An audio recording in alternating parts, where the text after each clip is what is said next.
Can everybody hear me? Also online, are we recording already, Garrett? Okay.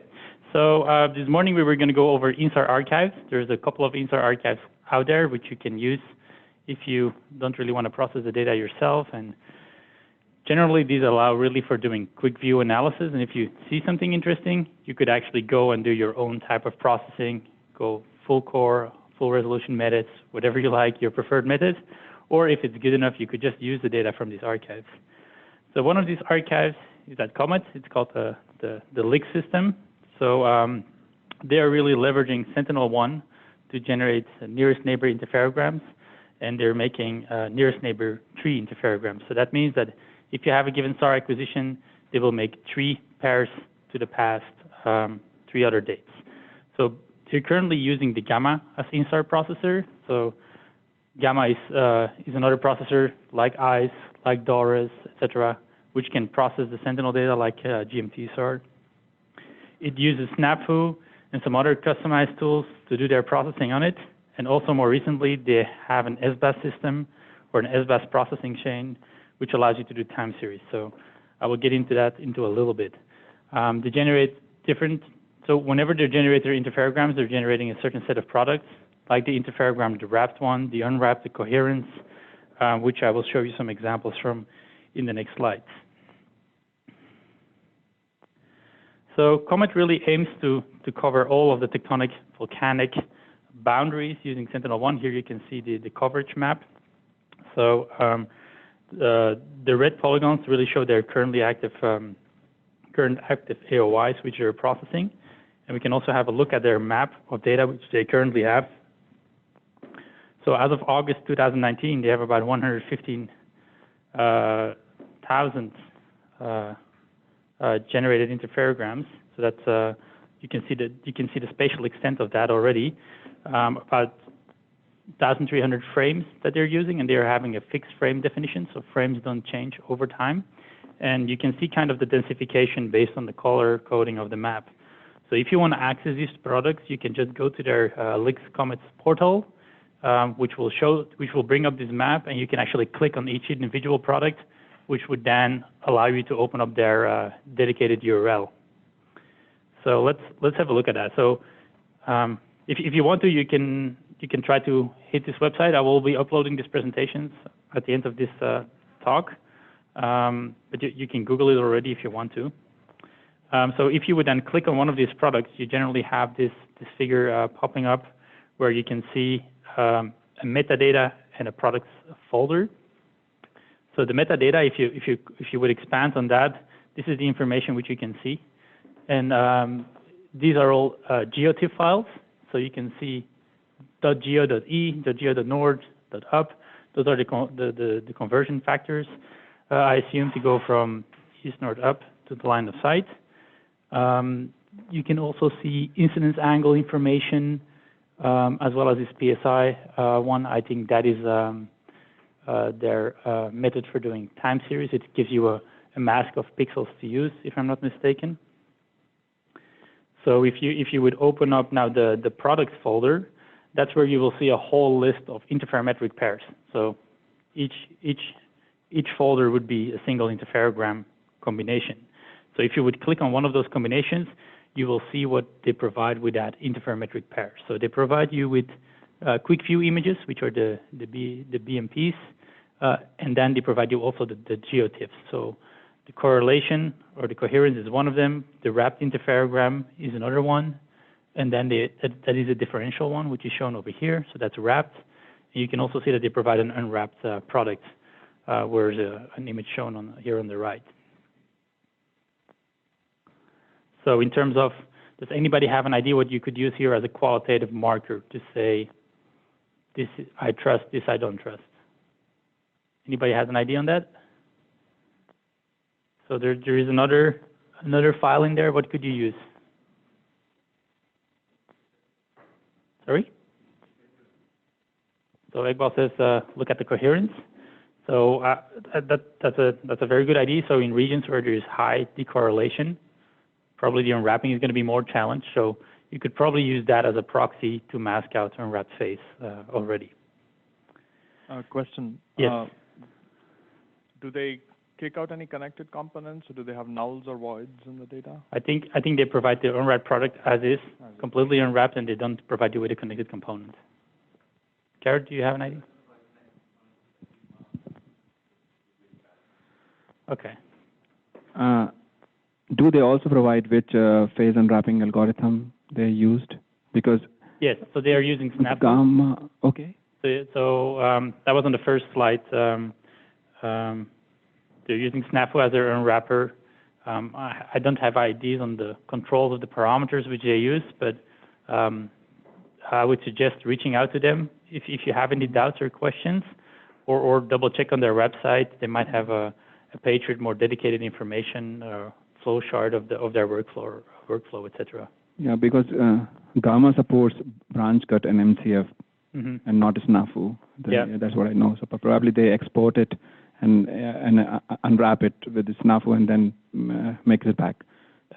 Yeah, I'm not familiar. Yeah, no problem. Thank you. So the other thing which you could do is if you go to this URL for LIXAR products, there's a README file which allows you more information to kind of bulk download. Rather than doing a single download on a folder, they will provide you here the information on how to download a whole top folder of a single frame, all the interferogram products at once. So that's what you can do with this wget script. So that's in this README file somewhere at the top. In addition, you see this earthquake folder. That's where they do response to earthquakes. I'm unclear on the definition. This might be something related to the USGS, I think, or an event marker. But if you go on that and you click on that, you can actually get more earthquake information for that event. So in addition, they have now recently been working on getting a time series capability. So there is this open source GitHub repository, which has been made available, where you can use their products to go into time series mode and generate a time series from the data. So the link is provided over here. And I think that's everything which I had from Comet. Is there any questions from Comet or for Comet-related products? So Comet also are the ones which provide you with the GAGE product. So it's a bigger consortium of multiple universities in the UK, which is trying to provide these automated products or operational products, which you then can use for various applications. So these slides will become available at the end of today. We will upload them in the share folder. So this is one archive which you can use.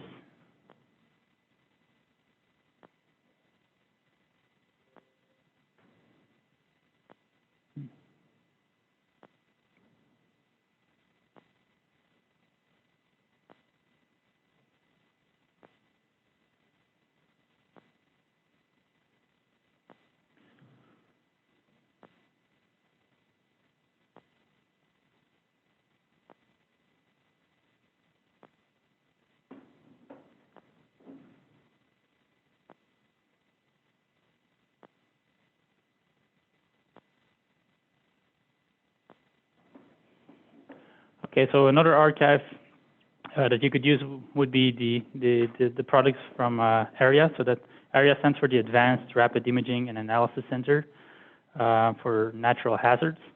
So those are the products which we have been downloading yesterday, and now we can go into the details of those products. So AREA is actually a pretty big project which already started 10, 15 years ago, and it's a project between Caltech and JPL, which really aims at generating these automated products for urgent response, but also for science applications. So here's a brief overview.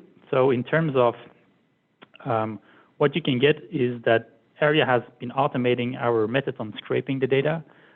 We're talking about radar data, we're talking about GPS networks, seismic data, etc.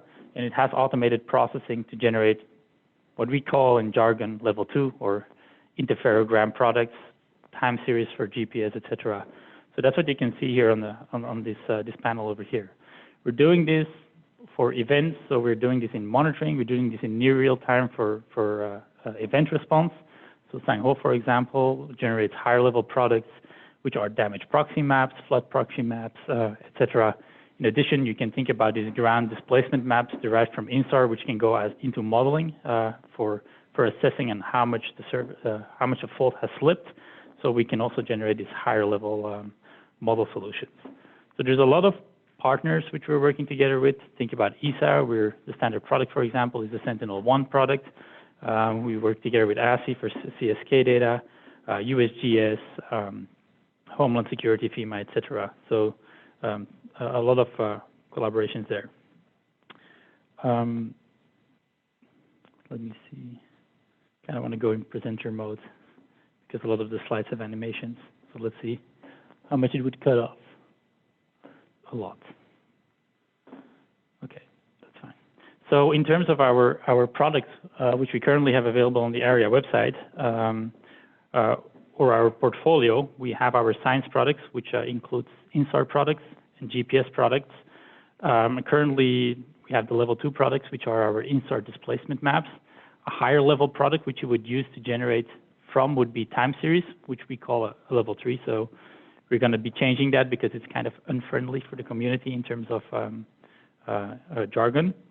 So InSAR would just be your regular displacement maps, which you're getting. Time series InSAR, you would be combining all of them. So the 30 gigabytes of data which you've downloaded, that's for us to do time series InSAR analysis on. All these products are detailed on the website. If you go to area.jpl.nasa.gov, it will tell you how many looks we use, what the specifications are, etc.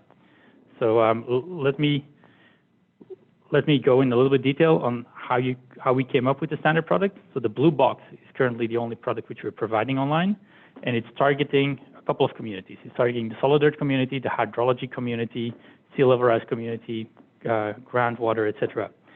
So, but key questions is, whenever you define a standard product, targeting a big group is what resolution is going to be useful for which community. In addition, what type of layers are you going to be providing me? So it's really finding the balance between these different communities. So we did a questionnaire where we solicited feedback from across the U.S. Generally, 25 responses were received from key U.S. institutions. So we targeted all the ones which are listed over here, and we were kind of providing them the option for a 30-meter product, a 60-meter product, a 90-meter product, and a 150-meter product. So interestingly, we gave them, please rate these from most preferred to least preferred, but also tell us at what point they are no longer useful for you to do your science with. So that's this non-useful marker. So what we saw is that everybody wanted to have the highest resolution possible, because higher is better, I guess, for their science application. And some of them said, this is not really useful for me. Now, if we would go to a coarser resolution, you can see that kind of the trend is that it becomes lesser preferred. But what is interesting is that it's not useful at all for my science starts to go up the coarser you become. So we call this the science desirables. So it sounds like everybody wants to have high resolution. The trade-off here is that you know that we do multi-looking to improve our qualitative, let's say our signal-to-noise ratio. So that helps us with unwrapping. So going at the fullest resolution can be challenging for unwrapping. The other thing is it would become time-consuming. So for us, engineering-wise, highest resolution is not really what we're shooting for. In terms of product file size, if we're thinking about generating this product automatically and putting it out in the community and generating these large stacks of data, the volume would grow tremendous if you go to higher resolution compared to coarser resolution. So that's where we kind of started to think, perhaps 60 meter, what are we losing if we go from 60 to 90 meters, for example? And then again, we aim to address the needs of most, not from a specific group either. So with that said, we didn't want to go to 150 meter because people have said it's not useful at all. So we started making the decision to go towards 60 or 90 meters. And in the end, based on file size, we settled for 90-meter product. So But from this questionnaire, we really see that people need or want to have the full resolution product. But for that, we really think that we should be providing a different type of product, like a full core-registered SLC stack, rather than a product like an interferogram. Mainly because if you have the SLC stack, you just touch every acquisition. But if you generate interferograms, you're thinking about pairs, so the volume is a lot bigger. So those are the considerations.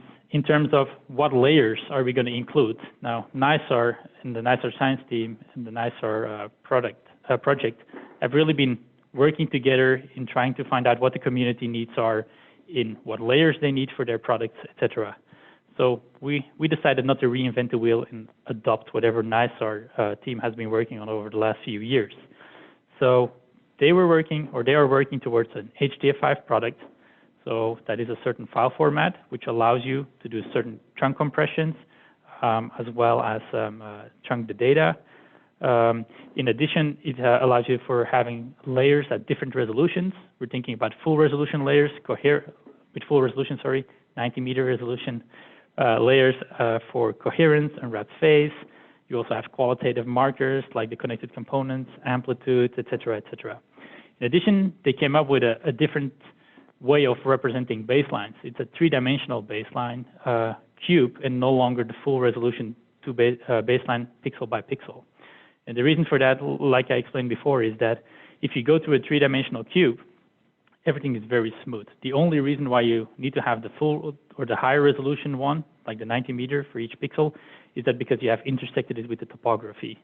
So NISAR is deciding that is something which can be done by the user on the fly, and we can use this 3D cube at 10-kilometer spacing to do data compression.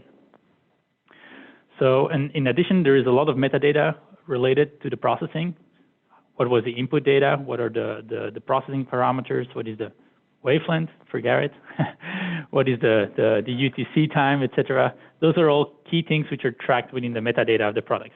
And lastly, it also has placeholders for correction. So NISAR is L-band. Ionosphere is going to be a big issue.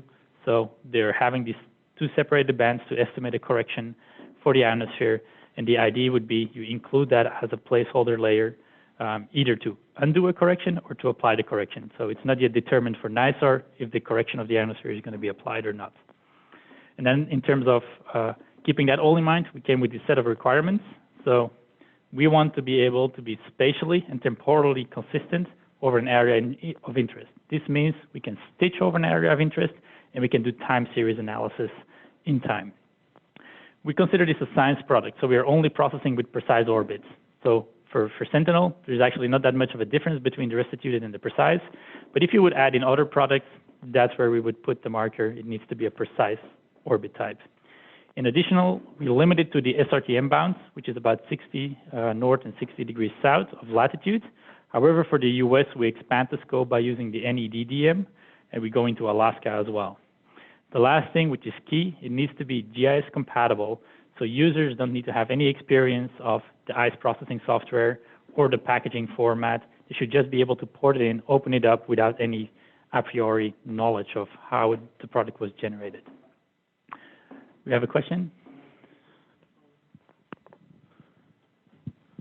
So since you are generating a lot of interferograms over the years, cover so large area, during the unwrapping process, so for each thing, do you specify a reference point or not?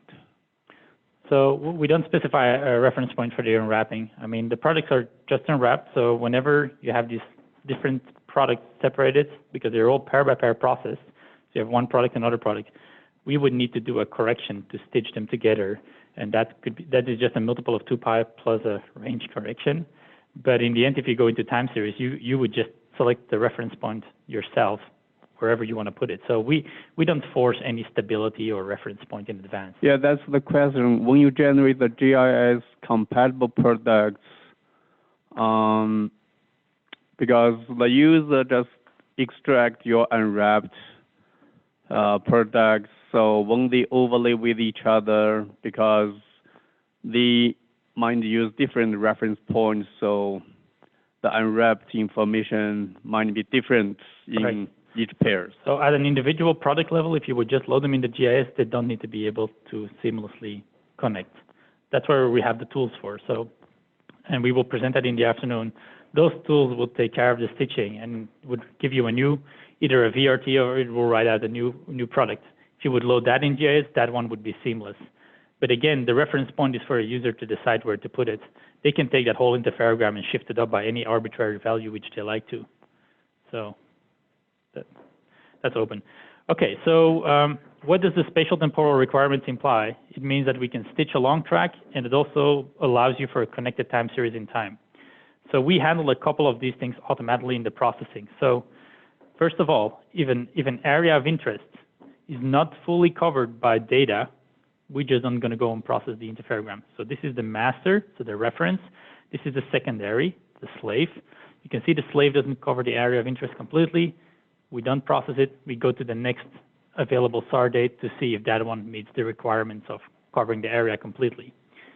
So the other thing which we handle is if there isn't, if ISA is using a different processing version for focusing the data, we generally don't stitch different processing versions. We have an internal mechanism to handle that, which Mohammed has been working on a lot, which is if there is variation of that processing version, we call it the spatial reference. So that is something which might be too much detail, but I will briefly touch upon it. So you can see here all these IPFs are the same, so it doesn't matter. This one could actually have a variation of IPF.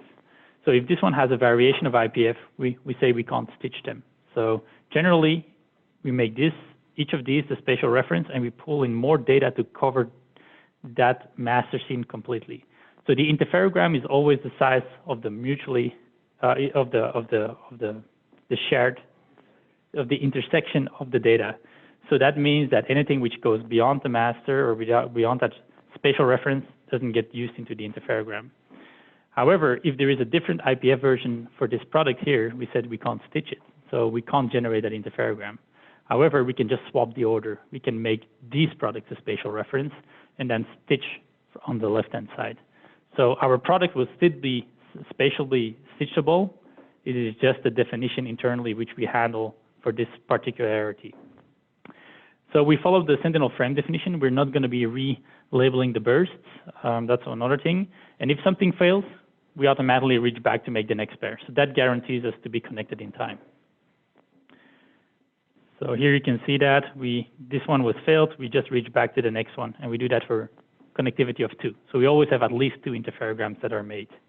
We don't guarantee in terms of, let's say, if Sentinel hasn't acquired a year of data, and we say we reach back, it will reach back a year. It will always make 2. Might not be a qualitative great interferogram, but it meets our requirements. So what does that mean? Can you directly do time series with this product? So the spatial temporal connectivity enables you to do time series, but it doesn't guarantee the quality of the data yet. So users would need to go and look and weed out pairs which are not good. Think about winter interferograms. If it's full of snow, it might be not a qualitative interferogram. So you can see that, for example, over here. So here we plot the average coherence. So coherence gives you a metric on how similar the 2 targets are. If it's 0, it's fully decorrelated. If it's 1, awesome. And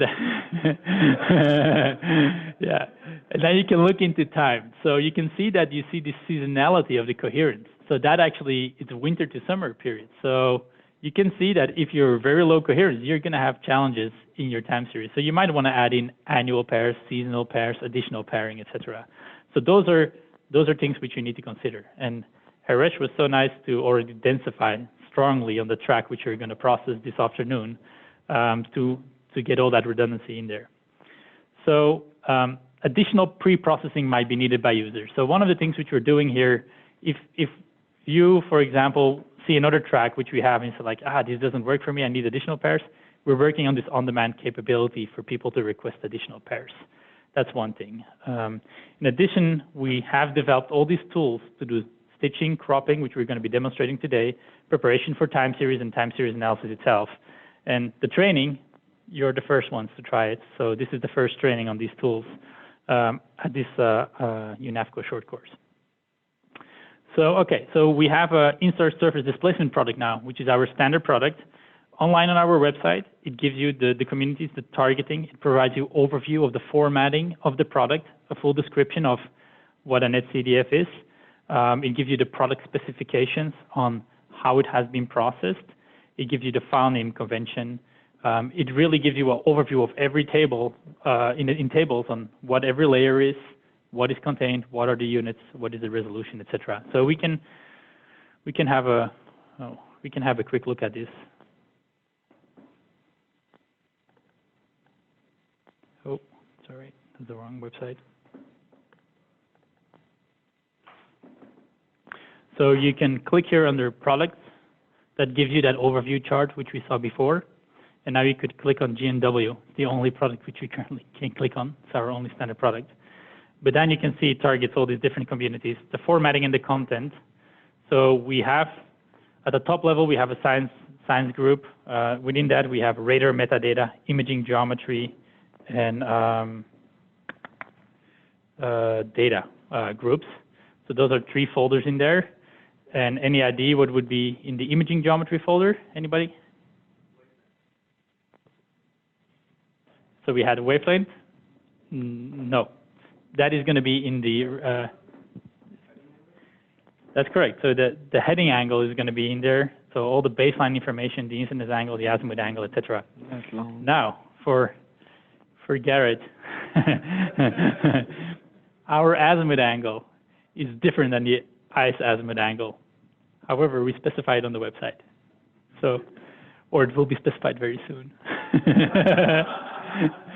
We know that it, but we haven't updated it yet. So when we were preparing for the course, we know that we didn't have the sign convention fully as anticipated, so we need to make a note on that. But however, our notebooks have been updated to do the east-nord-up conversion as examples with our sign convention already included. The same is true for the definition of the face. So we difference, master is the last acquisition in time, slave is the first, is the earlier acquisition in time, and we define face being positive as upwards. So that's, in the end, it's all specified online, so we will give examples on how to do the interpretation.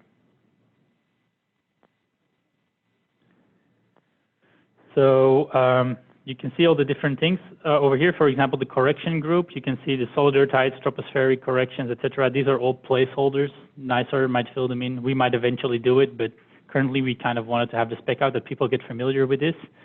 So all this posting might be different. But if we would do troposphere, it will also be a 3-dimensional cube because it allows us to do data compression. And then here you can see radar metadata. So Iqbal, your wavelength or your frequency will be included over here with the different units, the DM which was used, some information about the processing parameters, ESD threshold, orbit types, etc. The unwrap method is also included.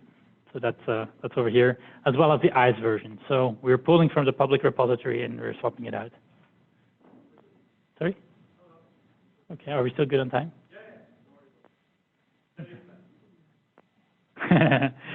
Okay. So let's just wrap it up. So these are the products which we currently have available. This is the folder structure which we have.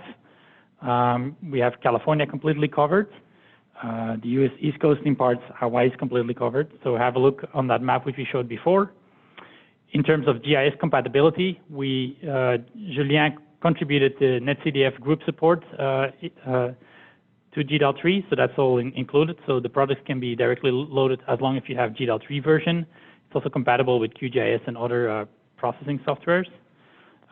In terms of how to get these products, we already did that. So everybody made a EarData logon through that website, and they added the area product search to it. I think we should also add getting the Griffin door to it.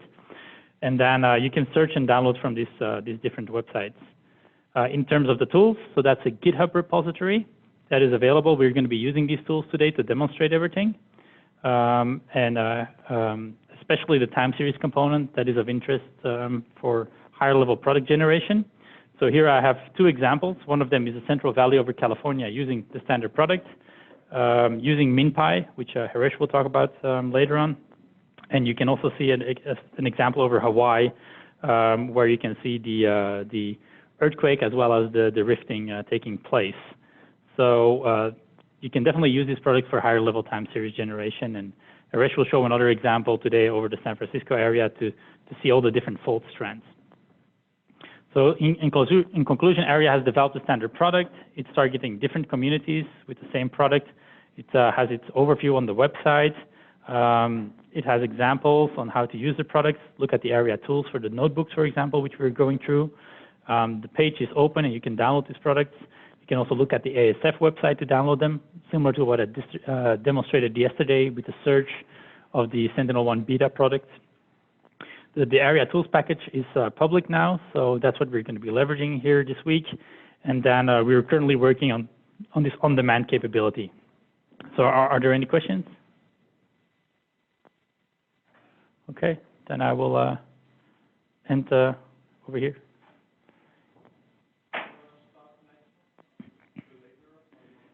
I could probably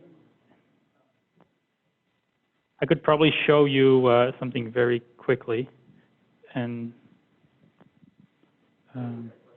okay, sorry. Just a quick question. Do you have, maybe it's right down there, product specifications, but do you have like the file size, like average file sizes for the different formats and stuff? I mean, I guess we could examine your website there and see. So there's only one format, so it's only NetCDF4, and the average file size is about 70 megabytes.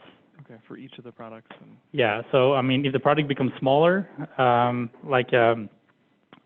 because we only require it over the area of interest, so it could be a product on the edge, which is actually doesn't need to go beyond. That one would be smaller, so it could be smaller, but generally I haven't seen them much bigger than 70 megabytes. So the API has yes, yeah. Yeah. Okay. So the 30 gigabytes which you downloaded was about 500 products, so yeah. Okay. For example, with any thoughts on international collaboration, for example, with Comet? So currently, I guess these projects are doing it kind of separate. I think where we could kind of collaborate would be on standardization and formats, and that is something which is kind of going on in the community. So the CEOs is one of those groups which tries to aim for standardization, and they have put out a call for product specification. I think there could be different groups generating products, but as long as the file formatting would be the same and the structure would be the same, you could actually start combining products from different groups to supplement each other. So we might not be directly collaborating together in that sense, but I think if we can go towards standardization of the products, we could actually start easily using the same toolbox or the tool set to actually do time series analysis, mixing different products. So when you say standardization of the product, you mean the... So the standardization, in terms of the formatting, what the content is similar to what you put out in the past with a call. Currently, the CEO's one. The Card 4L. Yeah, they're kind of asking it again. So I think generally it would be good if we could all converge on the same format. That would be nice. And But you mean more of like a metadata profile? Yeah, the metadata profile, the convention of what are the variables being called, etc. Making sure that everything which you need is always in there. That is where I see something where we can all collaborate together on.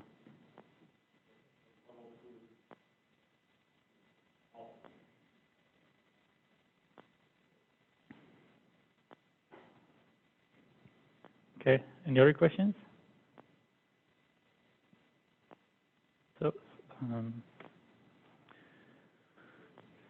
So let me, I was actually running something yesterday in terms of, we will go over it today, but we might actually gain some time if we just do it now already. So we downloaded all the 30 gigabytes of data. So one thing which I was talking about is you can look at the average coherence in time to see how qualitative the data is. So, and I'm sure Piyush will talk about it in the next lecture as well. So Piyush, I'm kind of changing quickly the order of this one. So in terms of qualitative plots, ARIA Tools has a package which allows you to plot average coherence in time as part of baseline plots, which you then can use as a metric for time series analysis. So this was written by Emre over here. So If people want to run this themselves, you would just need to copy. You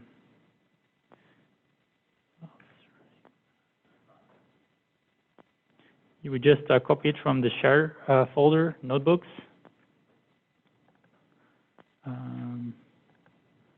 Copy.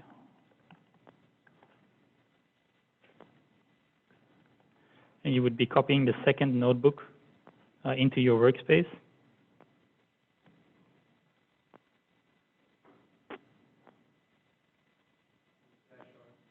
Oh, yeah, sounds good. Yeah. So I've already copied it, so I'm not going to do it again.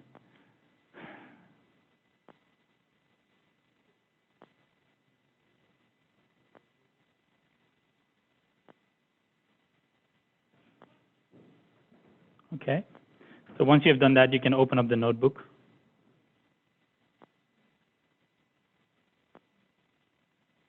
And you would see assessing quality and spatial temporal coverage of interferograms.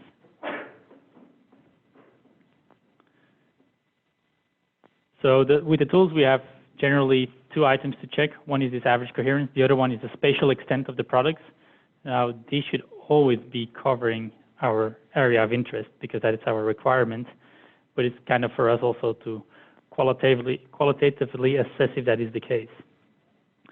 So you can set up the initial notebook. So we are only having a plotting function here. So you can execute that cell. And then the data download, we kind of already downloaded all the products yesterday. So that's not really needed. So what we can do is you could go into your home space. So let's say make dir. So nobody needs to make this directory. I'm just going to make a fake one. So within this directory, you could just do make dir and you say products, and then go into products, and then I think you could just symbolically link the products which we downloaded before yesterday in the products folder, and we could say we only do 2000. I think it's 14 doesn't exist. I think 15. We can say we only do the 2015 products, and just symbolic link them into this products folder.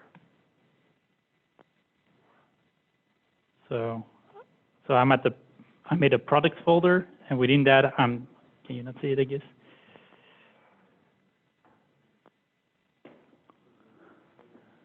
So I made a products folder, and within the products folder, I'm just symbolically linking not all files, only the 2015 files, because I just want to do a subset.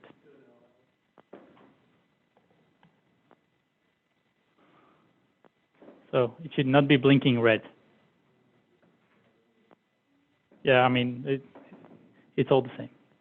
Or you want to see the top again?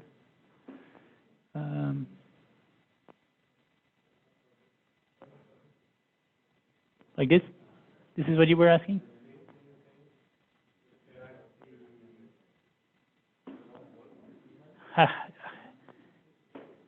The screen gets cut off.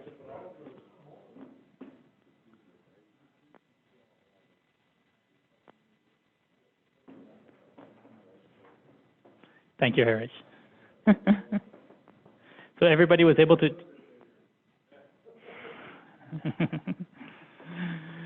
Yeah. So was everybody able to just symbolically link those 2015 files only?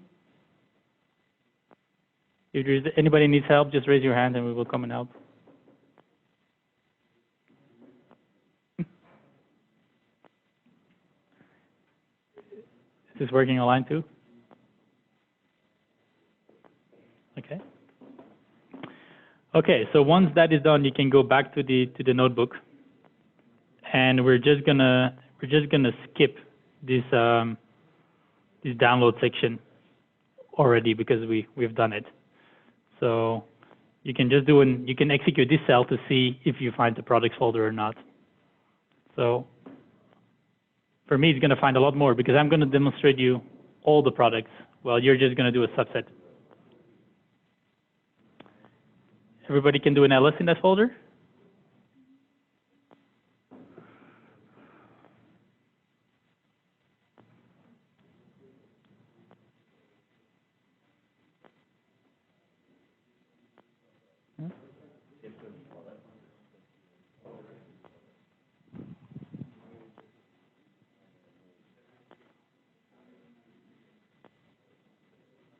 Mm-hmm. Create a directory in under which folder?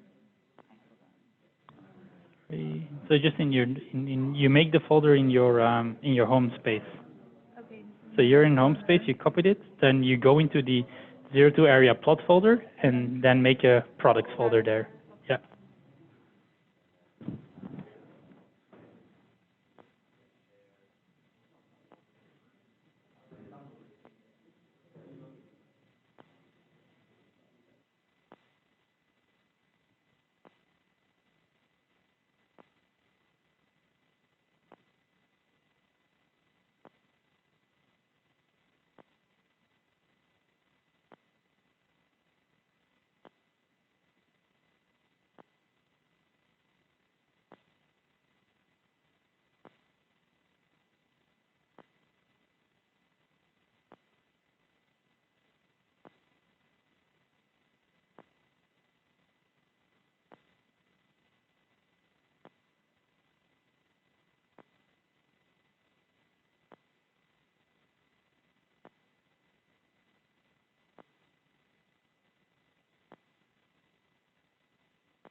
So people can verify if they've done it correctly by going into the notebook and doing an ls, only executing this cell. That should work. So execute the code cell to plot at the top, and also execute this cell. So both run this cell. If you have Mike.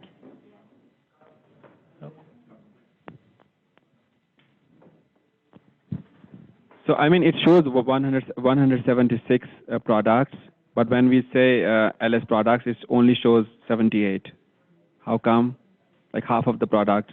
Are you talking about my products or your products? No, like my also. Because we only linked it to 2015 files, right?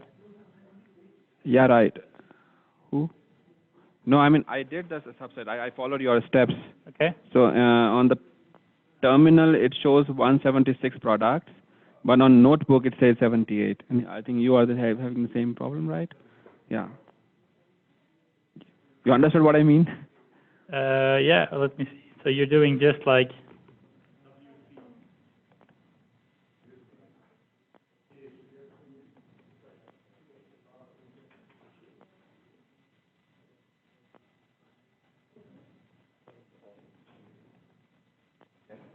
so you're doing it like this, I guess? Okay, I do it.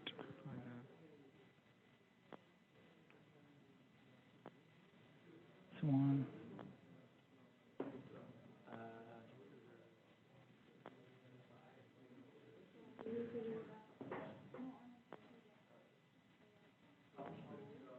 So I find 42 products?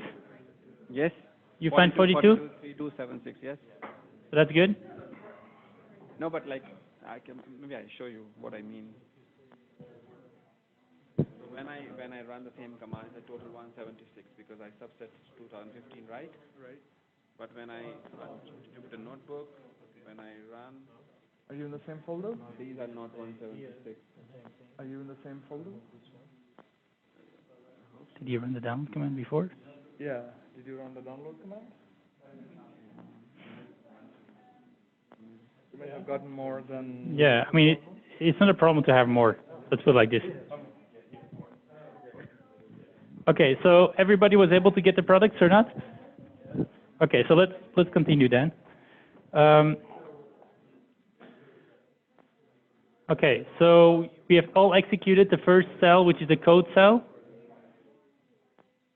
Then we have the products, so we do an ls, we have all the products, and now let's go into the code, the program itself. So area plot. If you want to get the inputs on what you can get out of this program, just run it with a -h. It will tell you what all the input options are. You generally should always specify the files, so that's -f option. The work directory, optional, it could be generally the local directory. The bounding box is your area of interest where you want to make this assessment of these plots on. So let's say if I'm only interested in LA and I would have downloaded the whole California, I would just give the bounding box of LA and it will generate these statistical plots or the average coherence calculations over LA, not over the whole track over California. So California in the north is totally different with vegetation than in the south. So it would not be a representable figure if you want to use that. There are some other things you can specify masks if you would like to mask out the water. Currently, we just take the average coherence of whatever is present. We mask out the no data. But if you have a lot of water, provide the mask option. So that's -m, and you could actually do download. So it would download the mask for you, and then it will apply the water mask. So there's different options in generating masks. For that, I really recommend people to go and look to the website. We use the shape files from the coastal boundaries. That's one option, but you can supplement this on top with thresholding the amplitude. But that's not what we do by default. By default, we only use the shape files. The other thing which you can do is you can change the number of threads. That's really for the mask generation, as well as the GDAL warping.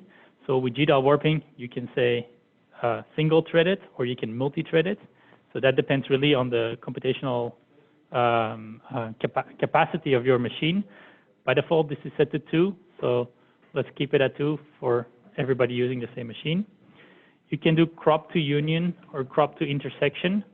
I will go into details onto that in a little bit. So product file size, let's go step through the key ones. So you can specify it as with wildcards. You can just do product folder. You can give a single product file name, which we do over here. You can give a comma and provide more products. You can also give it as a wildcard, like products and Sentinel-1 star and netcdf. So it will all those products will be used to make the analysis. In terms of cropping and spatial subsetting, so there is 2 ways of cropping. You have the -b, which is the bounding box option, which is also the shapefile option. So it can be a south, northwest, east bounding box, rectangular, or you give it a higher dimensional shapefile, whatever you want to provide it, as long if it is a well-defined polygon compatible with Shapely, then that should be not a problem. The other one is the crop to union option. And as it says, if you have an interferogram and not all of them might have the same extent, crop to union means go to the biggest extent of all of them together. So that might, if you are on the edge of an AOI, we don't guarantee that outside that AOI that pixel might be there the whole time, but it might be your area of interest, so you want to extend it, you could do it in this way. So let's go to what this means. So if we're looking in intersection, that is our default approach. We crop to the most, it's the, how do you call it again? The most common area, correct. So you can see that there is 2 acquisitions in time over here. There is one which doesn't have the frame to the south, and this one doesn't have the frame to the north. So it will do the tightest box around it, so you can see it will be the red. The red color would be your intersection. Now, if you would provide a bounding box option, I say I want to have actually go a degree more to the south, you can override it. So You could override it as this, for example, this blue dashed line yourself, and that would be the minus B option. But by default, if you don't do minus B and you run the code with anything else, it's going to do this red polygon. So if you now override it and say, I want to have the union, you go to this scenario over here, you would actually go a lot broader. You would go to the extremes of all the data. So that is the overview of the subsetting options. Question from Miguel?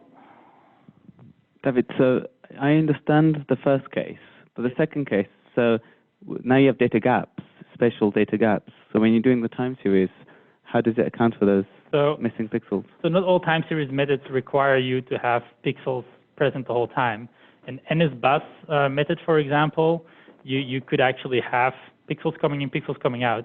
As long as the time series is connected and it could bridge it, that would be fine, but it can also have a model which gives you an assumption on the deformation in time, for example. So we are not limiting with the tools the time series methods which users want to apply or whatever they want to do with the data. So, but for MinPy, we generally force it to have every pixel needs to be present at every time epoch. Another question from oh. So this intersection and union crop option, is that applied to each subswat separately? So we are not processing in subswats. Our product is a single sentinel frame product, so all the subswats are already combined. So union is on the product. So by default, they're generally always, the width is always 250 kilometers roughly. Thank you. So these are the regular options. The other option is the bounding box option. So again, that is still spatial subsetting. You can give it as a south, north, west, east bounding box. So that is the blue polygon, which we provided before. You can go outside the product size. Just be aware that there will be a lot of no data in there because there is no data already. We already know that. The other thing is you can give it a GeoJSON, so a shapefile, and then you can give it any type of polygon. So whenever we're stitching it, we're going to be stitching it, and then we're going to crop to that region. So everything outside that dashed polygon is not going to be there. It's going to be gone. But think about it. We can't specify data as really shaped coordinate systems. So everything around that GeoJSON is going to be filled with no data. So we will show you examples on that in the later course, or later class. Then the work directory, that is obvious, that is just where you want to process the data. The output format, that is only for the average coherence mask. You could change it to any GDAL compatible format, except VRT. Anybody has an ID why?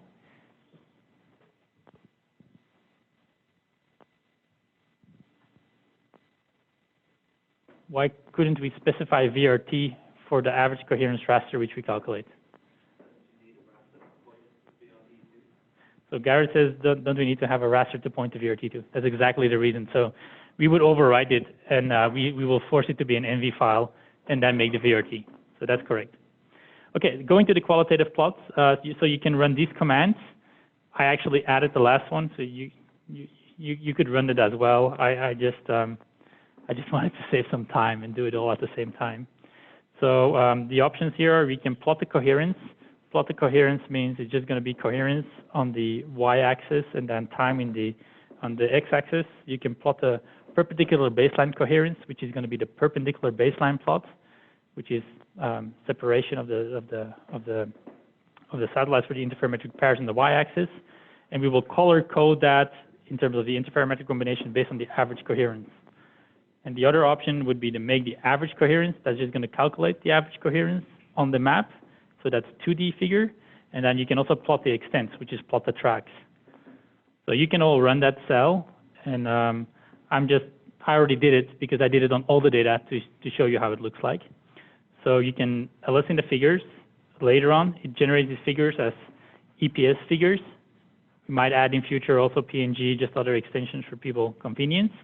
Now let's look on how this perpendicular baseline plot looks like. So in your notebook, it might be a question mark. So what you should do is double click on the cell, that it becomes code, and then execute the cell. So if it is a question mark later on, just double click like this, and then run the cell, and it will update the figure. So you can see the standard product is n-2 normally, so that's nearest neighbor, but Harish has densified it on top of that with N-3, seasonality, annual pairs. It's probably our densest track in the whole area data system. And what you can see here, this is perpendicular baseline. This is time, and this shows average coherence over the San Francisco area. So generally, you can see that the longer baselines have the lower coherence, and Piyush might talk about it in the next lecture. You can also plot the average coherence in time and use coherence on the y-axis. And this is where you can see that seasonality kicking back in, which I was discussing on before. However, what you can see is that even if we bridge these with longer pairs, the average coherence is going to drop, but it might give us an extra constraint for our time series analysis. So that's another figure.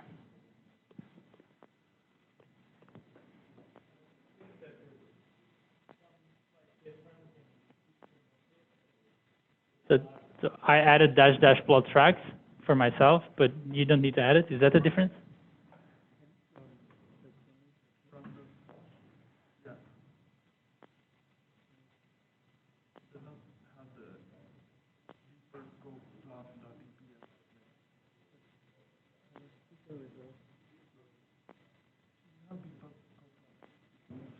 Is it there? Okay. You just need to double click on that in code and then rerun that cell.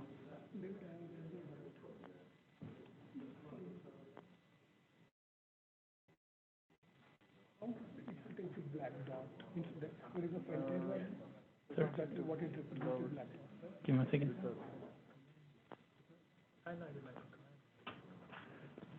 So nobody has it? No, it's not popping up.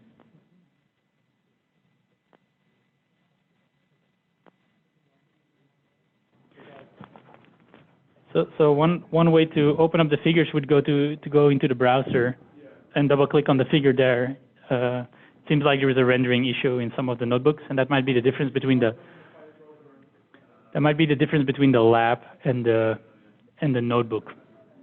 So I think it works in Jupyter Notebook. I think it might not be visualizing in lab. So the other thing which you can do then is to show the plot tracks. That's going to be a very messy plot, honestly, because it's just going to show you all the interferometric combinations on the x-axis, and then on the y-axis it gives you the extent. So if you do it for a subset, it's legible. If you do it for all of them, it's not. So any questions on this qualitative figure generation?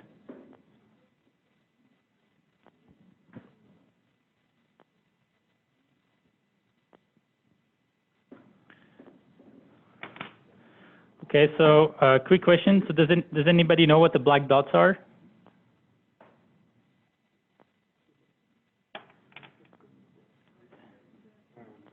So yeah, so the black dots are the acquisition dates, and anybody knows what the lines are?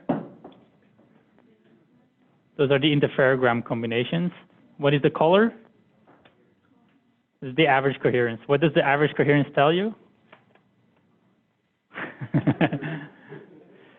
I mean, what could you derive? If the average coherence is all in the reds, would you want to use that data or not for time series? No. Okay. Yeah, you guys are ready. So I give the floor to Piyush. Do you use the average coherence from this plot to sort of filter and say, discard all interferograms that have average coherence of less than some number, yeah, and then see how connected your network is?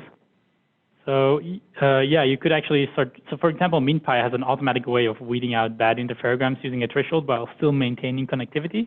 I'm sure Haresh is going to go over that. Or you do this yourself in advance, but it becomes kind of untenable when you have like this huge volume of data to start looking through this in a non-automatic way. So Haresh will have examples on that. And then if you look at the average coherence, the 2D raster, that also can give you an indication.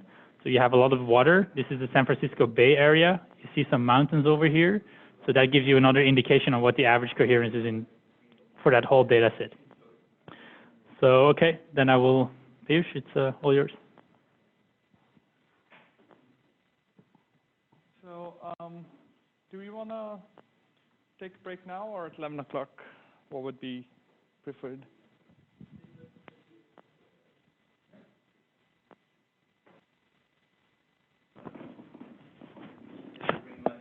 Yeah. Can you hear me now online? Yes. Okay. So here's a simple error budget from a model that the NISAR project put together to understand uncertainties globally over InSAR. If you look at a single interprogram, our signal of interest is deformation, or there could be other signals of interest for you. In this class, we've been focusing on deformation. Like David spoke about the troposphere noise. Hare spoke about the ionosphere noise. There's always a DEM associated error due to approximations in your processing or in the DEM that you use for processing. Baseline could be from the orbits that you may not know very precisely. And then there's scattering noise due to speckle that Paul pointed out in his theory. And if you were to look at the magnitudes of these errors, typically, the screen gets chopped. This is what you were saying.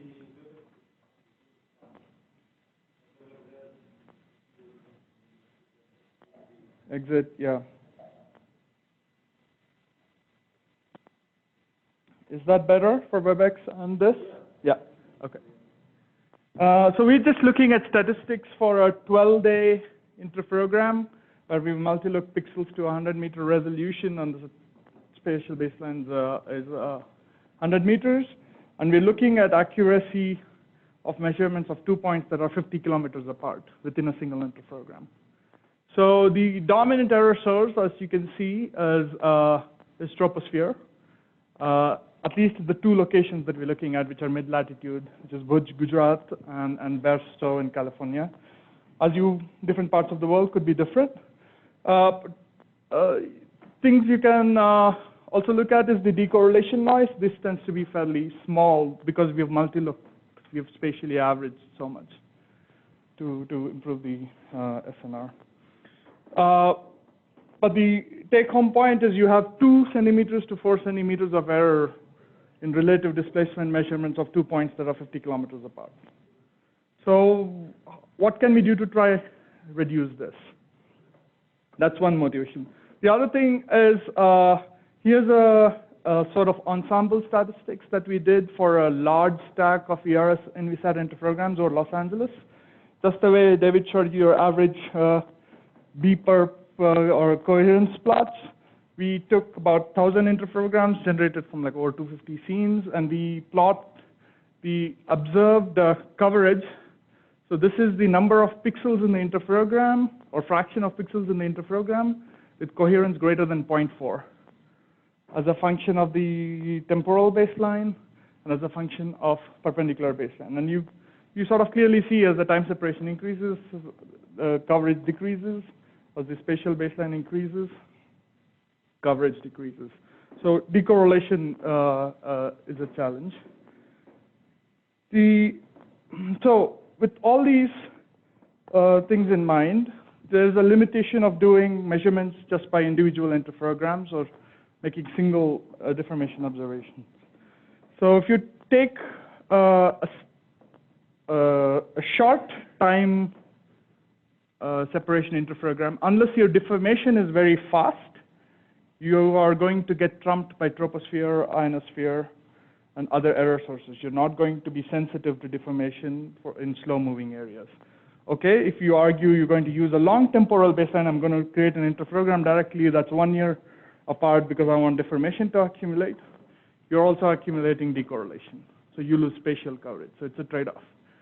Instead, what you could try and do is create these multiple short temporal pairs where each one is impacted by atmosphere, troposphere, but you at least guarantee spatial coverage because signals stay coherent. And then you put these pieces of information together in a time series sense. So that's one limitation of conventional interferometry that time series can help alleviate. The second thing where time series can help is if you make a single interprogram measurement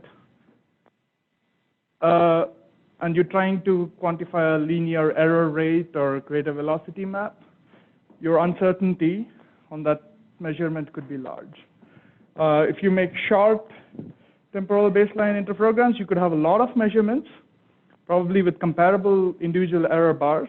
But if you were to combine them to estimate a velocity or rate, you're going to beat down the uncertainty in the parameter that you're going to estimate.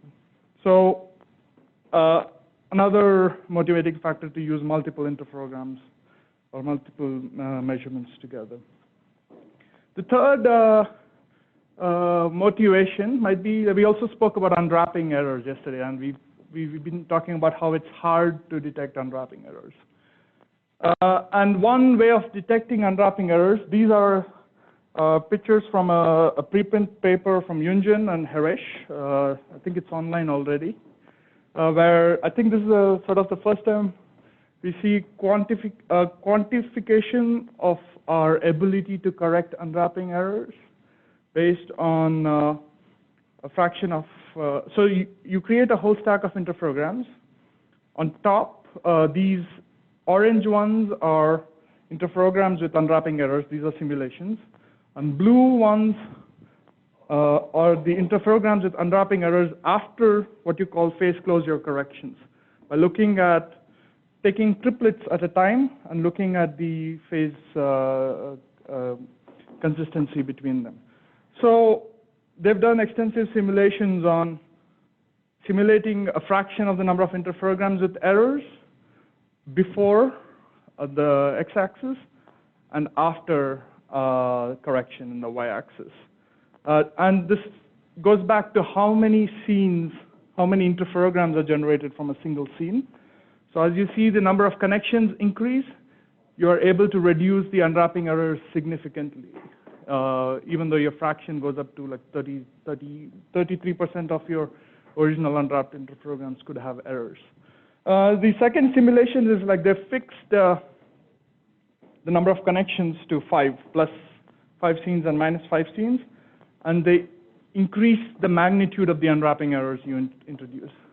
So that's 2 cycles unwrapping error, 5 cycles unwrapping error, 10 cycles unwrapping error. And as you see, as you increase the number of cycles in error, the error increases. But for unwrapping errors that's an order of cycle or 2, you can again go up to about 30% correction using the phase closure method. So you can't do this with individual interferograms. You're relying on consistency in loops. Another factor is in a single interferogram, you have used the DEM and you've used geometry assumptions.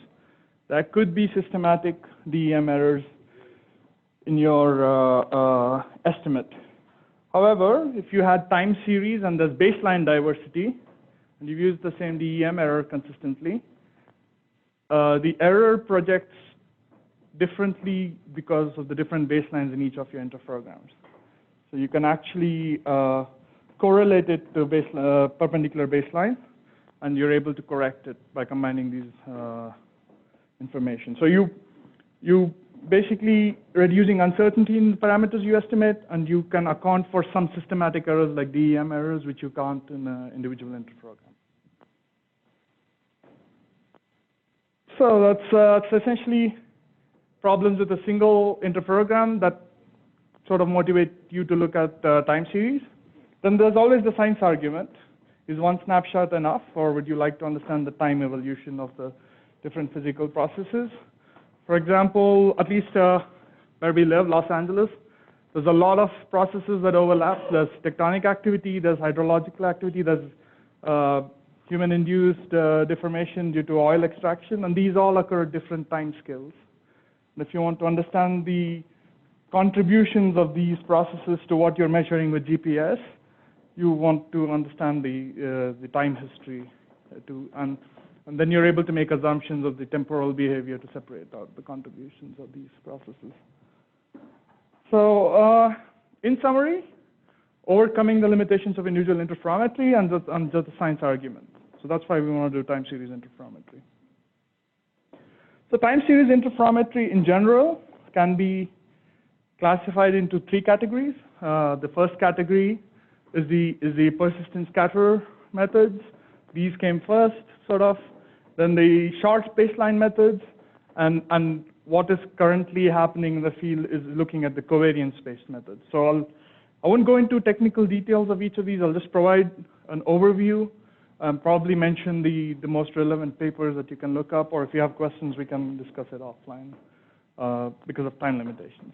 So the PS methods originated sort of in the engineering community. It was popular with engineers. The idea was you perform your time series analysis at the highest resolution, which is the single pixel level, no multi-looking, no spatial averaging, no boxcar decimation. One of the things about persistent scatter interferometry is computationally intensive.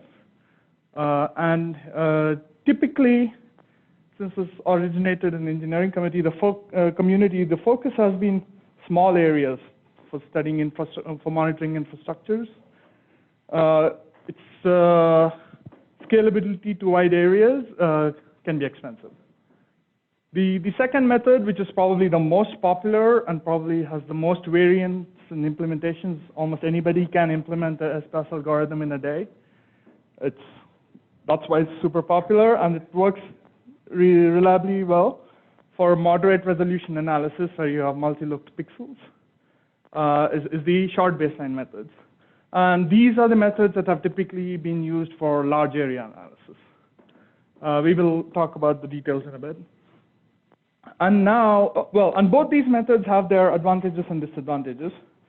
And where people are moving towards now is sort of what we call covariance-based methods. It tries to combine the advantages of both and basically try to maximize what you can extract from the data, maximize information that you can get out of the data. Since you can think of this as a combination of both, it relies on the most rigorous implementation of the two. So essentially, these are built on PS frameworks. So they are computationally intensive. We will talk about that a little bit and show some new results. So what do I mean by persistent scatterers? Like Paul showed, a single pixel on the ground that you image consists of numerous scatterers. When you send an electromagnetic wave, they interact with all these scatterers, and what you see is the collective reflected signal from all the things in that pixel. If your pixel has a lot of scatterers that are of comparable strength, you call them distributed scatterers. If your pixel has one dominant scatterer, like there's a corner reflector in your pixel and everything else is dark and there's no vegetation, most of your reflection that you receive is from a single scatterer. And we would call that a point scatterer or a PS. And in many cases, in urban scenarios particularly, you will end up with a situation where there's a dominant scatterer. If you have a building that you're imaging, the corners of the building act like corner reflectors with double reflection back to the satellite. So you have one dominant scatterer in your element. And if you were to look at the phase that you observe of the pixel over time for a distributed scatterer, because you're looking at the pixel from slightly different orientations, and there are many scatterers with comparable strengths, the phase will show a lot more dispersion. The phase will be a lot more spread out. For a single point scatterer, like Paul pointed out, it's basically an antenna that points the same everywhere. Your phase will be constant. And if there's one dominant scatterer, it will show a little scatterer contribution from the other scatterers, but you're still dominated by the biggest scatterer in your element. So the first set of methods, the persistent scatterer methods, what they did was, suppose these were your stack of co-registered SLC images. They just used statistical approaches to identify which of these pixels don't change over time. I mean, you could use plenty of methods, amplitude, phase. The easiest thing to do was just look at which pixels are stable in amplitude. And then you basically reduce your analysis only to those pixels. And you build your deformation maps by building these networks of pixels that are stable over time. And since there's very little phase dispersion, it really didn't matter how you formed your interferograms. Once you have these pixels, it sufficed to create interferograms with respect to one scene. So a common master interferogram network was sufficient to do persistent scatter error analysis. So this was how the first PS methods were implemented.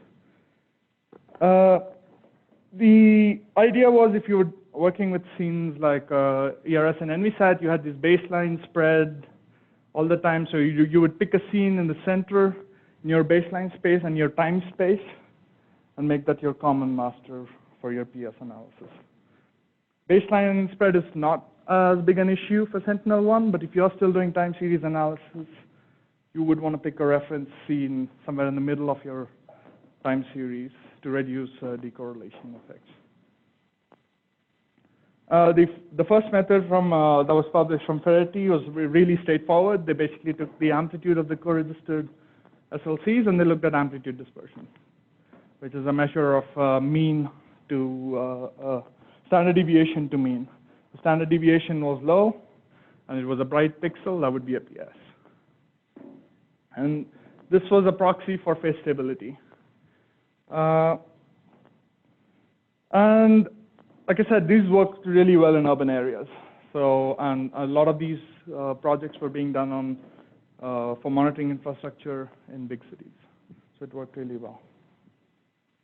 They also sort of did minor extensions because in urban areas you can have multiple scatterers. So they did minor extensions where a pixel could have 2 dominant scatterers instead of 1 and build statistical models for that. But you could have, those are all computationally intensive and you could do it because your study area was small. The next method that sort of became popular in the community was stamps. This focused on the approach to stamps was basically our signal of interest is phase. We don't really care that much about amplitude. We are looking for pixels that are stable in phase. And they made some, the framework made some assumptions about the nature of the signals that we're trying to separate out. The assumption for deformation is it's spatially slowly varying and temporally slowly varying. So they're low frequency in spectral domain, in space and time. Your atmospheric phase screen is spatially slowly varying on a given date, but it's uncorrelated in time. So it's low frequency in space and high frequency in time. Your orbit errors are essentially similar to atmosphere. You can't really decouple the two. It's basically you're throwing out the low frequency in space and high frequency in time. And the topo error, the DEM error, like we showed, is correlated to baseline, so they treat it as a systematic error that you can correct. And any high frequency in space and time is thrown out and attributed to scattering noise or uncorrelated noise terms. So the idea was for a given pixel, you would look at other pixels in the neighborhood. That becomes your neighborhood, and you look at these components in space and time. And you iteratively start with a network of pixels and start refining the network to finally end up with your PS pixels. A pixel that is statistically consistent with its neighborhood stays at the end of the analysis within the network. And this method performed better in natural terrain than the amplitude-based methods. So it is computationally intensive, but it typically converges in about 7 to 8 iterations. So once you have these pixels, spatially sparse pixels that you think are PS, you have to go through the unwrapping process. You can't use your traditional 2D unwrapping images like we did in StripMap and TopSap, where you were unwrapping images slice by slice, because now you've kind of determined these pixels are unreliable. So what you do is, there are 2 approaches. One is to do space-first phase unwrapping, where you do the slice by slice, but you don't use the regular grid unwrapping. You basically create Delaunay triangles between these pixels, and you do sort of a minimum cost formulation on that. Instead of your images being rectangles, they're just a point cloud. The second approach, which is computationally efficient and probably the most widely used, is the time-first unwrapping. Here, what happens is you take, in your sparse network, you take 2 pixels that are close to each other, and you unwrap one with respect to the other. So what you end up with is the gradient time series for pairs of pixels. And that becomes the starting point. For a given time slice, from this gradient time series, you have estimates of gradients that you then spatially integrate or spatially unwrap. So this is the more common approach. It works. Both methods have their advantages and disadvantages. The second method works very well when there's enough pixel density and you can have enough redundancy in your gradients to integrate and invert. Plenty of applications of PS. On the left, I'm showing the first results. Well, not the first results. First results were probably over Italy. This was over the Bay Area with ERS NVSAT data. On the right is probably sort of the first results in natural terrain where there's no urban features, but over a volcano. I think this is Alcida, yeah, in the Galapagos from Andy Hooper. Another thing that has changed since the persistent scatter approach was developed was this was primarily developed with ERS NVSAT. Those are sensors whose resolution is comparable to Sentinel and InSAR on the order of tens of meters. So for this, now there are higher resolution sensors like Cosmos Skymet, TerraSAR-X, and RadarSat-2, and that significantly improves your scatter PS density over a given area. Here's a comparison for the same region from data from TerraSAR-X versus RadarSat-1. And you can see there's a lot more pixel identified as stable with TerraSAR-X. The thinking behind this is when you have a larger pixel, you have there's lots more diversity in the nature of scatterers that's interacting with the signal. Whereas if you have higher resolution data, it tends to be more homogeneous at that scale than at the tens of meters scale. So if you see persistent scatterer results being presented today in conferences, it's most likely going to be with the high resolution sensors.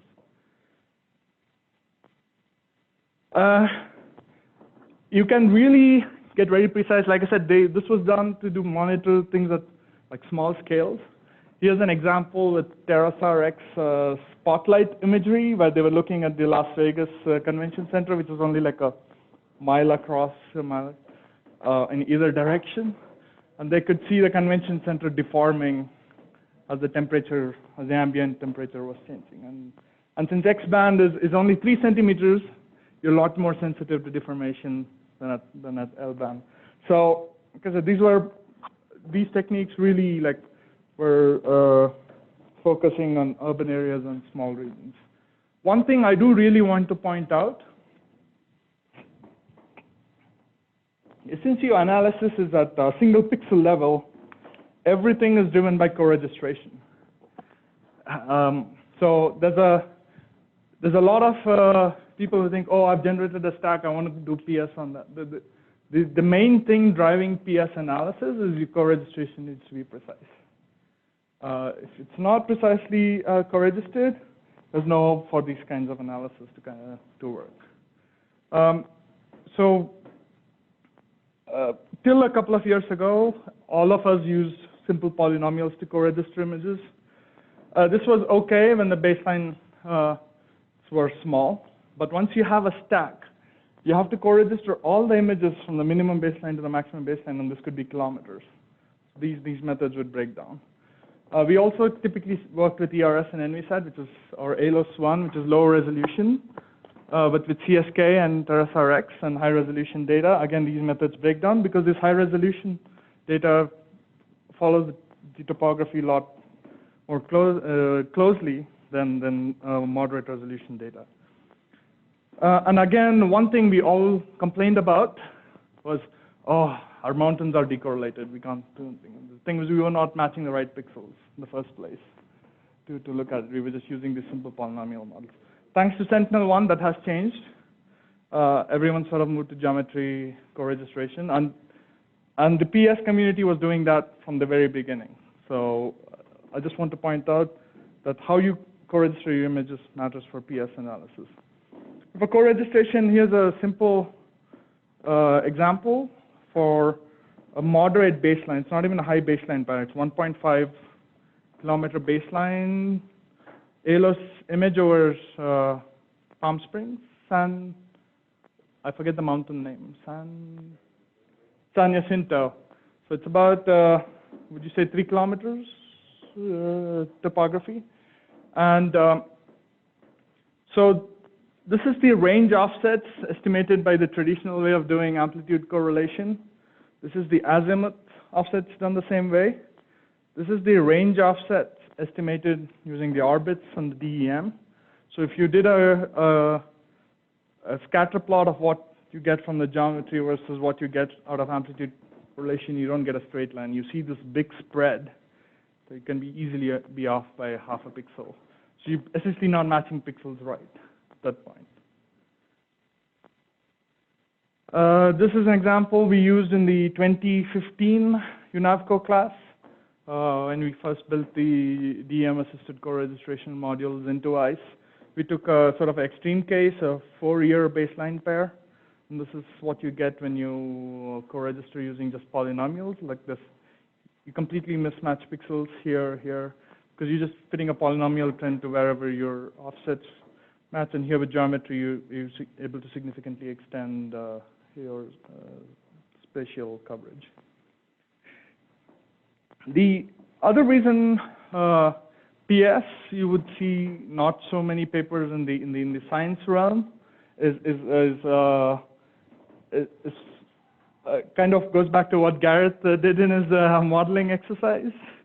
Earth is an elastic surface, and it smoothens deformation. So if you're really after modeling earthquakes and volcanoes, this really high resolution information, even if you provide, the end user is probably going to decimate it to a few set of points for modeling it.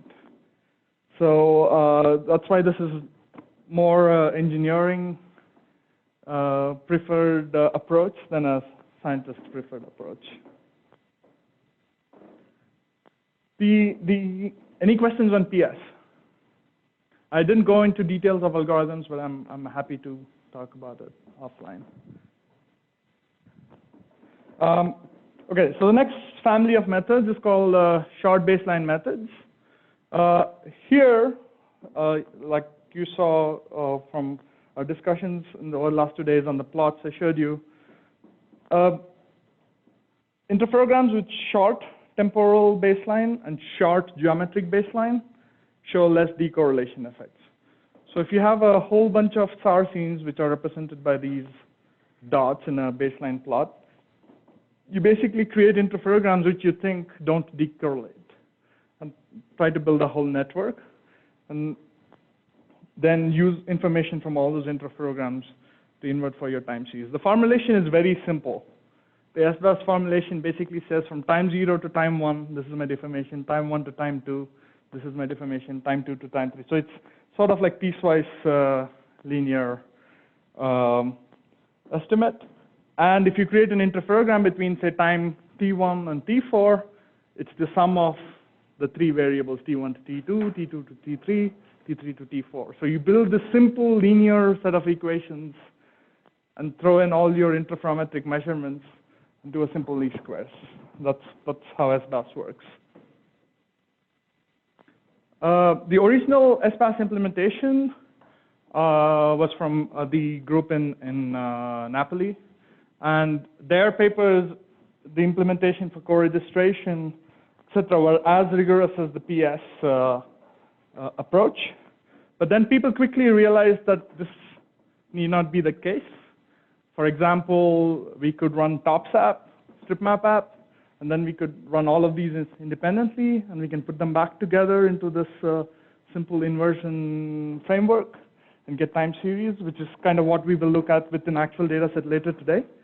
So this method got generalized a lot more faster in the science community, and everyone has something S-bus. Every InSAR group in the world has like NS-bus, MS-bus, PS-bus, QS-bus, just pretty much everything S-bus that's in literature. So one thing that allowed people to do this was realizing that as part of our individual interferogram generation chain, which most groups had for studying earthquakes or volcanoes, they kind of filtered the interferograms inherently to help with the unwrapping. And when you filter the interferograms, you kind of reduce resolution. So even if you think of being 0.5 pixels off, you've decimated the resolution. So the 0.5 pixel at full resolution translates to a lot less misregistration at a multi-look pixel scale or a filtered pixel scale. So this became a lot easier to implement. And most science papers that focus on SBAS focus on the inversion stage. Basically, the input, they don't really worry about how the input interferograms were generated. They spend more time on, do I do weighted inversions? If it's disconnected networks, do I use a model to put these together? So most of the effort is just on that inversion stage of the SBAS algorithm. Applications of SBAS, plenty. This was sort of the first kind of result over the Napoli Bay. And here's a movie from the group at Caltech, Brian Riel, Mark Simons, where we took the ERS NVSat data set. These are two different sensors. There's no inherent connectivity, but we could use models to say deformation must be linear plus seasonal or quadratic plus seasonal. And then you can start looking at the individual components. So in this case, I'm playing a video of just what we think the seasonal component of the deformation in the Los Angeles Bay Area looks like. So this is what happens in the aquifer in the LA basin. It goes up and down every year. And this was, like I said, the SBAS method. We used simple, heavily filtered interferograms, pairwise generated. Then we throw this into a massive inversion. So that's how I think a lot of the science papers you see in time series are typically on the SBAS method. Any questions on SBAS?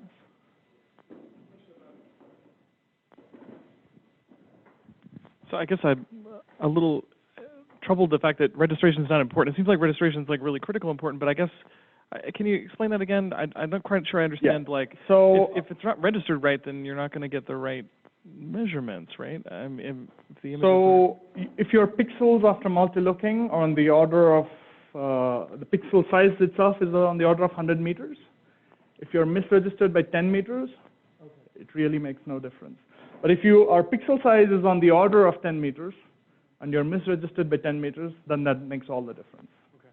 So that's the big difference between PS and SBAS method. So the SBAS method essentially relax the requirement by saying we are already multi-look, we are heavily filtered. So even if you're off by a little, it really doesn't impact my. And when you say filtered, can you talk? What does that mean, filtered, in this context? So filtered, you can think of it as a simple low-pass filter. And in radar, we know that the pixel resolution is a function of bandwidth. And when you low-pass filter, you're essentially reducing the bandwidth, which means resolution is actually worse than before. So your misregistration is the same 10 meters, but you're looking at much worse pixels or much larger resolution. So even if you're off, it has a smaller impact. The registration of the data that made the interferogram still has to be good. Yes. It's after you've made the interferogram, you've basically averaged it down. Then you're comparing interferogram to interferogram in this SBAS analysis.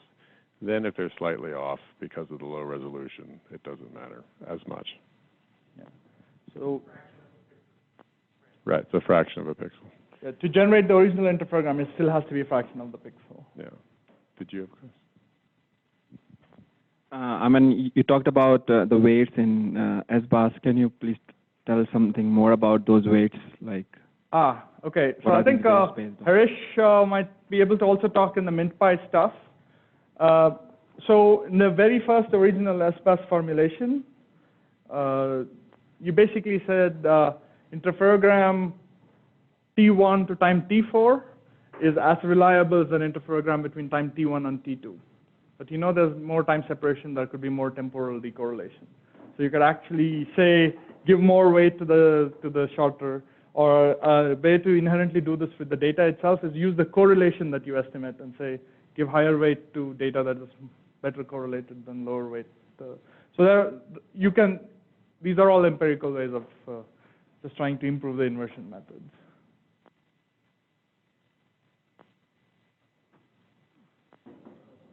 Any questions on PS or SBAS?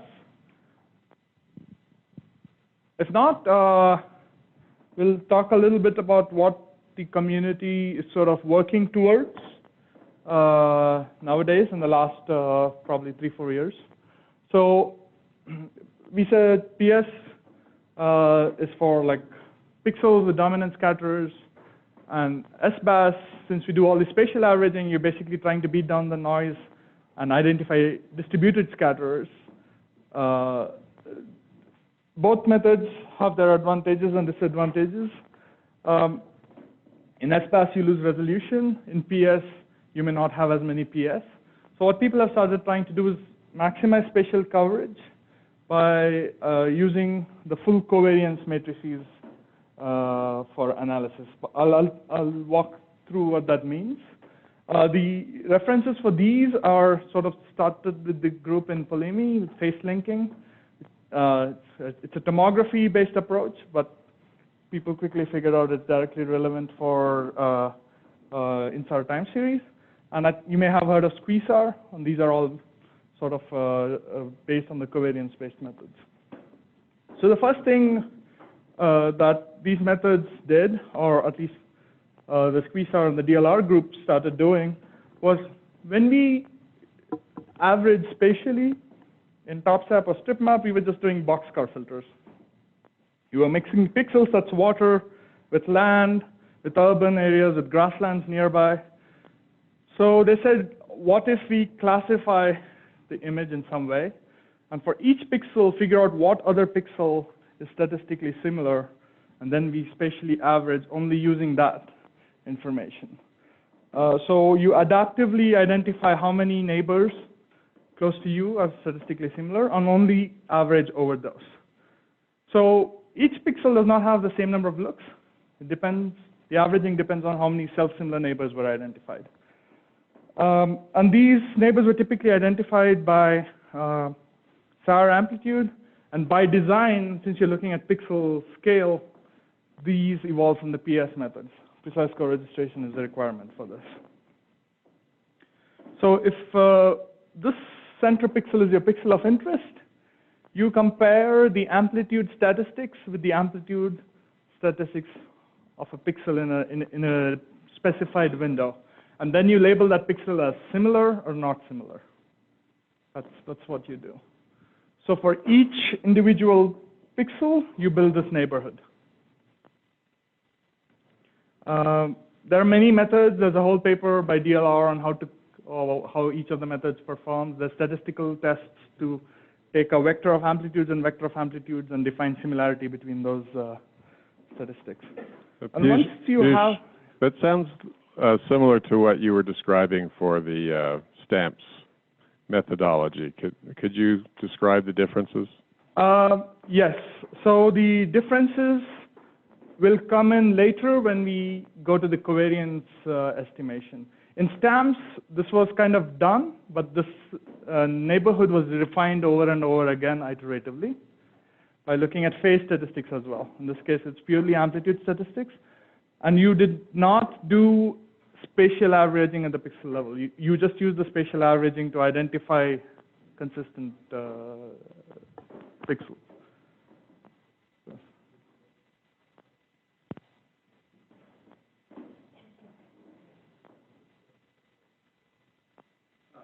If you want to do amplitude-based pixel selection, I assume you need to apply calibration data to this? That's correct. Does the TOPS processing we studied yesterday apply the calibration data? Thankfully, we don't have to do it. Sentinel-1 folks do it for us. So if you look at a field called beta naught LUT in the Sentinel-1 SLCs, that has always been set to a constant. So they always scale it up to a calibrated number. So the SLCs are calibrated, just opening up the zip and reading them out? Yeah. Okay. There are ad hoc ways of calibration. With ERS and NVSAT, this was an issue.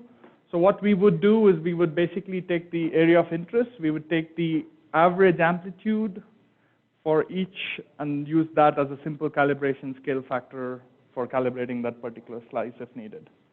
So why would calibration matter if you're looking at local neighborhoods? Is it there time variability in the calibration of these systems? It is possible. It is possible. Time variability. I mean, many of them are extremely stable. Yes. Yeah. Yeah. Yeah. So if you're just looking locally, I wouldn't expect calibration to be a big deal. That's the other thing. If the neighborhood is right next to each other, you're not going too far off in the calibration space. I would be more worried that at time t0, the calibration is this value, and then you're looking at time t1 for the same pixel, but But those tend to be reasonably stable, and Sentinel-1 in particular enforces it comes out to the same beta naught values all the time.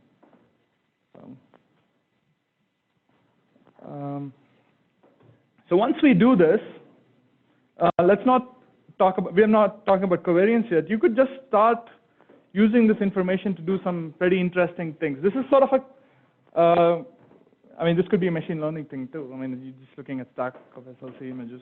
Here's an example of 200 SLCs over the San Francisco city, and we've zoomed into a certain area. And you can see that this is the Golden Gate Park, grassland area. It has a lot more self-similar neighbors. Urban features have a lot fewer self-similar neighbors.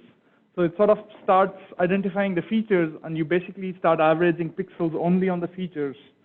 And you're able to, and you can actually use that to clean up images. So here's a full original SLC at single pixel posting. You see the speckle, there's a lot of salt pepper. Then what you can do is take the neighborhood information and average using the neighborhood information and replace the pixel value by the averaged value. We call that despeckling. And you suddenly start seeing features that you couldn't kind of observe before. So it's a good, nice way of despeckling images using a stack of imagery. But this neighborhood information can also be used to clean up individual high-resolution interferograms. Here's an example over the Long Beach oil fields from Cosmos SkyMed. This is a year-long interferogram. It looks decorrelated. If you actually zoom in, it looks pretty noisy. And once you average it with the local neighborhood, it cleans up a lot. So you could just use this to clean up your data in the first place. That could just be part of your workflow. One thing I would like to point out is the idea of using this local neighborhood for each pixel is also like sort of a feature preserving averaging rather than just doing a boxcar. These tend to follow the features in your image. Question?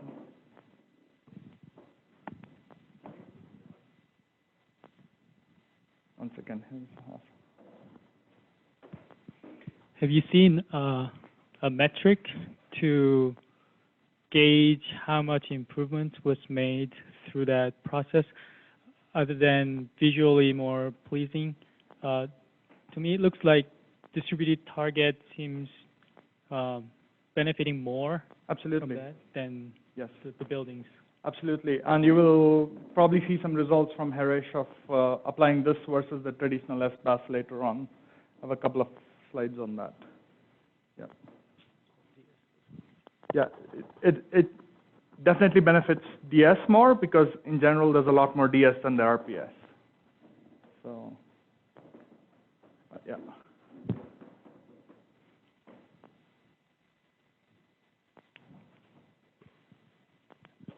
For the despeckling, are you talking about the time series despeckling or the non-local? So this is kind of a non-local despeckling, but to identify the neighborhood, you use the full stack to identify the neighborhood. So basically you use both? Yes. Okay. Yes, using both pieces of information. So I mean, like from an order of magnitude perspective, you know, how much more computation are we talking about between these different techniques? I mean, I guess you mentioned there's a DLR paper that maybe goes into some detail, but is it like 10 times longer to do a PS and it's 5 times longer than if you have SAS to do this technique? Or? It is n times longer, n being the number of images you have. So if you have 100 images. Interferograms, you mean, or SLCs? If you have 100 images, this is going to be 100 times longer, because you're typically doing SPAS on, like what we said, 3n, 4n, depending on the connections. Whereas here, like I'll talk about the covariance, you have to do every pair. So you have to do n square. So it's computationally a lot more intensive to do that.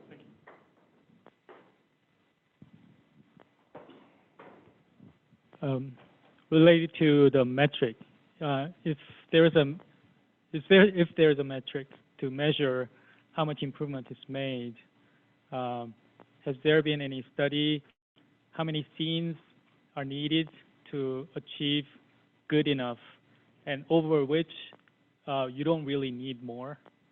Was there any study? I would refer to the DLR paper. Typically. Yeah, non-local averaging. Yeah, I would refer to the DLR paper, because we typically, if you are in a stack update sense, typically stop after 25, 30 scenes and just operate with the same neighborhood for the rest of the thing. Thank you.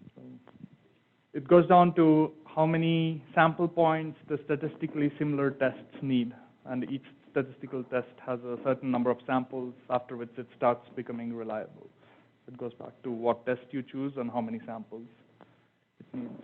If I remember right, I think they talk about 30, 40 images to estimate the neighborhood, and then keep that neighborhood, and then whatever stack later you have, you can use the same neighborhood.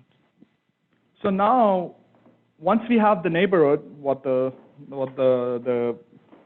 we connect this to what Guarneri and Tabaldini and those guys did for tomography is, for each pixel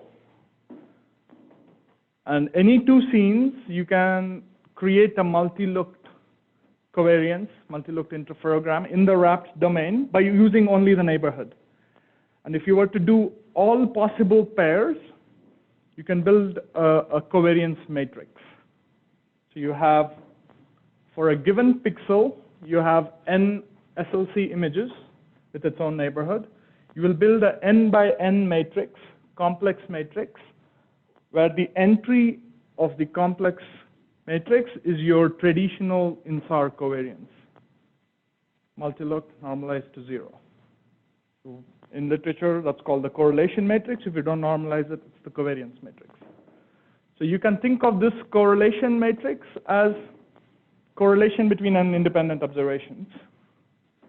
And this has some interesting structure. Here's an example from the Kurdistan stack from Harish. In different areas, represents different things. If you're in an urban area, you see it stays pretty coherent. Here's the 120 scenes being used. This is like 4 years of Sentinel data, almost 3 to 4 years of Sentinel data. And you still see correlation in the off-diagonal terms in the full covariance matrix. Whereas in an agricultural field, you see these periods where it's probably not growing or it's probably dry. You see patches of correlation. And this itself, basically, this covariance matrix tells you about all the interferometric information there is for that pixel in your given stack. And you can start making decisions based on this.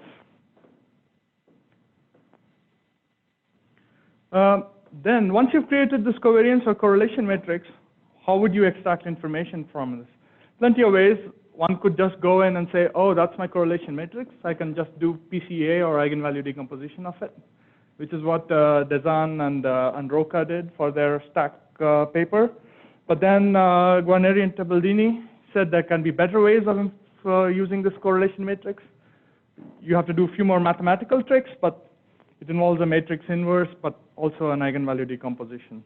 I'll point to their papers. I didn't want to go through the equations here, but that's basically how you estimate what goes into your processing is a co-registered stack of SLCs, And what comes out of your processor is a cleaned up stack.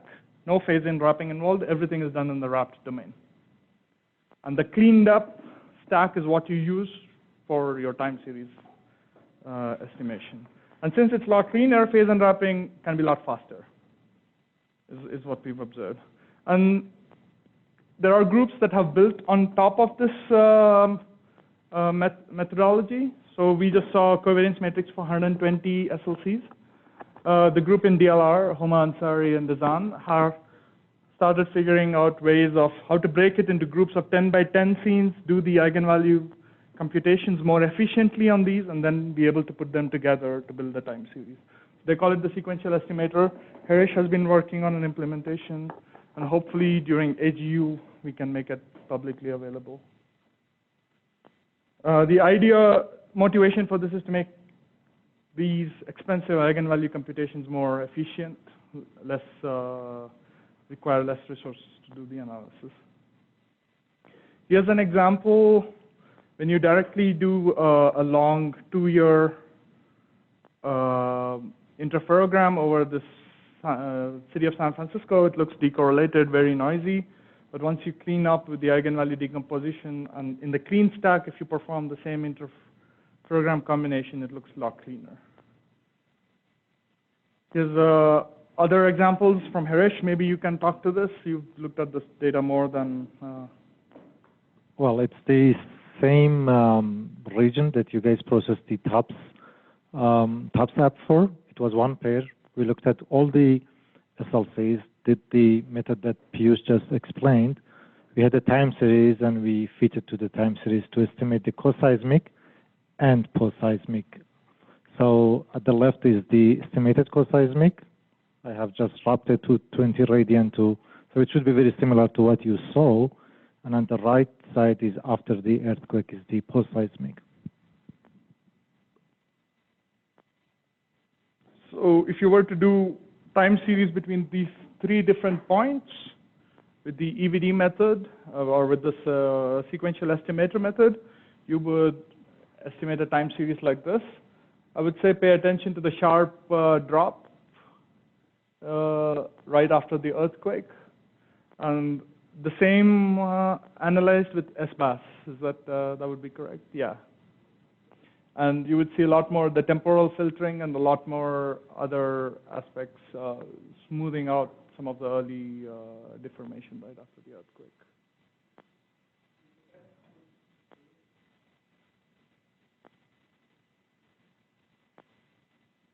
And this is no filtering applied at all in terms of like, even the DM error correction is not done, the tropospheric delay correction is not done, ionosphere, everything is there. But since we have a lot of acquisitions, we beat down the temporal decorrelation noise through the method that Piyush described. And the final product is at full SAR resolution, while for the SBAS one, we have multi-looked the original interferograms and have done the regular SBAS. And like I said, there's plenty of information to be extracted out of this full covariance structures. Here's a covariance matrix for a structure that was impacted by the earthquake. You can clearly see after the earthquake, the scattering properties changed. So you could start using machine learning stuff to start mapping damage and so on. So I know we spent a little bit too much time on this, and one of the things I wanted to bring this up for is we're beginning to see these national scale InSAR maps from TRE and other groups. These are the kind of methods that go into building those maps. And you're like, oh, why does it look cleaner than what I generate? Because these are the kind of optimizations that go into those time series approaches.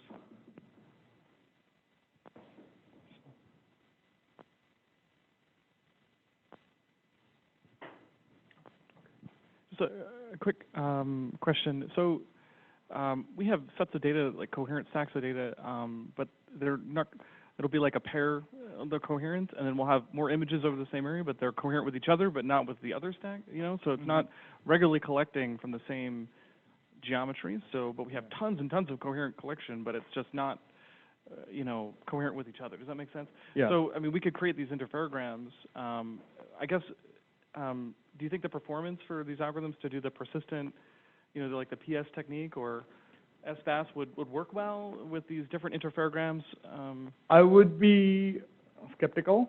Yeah. Partly because you see what we are relying on in this covariance structure is this scene having some correlated information with another scene. So if they're from different geometries, that Different correlation azimuths. is zero. Yeah. So like if it's an aircraft, for example, and it's, yeah. So your off diagonal is essentially zero. You can't get much more than just using these individual pairs by themselves. When these images start having correlations with each other, what you are exploiting is the off-diagonal covariance terms. When we create an S-bus network, you're essentially sampling the off-diagonal terms of the correlation matrix, and you're trying to extract information out of that in addition to just the nearest cross-diagonal term of your covariance matrix. okay. It goes back to the first state that Paul mentioned. The speckle is different. It's different geometry, so Yeah. there is no correlation probably. Yep. So that's all. Yep. Just one question.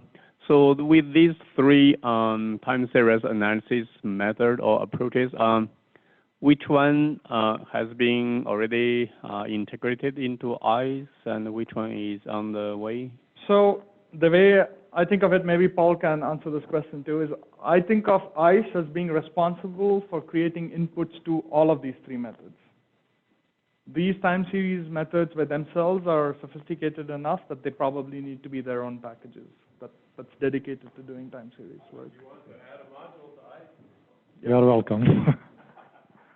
For the SPAS one, there is, Piyush has the giant implementation. That's a different package. MintPy, we will talk about this afternoon. Those are all SPAS. These new methods, it will be available hopefully in a few months out there. Yeah. So ICE is focused on getting the inputs to these right. So yeah. That's it. If you have any questions, feel free to ask us offline. The one thing I did not talk about is how to implement stacking and the workflow for generating. We'll talk about that a little bit tomorrow in the morning. Any questions? All right. So we will jump back to looking at actual data. Yeah. Thanks. So just connecting to what we did in the last couple of days. So ICE currently doesn't have a time series module. You import other modules that other people have written, such as MinPy. But in the future, is there plans to produce a fully connected system? A fully connected system? To ICE. So we have fully connected systems. MintPy will do a fully connected system.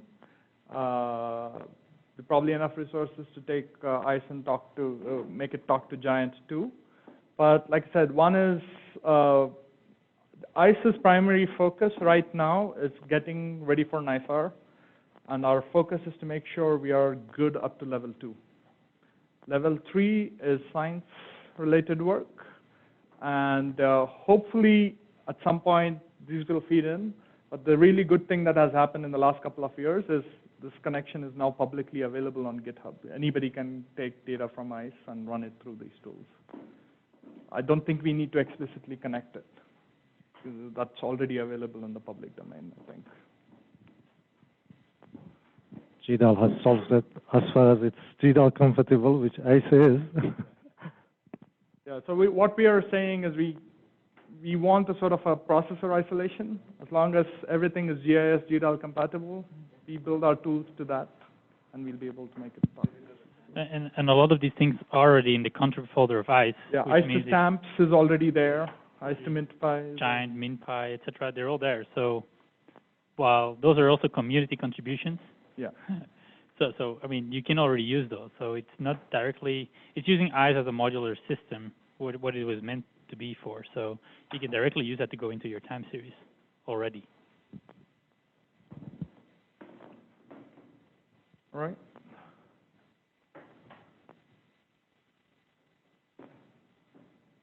So we will move on to the next time series.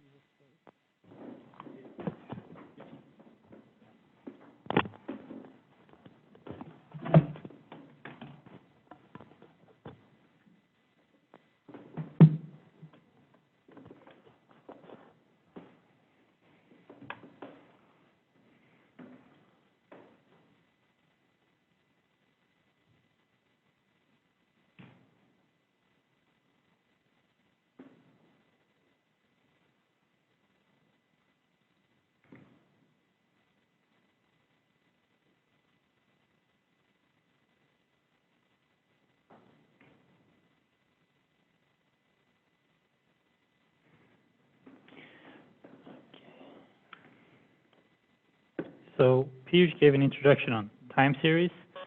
Now let's build up what we started with area tools. We had an idea on how to plot the different layers, to plot the average coherence. Now let's go over the other pre-processing steps which we need to do before we can go into time series. So anybody has an idea? You have these individual tiles. What do you might need to do first before you can go into time series? Iqbal, you said before pixel needs to be there in every image or every interferogram in time. What do we need to do first with these individual tiles? Anybody has an idea? So somebody says they need to have the same size. So that would imply some sort of stitching, combining the overlap. So that's true. Rob, you have another one? Yeah, stitching and putting them on the same grid so all the pixels are same location. That's correct. That's correct. So that's what we're going to show in this notebook here. It's kind of the ability to stitch, but it will also show you some other things. So whenever we go in time series, so Piyush gave you an indication on what you might need for time series. What variables do you think we might need to extract if we want to go into time series? Anybody? Iqbal? Phase, the unwrap phase. Okay. Yeah, so incidence angles are always really useful for converting east, north, up, etc. So that's one which we'll be extracting. Definitely the phase, that's what we need. We will be stitching the phase, coherence as well. In addition, we often look at the connected component because it gives us a metric on that. So let's go and open up the third notebook. So you go into, you go and open up a terminal. And Scott, how are we doing on memory? Do we need to close some of the previous notebooks, or is it okay? So you can copy again from the share folder.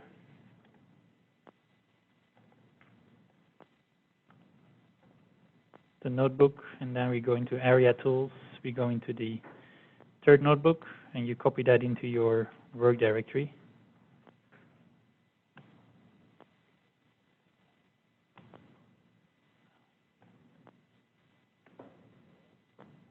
And then we just go and open up that notebook. So I will show you the command. So here you can see the command. So we're copying the third notebook into your workspace.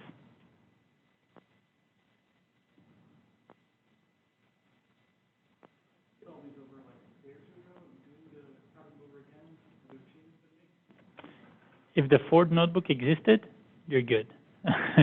If not, there were changes. But I think given that we run the, no, we haven't run the fourth one. Yeah, so double check if the fourth one, if you copied it and the fourth notebook existed, then you're good.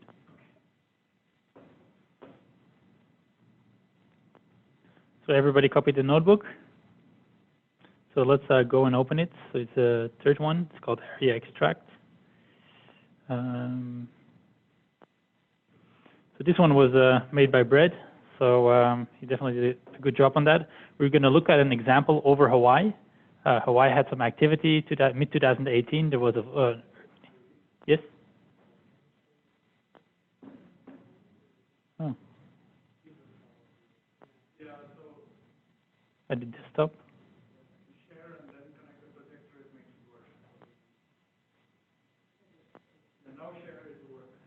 Yeah.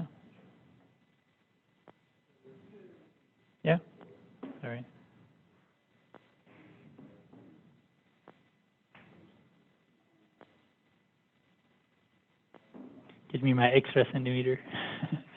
Okay, so this is an example over Hawaii, and there was some activity in Hawaii mid-2018. There was an earthquake and there was a rifting event. So we're going to have a quick look at one of these, the pre-rifting event actually. So what we're going to be doing, we're going to be using bounding boxes.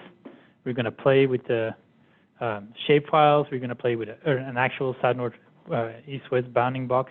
We're going to be playing with water masks. We're going to be stitching unwrapped space.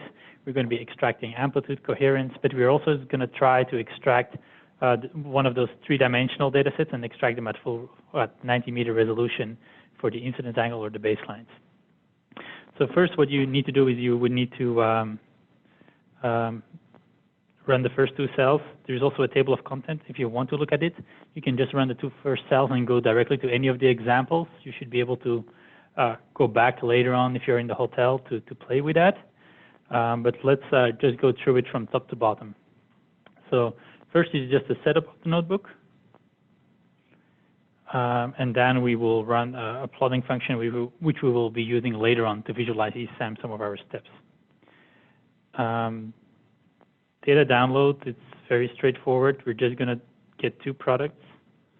So you can just, like we said before, this is kind of a repeat of the previous download notebooks, but you can directly download these two products by executing it.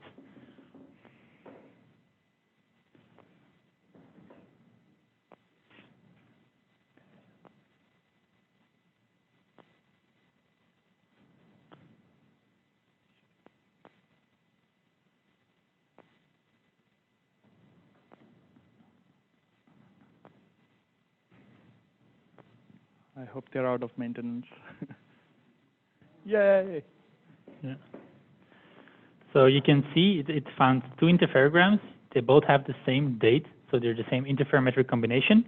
But the last two, you see north, actually gives you the leftmost southern and northern corner of the product. So that's actually your latitude range. So you can see that they overlap a little bit. And we want to overlap because we want to be able to stitch it. But you can see that they're the same. So it's a single interferogram, but it consists out of two products. So you can have a look at that in the folder. So that's where we find them. So as with any of these area tools programs, you can do just -H to get an ID on what the different input arguments are. Again, image files, it's the same between all programs. It's the -F option. You can specify the work directory, layers. So these NetCDF products have multiple layers. You can specify the layer that you want to extract. You could extract a single layer, multiple layers, etc. So you could specify them as a list, or as you could also say all, and it will extract all layers available. The DEM file, so our product doesn't come with a DM file, but we hook in with the magic of VSI curl. We directly hook into that global DM, which is available, which Scott showed, which Pius showed before, and we actually do a GDAL translate to get the DM matching our product. So if you do -D and you say download, it will go and download that DM. However, you could also specify your own DM. So think about whenever we're going to be intersecting that three-dimensional data cube to go to the full resolution. If you have your own DM, you could specify it here. The only thing, it needs to be a GDAL compatible DM. The other thing is you should provide the projection. If the projection is not there, you can use the command line option to force the projection to be provided with the -P option. Bounding boxes is the same as before. -M is the mask. Again, -M, if you do download, it will go and download you the mask. Amplitude, you can modify that to combine that with a water mask and threshold that. Number of threads, that's what we're going to increase later on to make it a little bit faster. So that is whenever we do a GDAL warp, and we do a lot of GDAL operations for stitching, tiling, etc. I will go into those different operations. Each time you use a GDAL warp. So you can control the number of threads which GDAL is using there. So currently it's hard-coded to be 2. We can increase that. So on your own laptop, you can easily increase that to 16 or so. Recent laptop, perhaps. In terms of output formats, so whenever we extract products, We extract them virtually whenever we can extract them virtually. We extract them physically whenever we need to do a manipulation to the data. Any idea which layers you could extract without manipulation and just blend them together? We call it mosaicing. Anybody has an idea? So you can pick from amplitude, coherence, baseline, unwrapped phase, connected component. Pick your favorite. You have an idea? No, amplitude, I mean. Okay. Stick together. So the unwrapped, we definitely need to do something on it, so we can't do that as a VRT. Amplitude, that is definitely one where we don't need to do anything. We can just mosaic it together.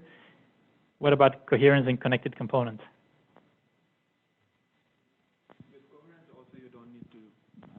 With coherence, you also need not to do anything. Like you can simply mosaic.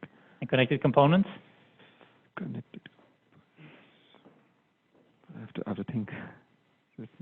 So what does connected component give you again in terms of information? So it is a proxy from snafu, and I guess we didn't go into too much detail, so perhaps you might not know. Yeah, it's a proxy for islands in terms of the unwrapping where snafu has confidence. Individual islands, it is confident about that. Going to another island, it's not sure about the phase ambiguity between those two. And generally, what we, for the standard product at least we forced a maximum of 20 connected components, 0 being decorrelated water generally. So each product has 20 connected components. Can I now mosaic these 20 connected components together with a tiling, or should I do some manipulation?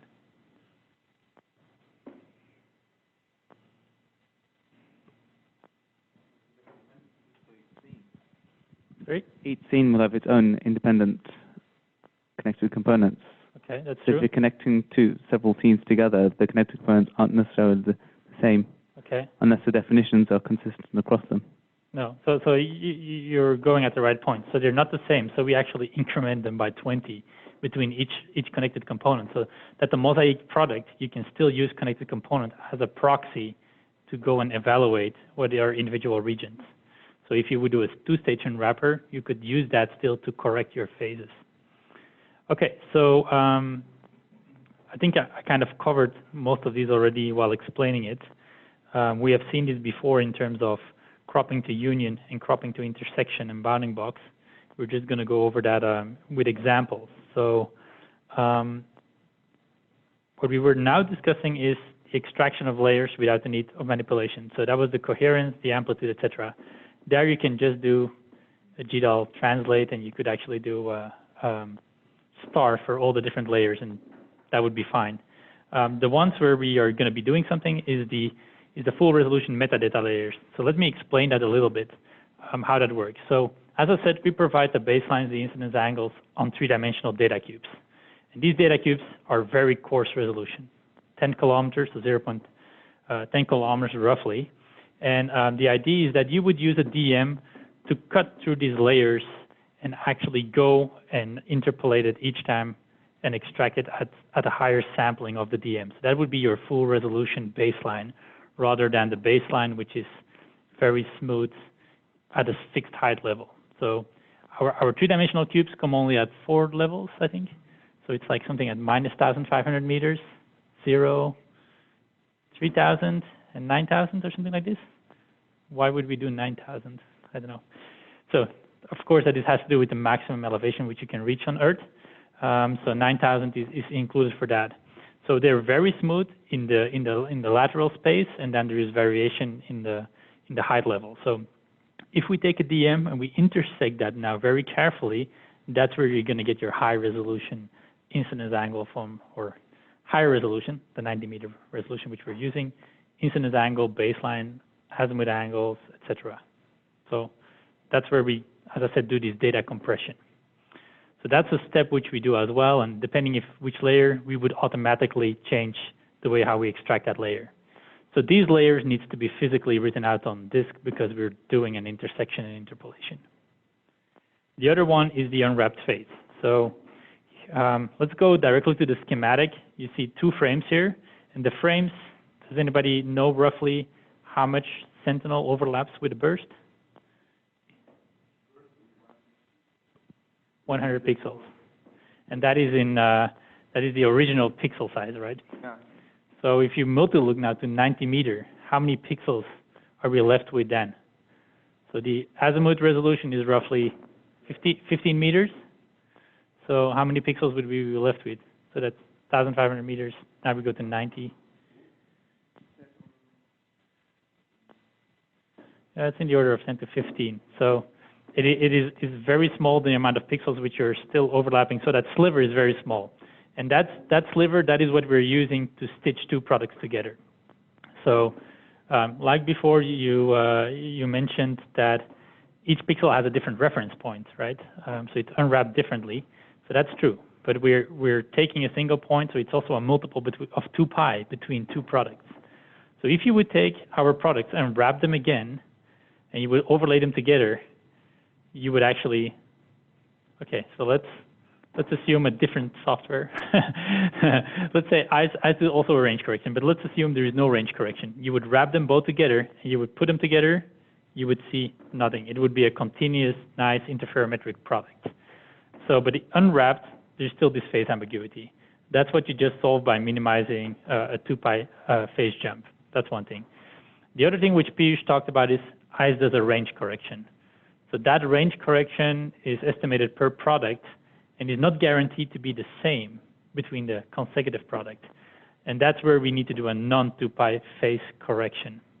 However, the strength of the benefit of the range correction is we can estimate it from the wrapped phase, so we don't need to have a coherent region. We can actually also estimate it from noisy data or decorrelated data. For the unwrapped phase stitching, do you think we're challenged by decorrelation or not? So the 2 pi phase jump estimation, or the integer one. Do we need to have coherence in that little sliver of overlap, or can we do it in decorrelated areas too? Matt? I think you would be challenged by decoherence. I think the unwrapper is going to do poorly in incoherent areas, and to try and map bad output from an unwrapper seems challenging. Yeah, so that's true. So you need to have good coherence. So stitching in the desert of these products is going to be great, but go and stitch them in the Amazon forests is not going to be a trivial challenge for sure. Yeah, sorry? Yeah. So you might have some spots. Okay, that's actually a good example. You might have some spots with higher coherence.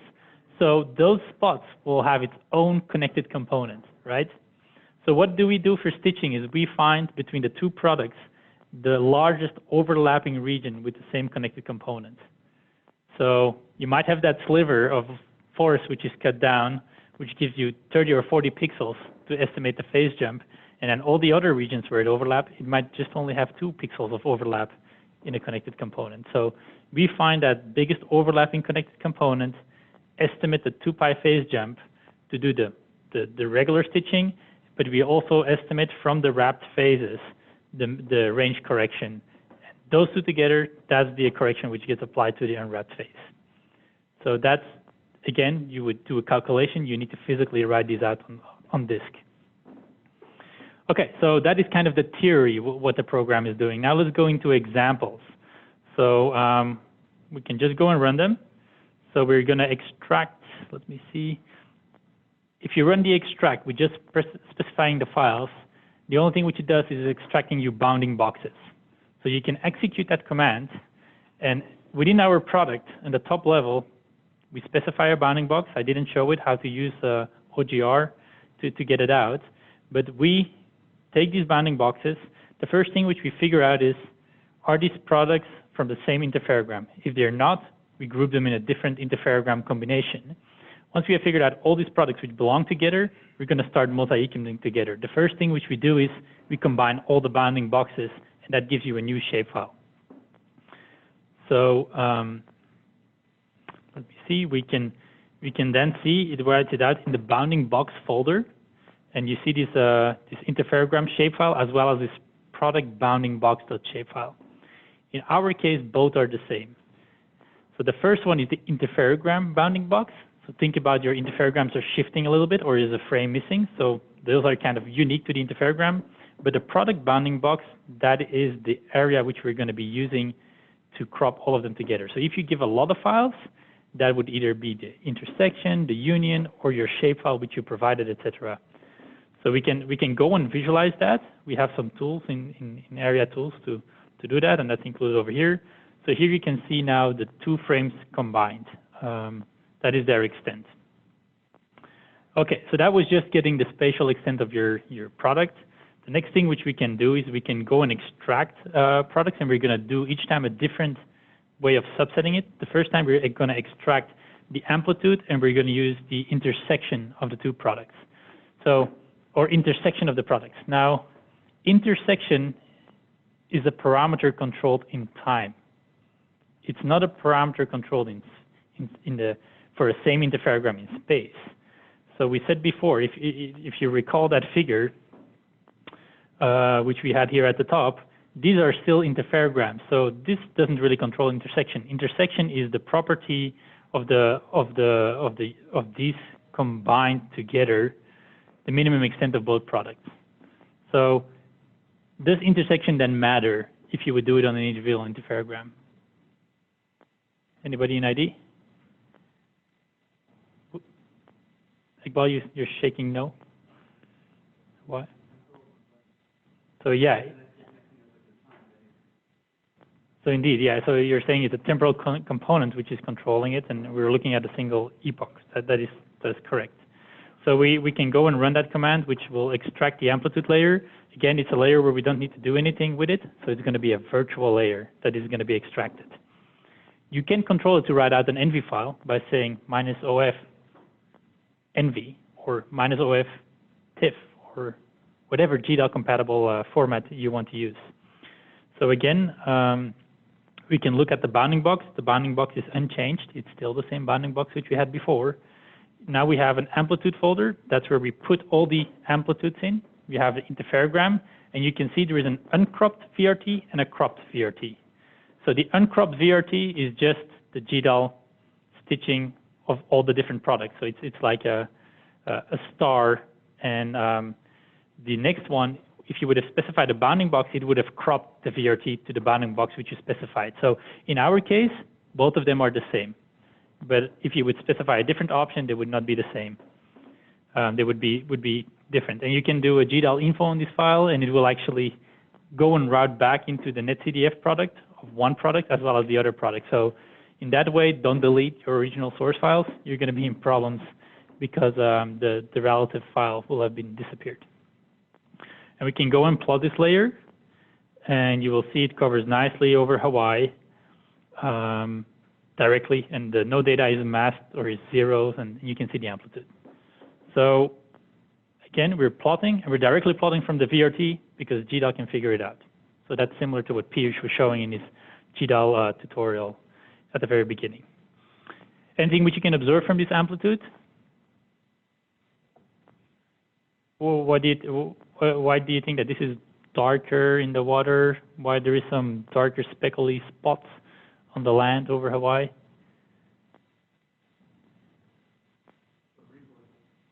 Sorry?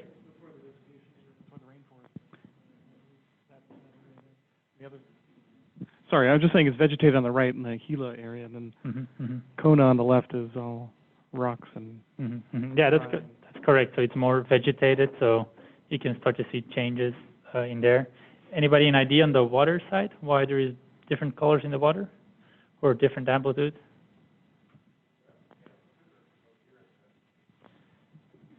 Piyush? Ocean roughness? So he's asking what is the physical the amplitude of the interferogram. Of the interferogram. Of both. Magnitude product of. Yeah. Okay. Yeah.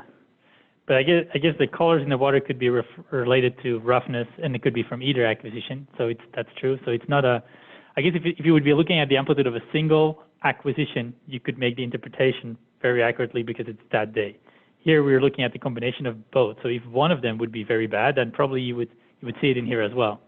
But Paul might have more.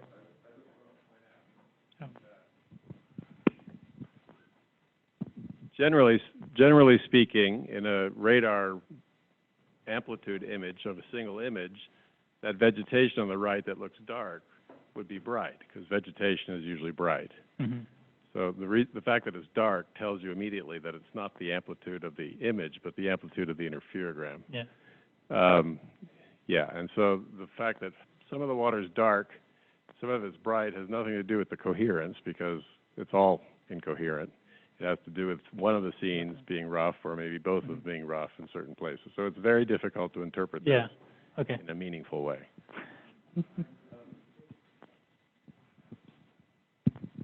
So speaking of interpreting in a meaningful way, I just did some armchair science and looked at a map of the ocean currents around Hawaii, and it looks like they're coming from the northeast, so maybe the island is sheltering from the shadowing effect of the ocean roughness. Some of the surfers might know better than I would. Okay, so now we can look at the filtered coherence.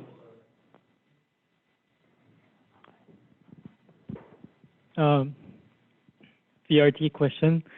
If you were to plot logarithm of the image that we're seeing, or apply some alpha to improve the visibility, can you still use the VRT as it is, or do you have to produce image? So the VRT, you're just loading. Once it's loaded in MATLAB as an NP array, you can do any mathematical operation before you plot it. So it's just the data loading. How you render it, you can control yourself.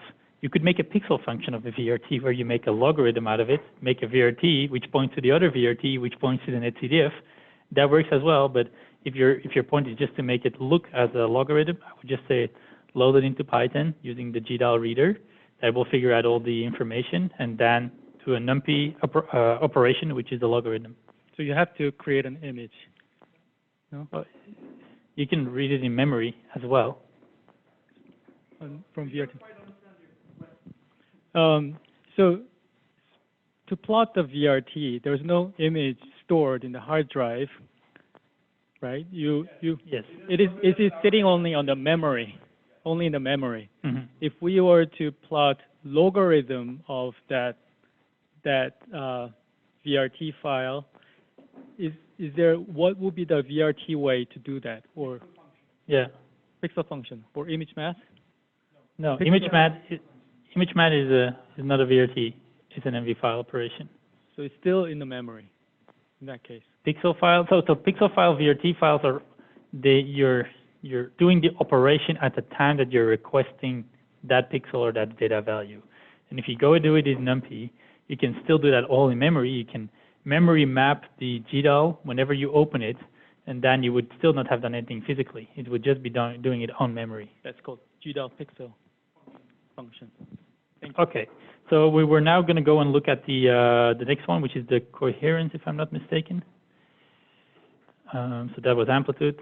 So this is the filtered coherence, the phase sigma, which Piers described before. Again, this is a layer where we don't need to do any operation. And now we're going to give it a bounding box. We're going to crop it tightly around the island. So if we would now go and plot the product bounding box, you can see that it's a tight square around it. Again, outputs are written in the layer folder, so it's written in the coherence, same file structure definition. You see an uncropped and a cropped one. We can do a GDAL info on the file, and you will see the bounding box is tight like we specified it before.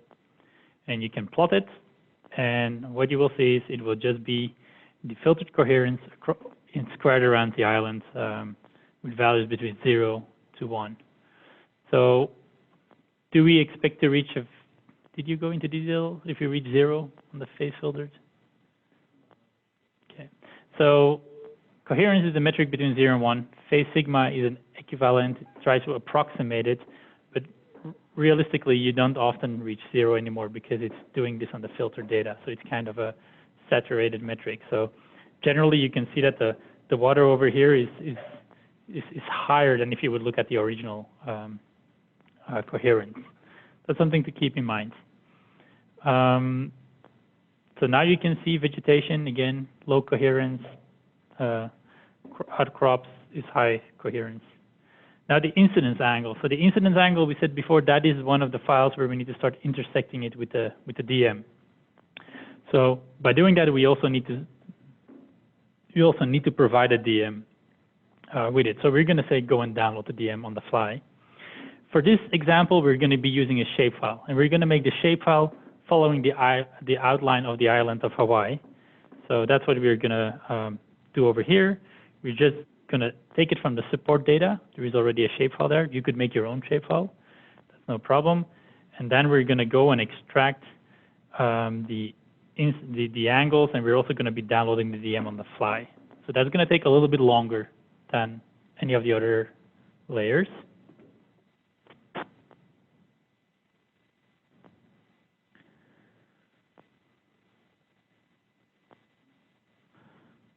Okay, so that's done now. So we can again plot the product bounding box, and now you see it is the shapefile polygon which we're going to be using. So as I said before, we're only going to keep whatever is within the polygon. Everything outside the polygon, we're going to go and set to no data. So we cut, it's a cut line operation within GDAL, which we're doing as well. So again, as I said, layers go into their respective names. So incidence angle, now you find the incidence angle in this folder. And you can also do a GDAL info. GDAL info goes to the maximum extent of the VRT. So that is going to crop a rectangular square around it. So that's what you can see over here. As well, and now we can go and plot the layer of the incidence angle over the island. So you can see there is nothing in the water because we used the coastline as a polygon over here.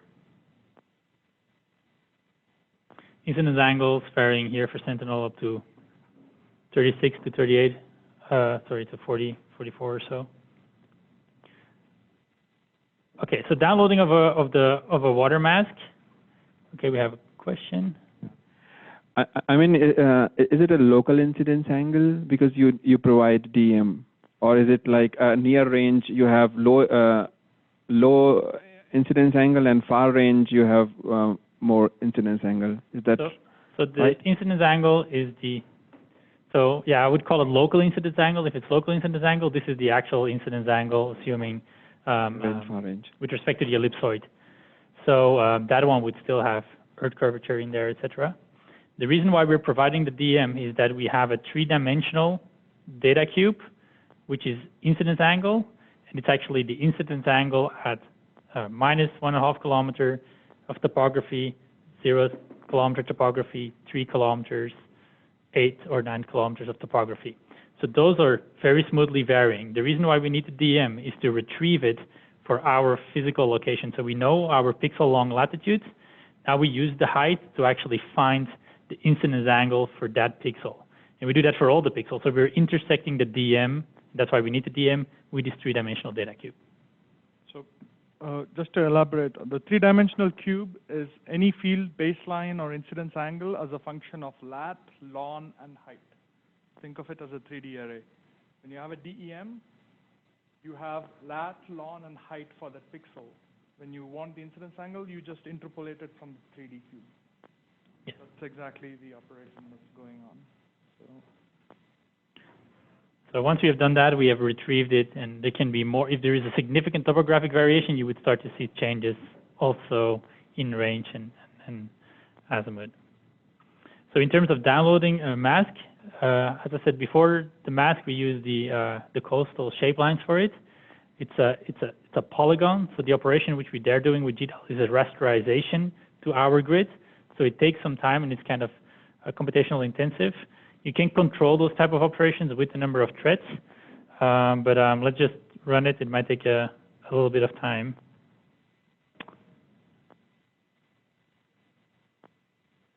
And then we can plot the water mask as well. So whenever Haresh is going to go and show his time series stuff, he likes to have the mask because MinPy, it's not going to look at pixels in the water. It's only going to look to pixels on land. So if you're looking over an island like Hawaii, you probably want to get rid of the water just to save you some processing time.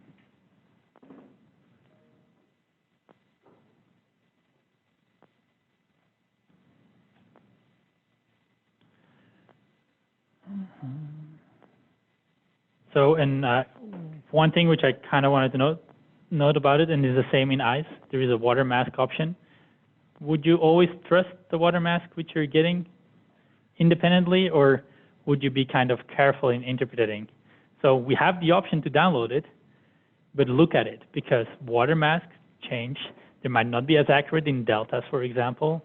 On the East Coast, they're not as great as on Hawaii. That's pretty obvious, and other regions around the world might not work.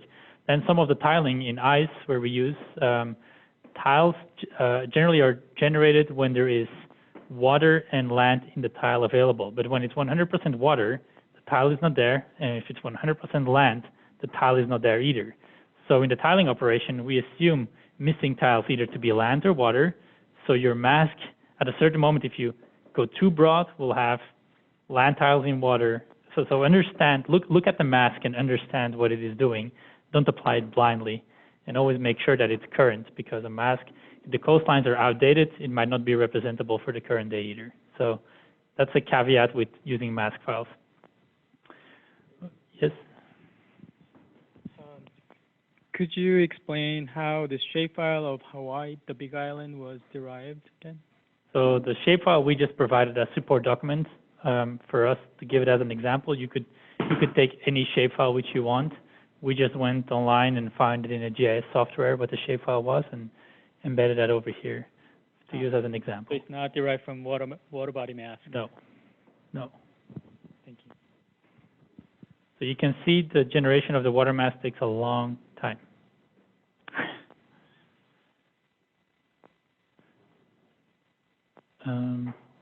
Okay, so I'm going to skip the downloading of a DM because that's the same as a water mask. There is application in here. One of them is the east-nord up conversion factors. That is more for if you want to go and do interpretation. So again, we have a slightly different convention, like I said before. So this is the conversion factors which we would apply or calculate, different than ice, which is with respect to the north, we are with respect to the east, so we don't have a 90 degrees difference in the heading angle. So for the rest, the equations are the same, and you can just you can apply them. So for doing that, you would just extract the incidence angle, the azimuth angle, and then you would load them into Python. You would apply the equations. You would write it out, and you can just generate all the metadata again to make it a VRT, etc. So that's what we're doing over here in that example. I had a quick question. Going back to the mask layer, how would you go about using the coherence threshold as a mask? So, I mean, so a mask, you can combine the mask with as many other parameters as you want. So if you want to threshold the amplitude and say 0 and 1, and you want to have the coherence and threshold that, you can combine those two masks to make a new mask. That should not be a problem. But as part of the codes, we don't generate a mask based on coherence thresholding. For that, I would just recommend extract the layer, load it into Python, and then threshold it over there to write it out again. And that's similar to what we do for the east-nord up. So you can always look in and refer to those examples to know how to write out those NumPy arrays again. So, okay, I'm just going to kill this because for sake of time. So let me quickly show you the east-nord up conversion, because I think that is something which hooks back to what Garrett was doing before. Let's hope I implemented my right equation. Okay, so based on the satellite heading, can anybody predict me or give me an estimate on what is the order of magnitude? Which one is going to be the biggest? Up to LOS, north to LOS, east to LOS, and think about the satellite geometry. So this is which track? Is it an ascending or a descending track? It's an ascending track. So let's assume. Oh, there it is. So let's assume ascending track. Well, and give me the magnitude. Is it going to be positive or negative? My sensitivity to east, north, and up. I'm on the target. So up is going to be negative, I guess. Target to satellite. So no, then I'm going to target to satellite. Depends if you're thinking in range or in phase. Okay, so let's assume up is positive, and then the other signs should fall into place as well. So is up the biggest or the smallest? Its angle is about 40 degrees. Yeah. Yeah. But yeah, indeed. So this is 3 subswats. So generally, we're most sensitive to the vertical because we're kind of looking very sharp down. If you start to look at 45 degrees, you start to see there is a horizontal has a similar sensitivity as the vertical. But given that we're flying with respect to the north, we have only a slight heading of the satellite. We're generally very insensitive to north-south motion. So north-south should be the smallest component. Then you kind of start to see the east and the up to trade off to be similar magnitudes almost.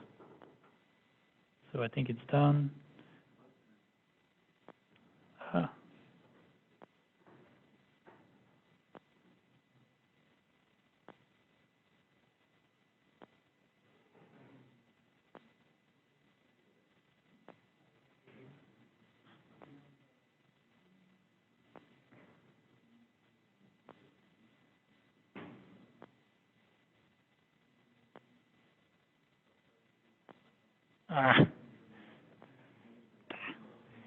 Okay.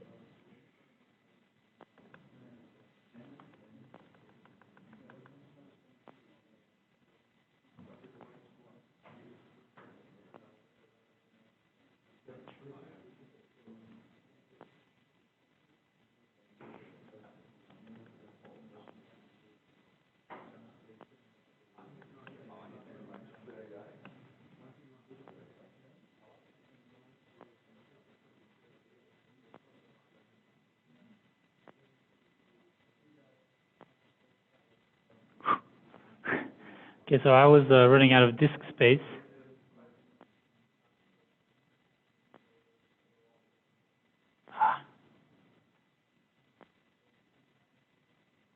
Scott, am I your disk hawk? I'm running out of disk space. Am I your disk hawk or not? Yeah, it says.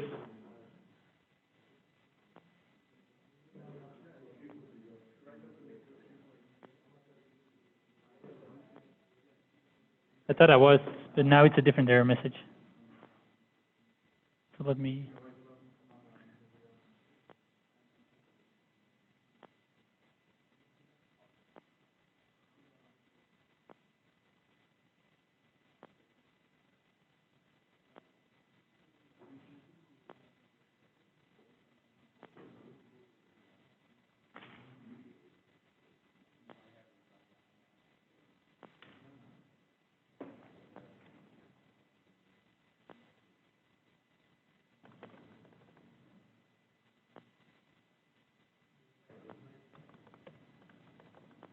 So I think I'm just missing a folder.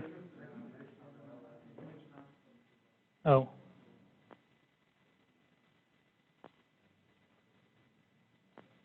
Okay. So I didn't have a. So for me, this wasn't working because I wasn't making the results folder, which I'm trying to write data to. So I needed to have an intermediate step to first make the folder and then write the VRT to. So you can solve that by just doing make dir results just before you go and do the calculation. So once you've done that, it will go and find you the files. You can do the stats on it, and then here you can see the conversion factors for 3 different bands, up being biggest, east, and north being pretty small. We can go and visualize them as well. So east 0.6, north 0.1, and up 0.7, roughly. So that gives you the conversion factors. The other one is a displacement map. I'm not going to go into detail, but that's where we applied the sign convention. We said that for us, positive in phase was upwards, so we don't apply the -1 in terms of over time having subsidence being negative. So you can look over that when at the hotel. suggest for now we proceed to the next one because we just want to start something running, which will run over lunch, and then by the time we get back, we can use it. Okay, any questions on this notebook? Okay, so I suggest then you go into running and you close the notebook or shut it down.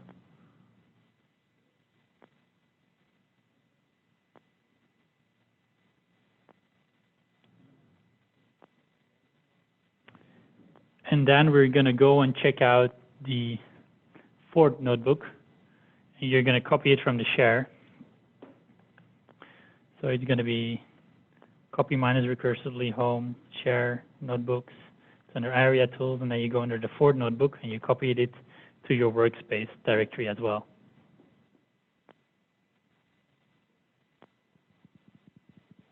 Okay. I think we already did that, no? Okay, so keep it. So, because we were already downloading all the products there. So now we just go and open up that notebook. I think it's this one.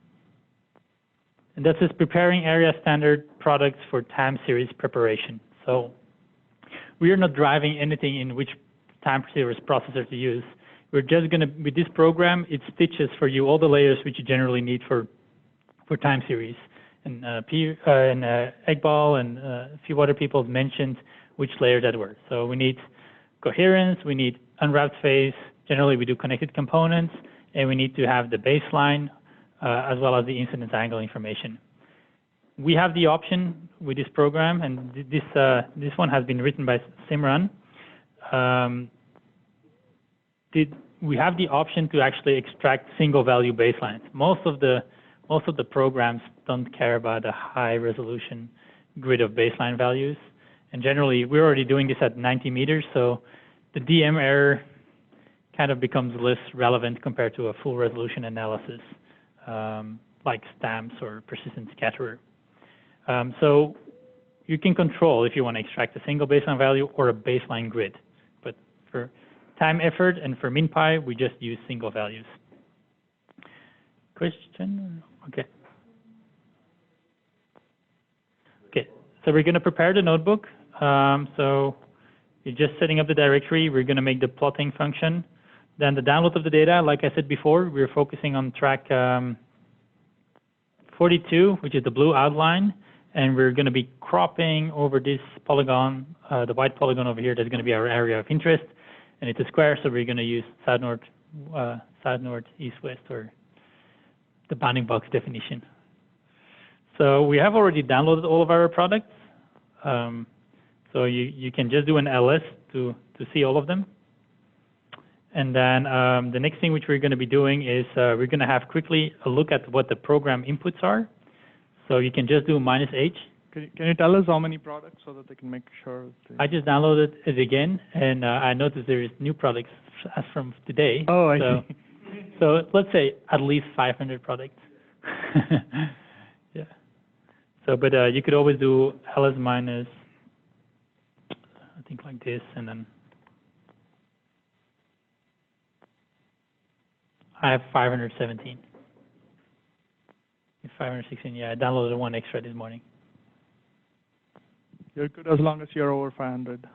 Are you roughly in the same ballpark? Okay, good. Okay, so looking at the program overview, so it's called Area Time Series Setup. So we're not saying which time series processor.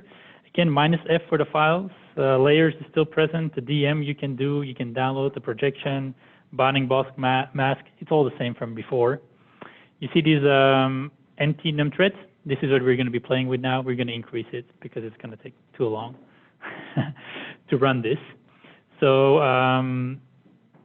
we will skip all this because that's all the same. We will directly go into the application, and that is the time series setup. So what does this program do? We have 500 files. There's many different interferograms. There might be multiple products per interferogram. The first thing which this program does, it's going to go and figure out which interferogram has which product that it needs to stitch. So that's kind of an overhead which it does first. Once that's completed, it's going to go and extract all the bounding boxes from these just for user information. If you specify, based on your bounding box option, which is specified, it would either crop to union, crop to intersection, give the bounding box option, shapefile, etc. And after that, it will go and start to do coherence, connected component, unwrapped face. Those ones it will do operations on, and it will also extract a single incidence angle, because incidence angle is not going to change too much over time, single heading angle as well, and it will extract a baseline value for each of the single baseline value, perpendicular baseline value for each of the interferograms for that cropped area. So you can run that, and it's also going to download the mask. So, but first, sorry, let's wait with that. Almost too quick. Change the setting of the number of threads. So add the -NT and put it to 4 instead of 2 for now. So you can do -NT 4, and then you can run the command. You already done it, Iqbal? Of course.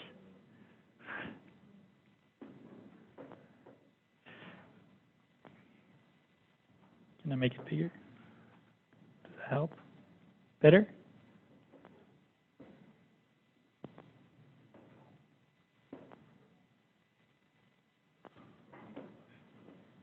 Is it running for everybody? So the first time when you run it, it's trying to figure out all these different pairings. It's not going to output you anything on the screen. I added a ticket on GitHub to have a progress bar. So that's going to help in future. And we're going to try and parallelize this because that is one of our most time-consuming steps. And it's fully serial. So, or if somebody likes to give the contribution, we also welcome that. But after that, you will start to see a lot of other information appearing on your screen. So I already run it just to give you a feel on how it would look like. Okay, so first of all is a shapefile that's done. It will figure out it has 517 products, and those 517 lead to 429 interferograms. So some of them have 2 products, other ones have 1. And then it's going to start processing the data. It's going to go and download it, the DM. It's also going to go and download the mask file, and that's where you're going to be rasterizing it later on with those number of threads. So I had multi-processing 2. It took me about 40 minutes of running this code. So the first one is it's stitching the unwrapped face, and it's minimizing this overlap. That could also be parallelized in future.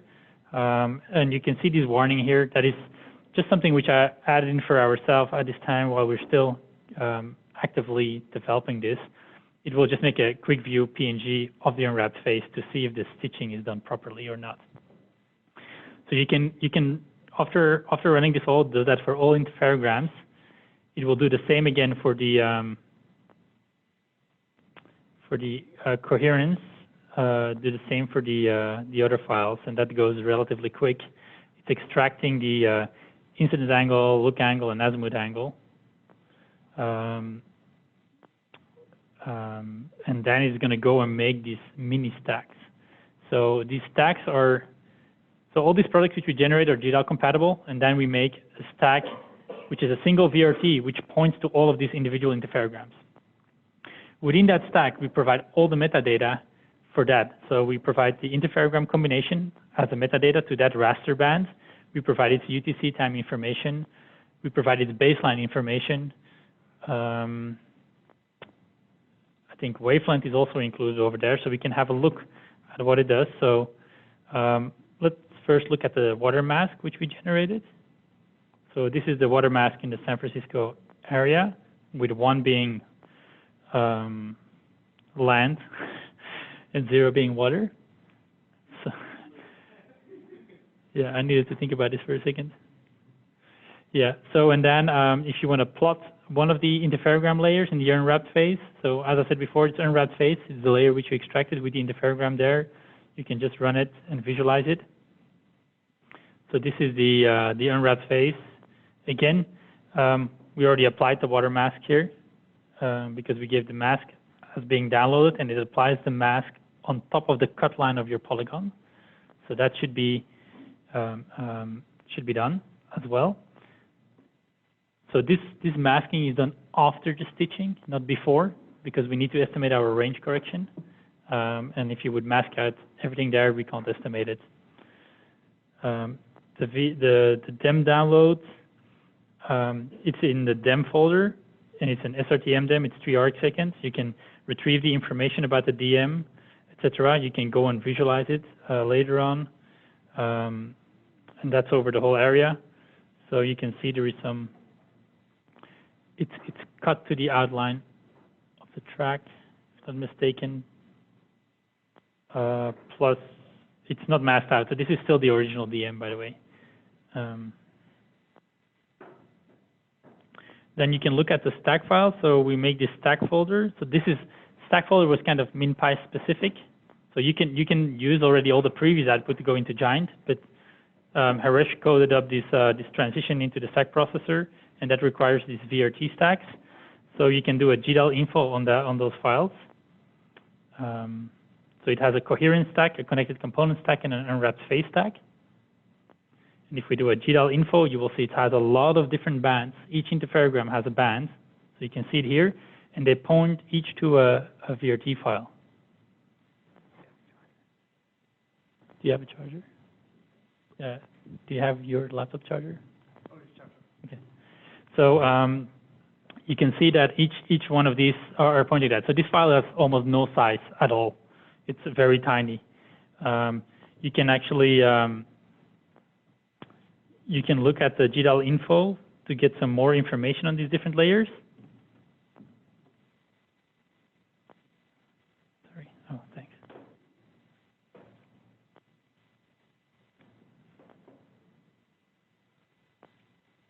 So now we did. So we go to the bottom of this stack.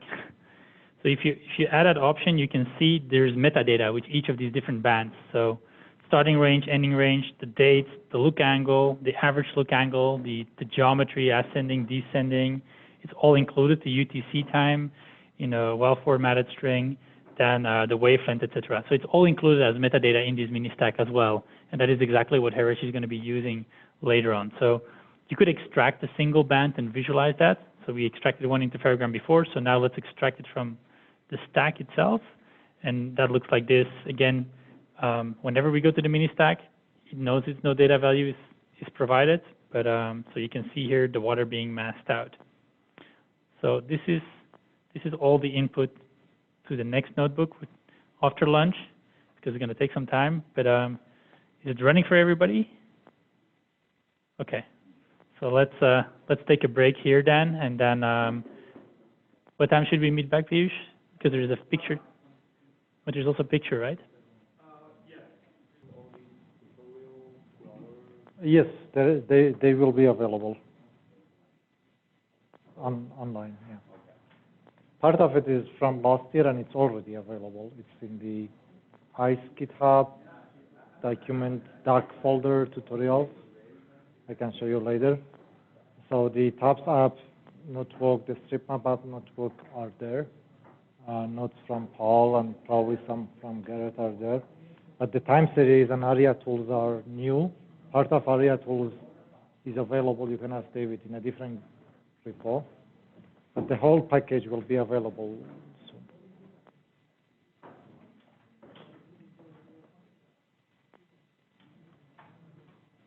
All right, so I guess we are going to start. Our online participants, please make sure if you have this folder in your work directory,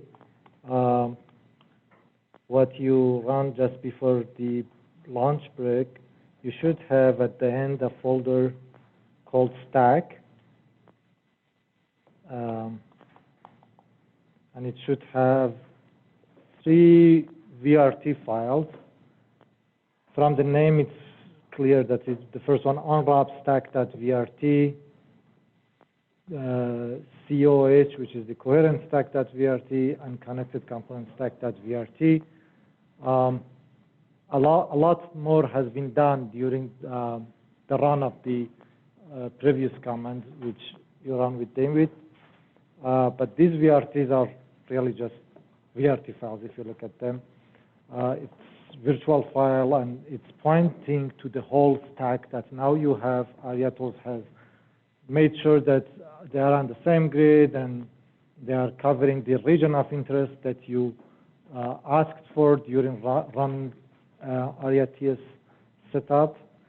And also, if there are multiple frames, it has accounted for shifts between them. So then you are still waiting. Is there anybody else? Are you still waiting? It's done? Is it done for you too? Okay. So, yeah, I think we are almost done. I hope that our online participants have also been successful in generating these files. So it looks like most of you guys have it. So please copy the time series notebook and make sure that you copy it right now, because a few minutes ago, Scott synced with what I had pushed 1 hour ago. So make sure that you have the latest version. Share, notebooks, time series. Copy it in your work directory.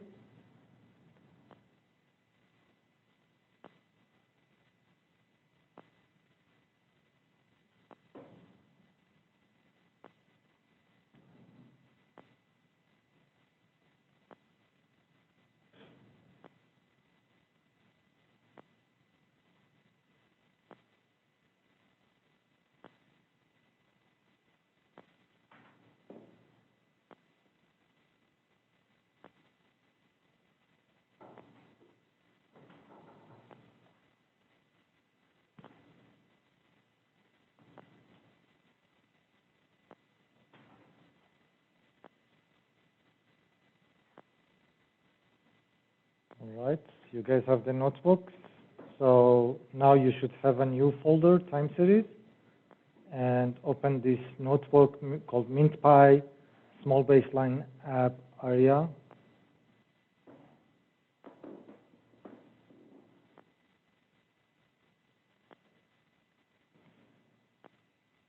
All right, so this session we are gonna do a time series analysis, the small baseline approach known as SPAS. And we are going to use a package called MintPy Miami InSAR time series analysis in Python. Several people have worked on it. Last 4 or 5 years, Yunjun Zhang has been the primary developer for this package, and also he has contributed in preparing this notebook, so I would like to acknowledge him here. The package is available online on GitHub. It's probably one of our most active GitHub repos, so thanks to Yunjun. And there is a paper in review, but there is already, because of this class, there is a preprint. So you can take a look at the details of the algorithms that have been implemented, and definitely more than what you find in this notebook. Please go ahead and run the first cell, which simply sets up your notebook. I'm going to do the same.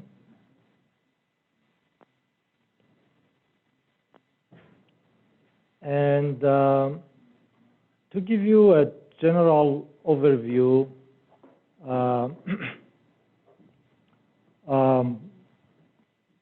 MintPy is mainly the small baseline approach time series analysis, as Piyush talked about. And here we have, with ARIA products, we have a stack of unwrapped interferograms.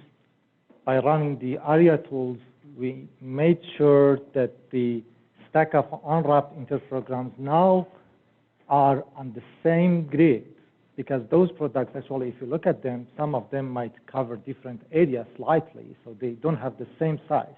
Now they have the same size. Imagine you have a 3D cube now. Each layer of the cube is one unwrapped interferogram. And actually, it's not one 3D cube. We have coherent and also connected component files and a lot of metadata.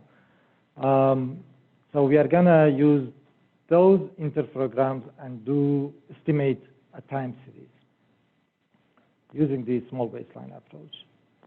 If you just run this cell, small baseline app.py --help, it should show you some some general information that what it does and what are the processing steps for generating the time series from a stack of unwrapped interferograms. Very shortly, we are going to go to the details, but I have some short description of each step here. Load data is the first step. Clearly, we are loading whatever ARIA products, ARIA tools did. We are loading them to an HDF5 file. We developed MintPy before we knew that much about GDAL, so otherwise it would be possible to actually just point to the VRT files. If we want to make some changes, probably that's one change that we want to make. But anyway, MintPy by default expects a cube in HDF5 for the input data and some metadata. It's very clear in the documentation what are the minimum metadata that we need. So load data step is going to do that for you. Modify network. David showed a network of interferograms, right? A time baseline plot with coherence color coded. MintPy allows you, you don't need to go back to ARIA tools if you want to remove one interferogram. That's a bad interferogram, I want to remove it. Or if you want to put threshold and coherence, and that way change your network. It gives you a lot of, we are going to get back to this at the second part of the session. So modify network basically gives you flexibility to change the network of interferogram before time series inversion. The reference point is going to reference all unwrapped interferograms to the same pixel. Each interferogram has been processed independently, so they might have different reference points. At this step, we make sure that they all reference to the same reference point. And then if you ask for, you may have the ability to also correct for phase unwrapping errors. We will get there. Stack interferogram is just for visualization, all the way stacking, just averaging all the interferogram, just for you, even before doing time series, looking at an average phase, just by averaging all your interferograms. Actually, sometimes, if you have a very large data set, it's useful. Just take a look before doing time series, what would you expect? And then finally, doing the inversion, that's the small baseline approach. We will get there. And there are, after the inversion, there are other corrections that you can optionally apply. Local oscillator drift is specific to NVSATs. There is an empirical model from European colleagues, and MintPy knows about that, so if it's NVSAT data, it applies it. It's not relevant for other data sets. The tropospheric delay correction, the default approach is using PyAPS from Piyush and Romain Jolivet, and that package is available on GitHub. MintPy has instruction how to install it, and there is simple elevation relation with phase approaches. We don't have the fancy one that David talked about, which windows over the interferogram, but at least the simple one is there. The ramping, it's very, traditionally people were removing a ramp from an interferogram all the time. Last few years, I guess we have understood more what are these ramps. As you saw yesterday, one source is ionosphere. So we have personally, I don't remove ramps, but if you are interested in a small signal over a small region, then it's fine. You can remove ramp, and that actually removes a lot of long wavelength noise in your data. It could be troposphere, ionosphere, possible geometry effects. And then correct topography allows you to solve for the DM error impact on your time series, since it's related to it's a function of the perpendicular baseline, so we can actually solve for it. Finally, residual RMS, I'll get back to those at the end, and you can make a velocity of your time series at the end. If your stack is in radar coordinate, you can even geocode it here using some interpolation modules, but all the information is there if you follow what Piyush suggested using GDAL.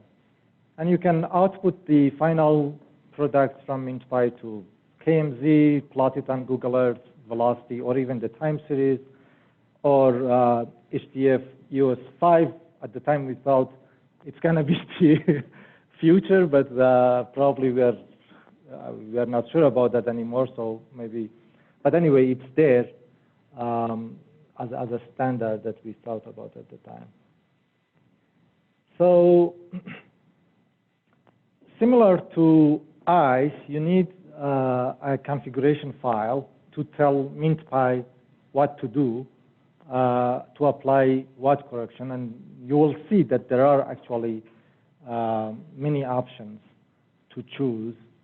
Some of them, the small baseline app turns them on. That's based on our experience, and more recently based on Yunjun's experience. But that's anyway our taste, developer taste. But you can have control on them simply by saying yes or no, do this for me or not. But some of them are necessary. For example, you have to specify, it's better to specify a reference pixel. If you know about your area beforehand, if you have processed the data, or if you just look at the average coherence, visually look at, choose a reference pixel. If you don't choose, MintPy is going to go look at the average coherence over the entire stack and randomly choose one pixel with highest coherence in a region.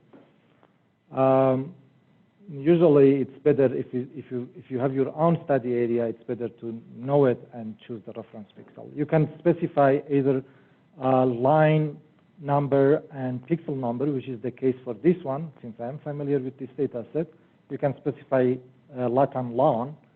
It doesn't matter if it's in radar coordinate or in geo coordinate. It's going to do the conversion. And I have turned off all other corrections and options. I just want to, at this step, I just want to take the unwrapped interferograms, invert it, get a time series, and look at how does it look like. I don't want to do anything fancy. At the next session, after the break, we come back and try to a little bit look at the details and do some corrections.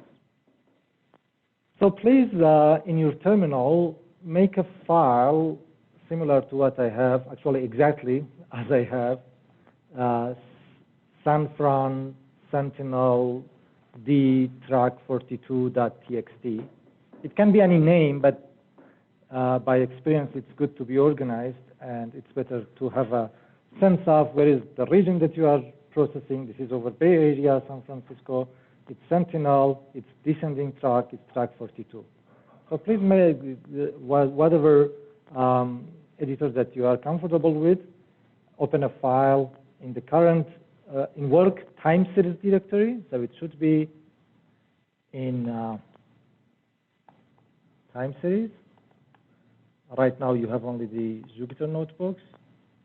So I'm going to make sure I have that name. So I just copy it.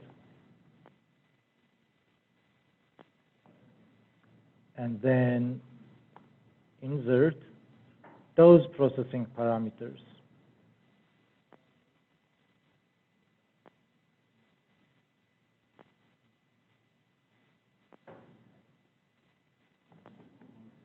And make sure that you save it.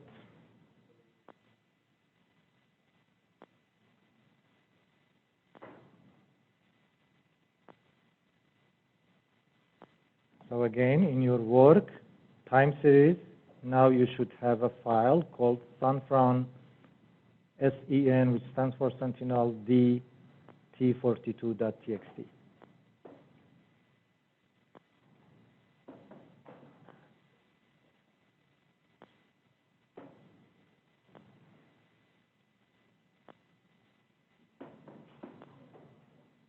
You all have the processing parameter file, configuration file.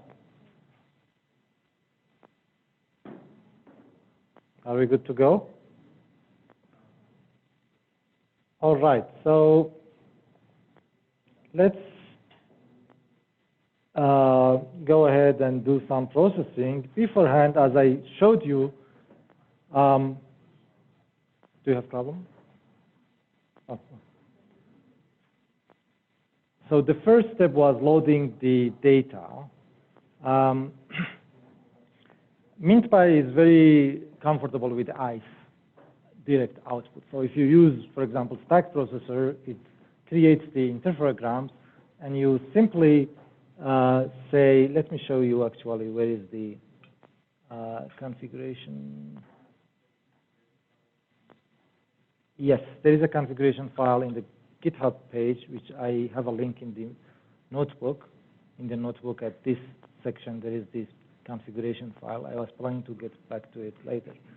It's very clear. Yunjun has spent a lot of time on this to make it really easy to understand. It couldn't be easier, I believe. MintPy.load.processor. By default, it's ICE. You can have snap, you can have gamma, you can have ROIPAC. The update mode, if you have already a stack, you can specify if you want to rewrite or update it. The compression, that's for the HDF5. If you have processed with the iStack processor, you just need to give the path to that folder, which has the unwrapped interferograms, which has the correlation and the connected component. If you want the wrapped file, which MintPy doesn't work with it much, but you can load them. If you have ionospheric phase, you can also load them. So also all the geometry file, the DM, the azimuth angle, look angle, everything, you can give the path. So I'll show you tomorrow in the stack processor. All these are in one folder. So it's really giving one folder multiple times, just slightly changing it. So it's very, very easy. And Yunjun has a notebook on GitHub with direct outputs from iStack processor. The data is there, the notebook is there, the configuration is there. So it's really easy to go ahead and first, if you want to use ICE, stack process, and then do time series, that's the notebook to go. But here today, we don't want to do that. We want to work with the ARIA products. ARIA products are new, so we got around the load method in MintPy and actually wrote a simple script to take whatever the ARIA tools produced and import it to the format that MintPy expects. So please go ahead and run this cell, which is preparing ARIA products now for MintPy.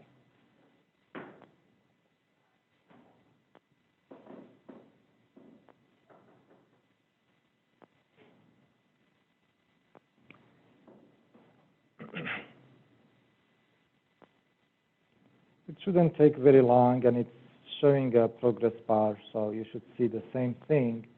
And it prints out few useful information there, what data sets it's creating. It's creating a data set, for example, for BPerf, which is perpendicular baseline, coherence, connected component, date. Date is a data set that one column is the first dates of the interferogram, and second column is the second date of the interferogram. An unwrapped phase, which is the main data set that we are going to work with. Drop ifgram, I'll mention it again, but drop ifgram is one data set. It's a Boolean that tells MintPy to use this specific interferogram or not, if it's either true or false. So when we modify the network, drop ifgram is the only thing that will change. MintPy doesn't go and doesn't remove the interferogram physically from the HDF5 file. But in all the steps, it cares about what's that data set. If it's true for that specific index of the interferogram, it's going to use it. If it's false, it's going to ignore it. And you can always restart that, that data set easily.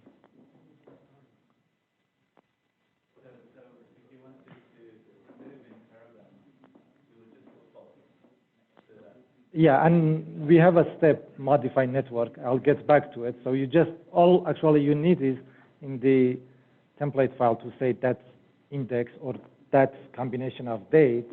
Many, many options. Well, I'll get back to it. So how many have finished this step?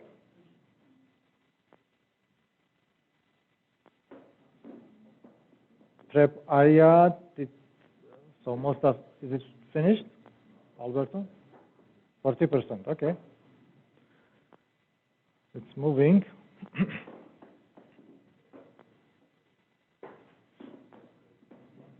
So at the end should show something like this, finish writing to HTF5 file.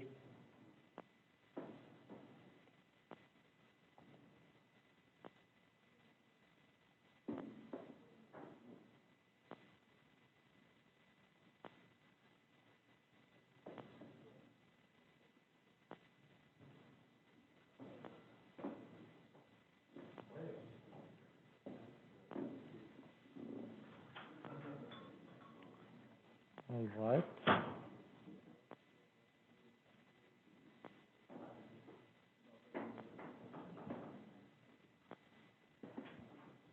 Is it finished, Alberto? No, this is massive. It goes fine. Did it finish for you? 84. 84, okay, good.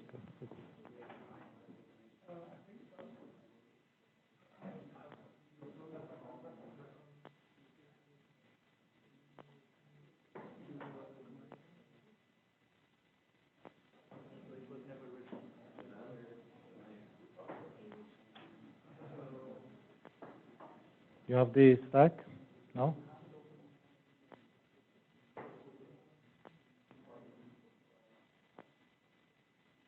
Oh, you have it. Good.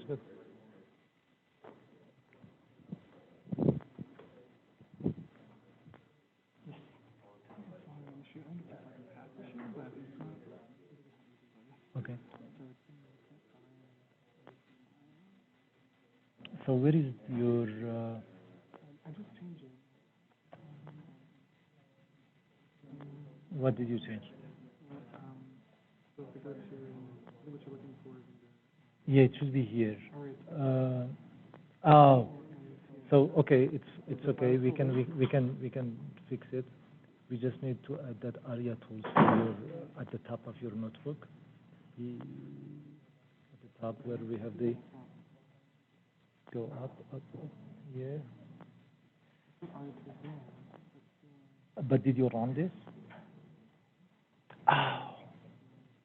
Oh, I see. So go ahead. Yeah, that's cell, unfortunately. Okay, you have to manually, sorry. Yeah, you have to manually, that one and the rest of those.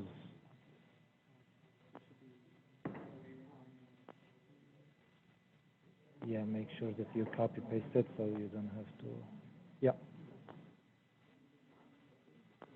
All those, just slowly go and replace it, sorry, yeah.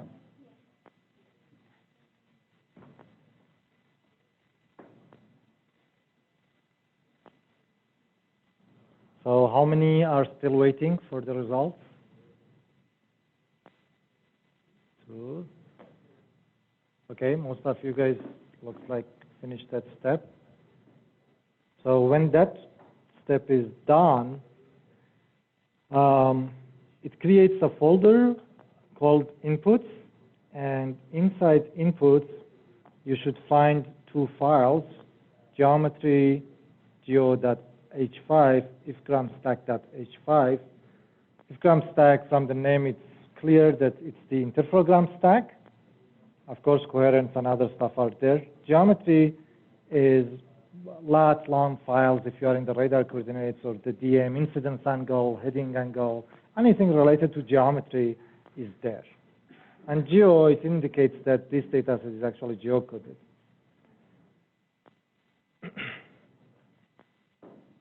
Did that work? Cool. All right, so since most of you guys have the results for this step, let's move forward. There is this script info.py, which you can run on the inputs, and it tells you just some general, very general information, what is in that STF5 file. First of all, it tells you what's the coordinate system, if it's geocoded or if it's in radar coordinate, it tells you right there. And there are different metadata. If we have a field in geometry file, they might indicate only an average or the center of the scene. For example, incidence angle is just the center of that scene, lock and go, orbit direction, it's descending, what was the slant range spacing for the original data, the slant range, near range, and the data sets, which is the most important one. And I mentioned that we have a cube, and it is a cube. We have a cube of 428 pairs, and the size of each pair is 1020 by 1020. So we have 428 pairs. And we have data set that I mentioned before, drop-if-gram and unwrapped phase. If you do the same info.py on your geometry geo.h5, you see also most of those metadata and different data sets. These data sets are 2D because all our stack now are representing the same bounding box and ground, so we need only one incidence angle. They are already co-registered stack, right? So before doing any inversion, you did once before running ARIA tools, you could look at the coherence and the network, but you can do it also in MintPy because some of those interferograms that you downloaded from ARIA maybe you dropped them during the time series setup. So it's nice to take a look back now at the current. Because if you notice, we have now 400 something. The original data set were 500 something products. Of course, maybe some of the products are for same combination of dates, but maybe some also are missed. So let's run this cell. It should be fast. And it shows you plots that might be useful to look at just before going to the time series analysis. It shows a plot of the perpendicular baseline. I don't know if probably we have mentioned during last few days that the orbit of Sentinel is very well controlled for interferometry, and the orbital tube is 250 meters. You clearly see it in this plot that the baseline orbit is 250 meters. This one is the coherence matrix that Piyush was talking about, but he was showing in his this afternoon talk, he was showing the coherence matrix for all possible pairs. We don't have that luxury here. We have whatever ARIA produced, or even if you do your own stack of interferograms, you cannot do all possible pairs. I mean, you can, but most of us don't have those resources. So this is whatever pair that we had, and this shows the average coherence of those combinations. Yes, Akmal. This is the average coherence of the entire image and not a small area. Yes. But you can choose to give a mask, and it will do this plot based on that mask. For example, give a water mask. Yeah. Heavily recommended, especially by Yunjun, to give a water mask because you don't want to have the average coherence affected by water mask. Yeah. And yeah, more fancy plot definitely can be made. The other thing that the other thing that you can control is in this plot, which is actually important, is the threshold of the coherence to be what is good, what is bad. This just looks at all the average coherence and picks a number, probably a median or something. But that could be controlled. And the other plot is mean and max coherence for all the pairs. The next plot is very similar to what David showed. You have time, you have perpendicular baseline. Each circle is, as David asked, is what? Each circle is? Yes, acquisition time, perfect. And each line is one interferogram. The color is coherence. And just from this view, you can say, okay, there are some interferograms below 0.4, and most of them actually more than 0.4. So if you get this plot, and as David said, everything was 0.1, so you will be, suspicious even before going to the time series. And then you mask, and then you look at it again, and so that's the way to go. All right. And for any plotting that I showed today, actually MintPy has a very nice plotting tool. You can always specify no display. If you have the software on your Mac, on your system, you can say view.py or plotnetwork.py, no display. So it makes the PNG, PDF files nicely, which you can move to somewhere else. Before getting to actual processing, let's make few useful masks that we might either use or just use them for thresholding at the end. If we had used the internal load data from MintPy, all these would be automated. But since we didn't do that, we had to do prep area for area products. So we have to do these things manually. The temporal average, that py, let's run this cell, please. What it does simply averages all coherence maps that we have for different pairs and creates one map for the entire stack. You can view it using the viewer from MintPy by using the next cell, and that's the average coherence for this data set. As you see, it's already masked with the water mask. I assume that's done at the TS setup step because we didn't touch it. And then another mask is the water mask.h5, which already exists in our geometry geo. So this is redundant. I know we are working on it, but let's make it.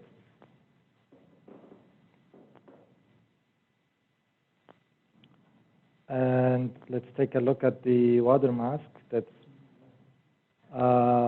David showed for a larger area. This is only for our region of interest for the Bay Area. By the way, in the prep area command, I specified a bounding box. That's why we are working on a smaller region. All the maps, since they are already geocoded, nicely shows the coordinates, and that's good. It tries to understand what are the kind of the units, and it plots the units. In this case, it doesn't have units. The water mask already exists. I just extracted it right now. I just said, okay, generate, because we have this generate mask.py script. It's very flexible. You can generate any different kind of masks. In the terminal, if you just say, for any command that I'm running, it's a MintPy command, and you can just say help. In your terminal, it shows what are all those parameter options and some examples. And it has a description of, so I just simply said generate mask.py -- help. Any command that you see in the notebook, they have help and they have examples. So in this case, we asked for a mask based on the water mask. Just give us a mask, whatever is non-zero. You could set threshold or different ways. Yes, yes, yes.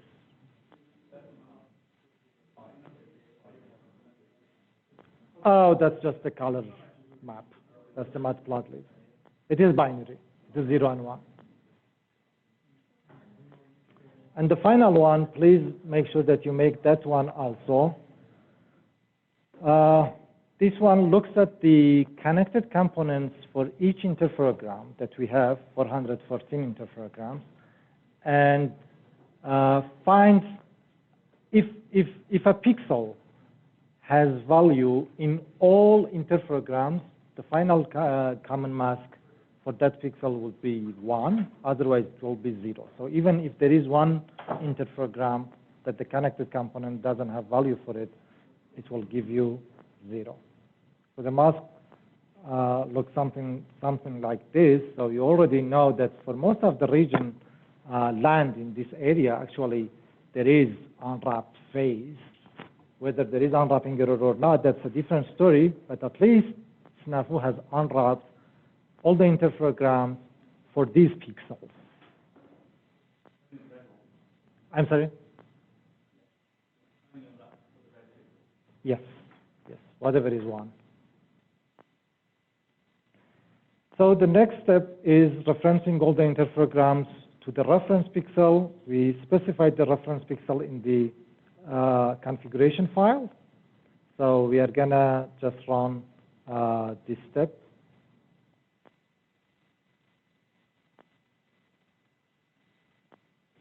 It doesn't touch the interferogram again. It only adds the metadata field to the HDF5 file and tells this is the reference pixel. So that's why it goes fast. Otherwise 414 interferograms would be very slow to read it, reference it, write it back. As I have mentioned, it only creates the ref exam. Even though I specified only the pixel column and row number, but if you look at info.py for the interferogram stack, you will see that the reference has been added as X and Y and lat and lon. Can anyone tell me how this happened, given whatever Piyush explained in his GDAL? Like, well, yeah. GDAL magic. Yeah, or anyway, we had the lat/lon files for the grid. So, I mean, simply I have the lat/lon files in the geometry.h5. So that's all happened in that step. I think we have everything to go and do the inversion itself. So let's run the inversion step.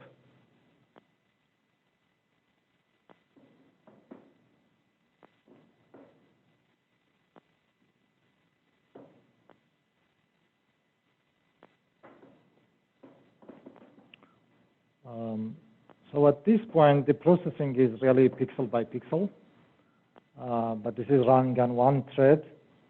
MintPy has some new functionalities to use Dask. I personally haven't explored it, but even the regular inversion, if you install your Conda with your NumPy with BLAS, I guess, something like that. It uses the multi-thread, whatever. It uses the OpenMP internally, so and that would be also parallel. But this is on one thread, and it's not that bad. Of course, we are looking at a small data set right now. Block by block.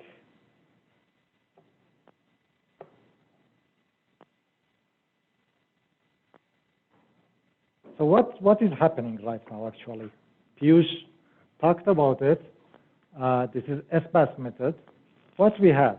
We have 414, I believe, right? 414 interferograms, a cube.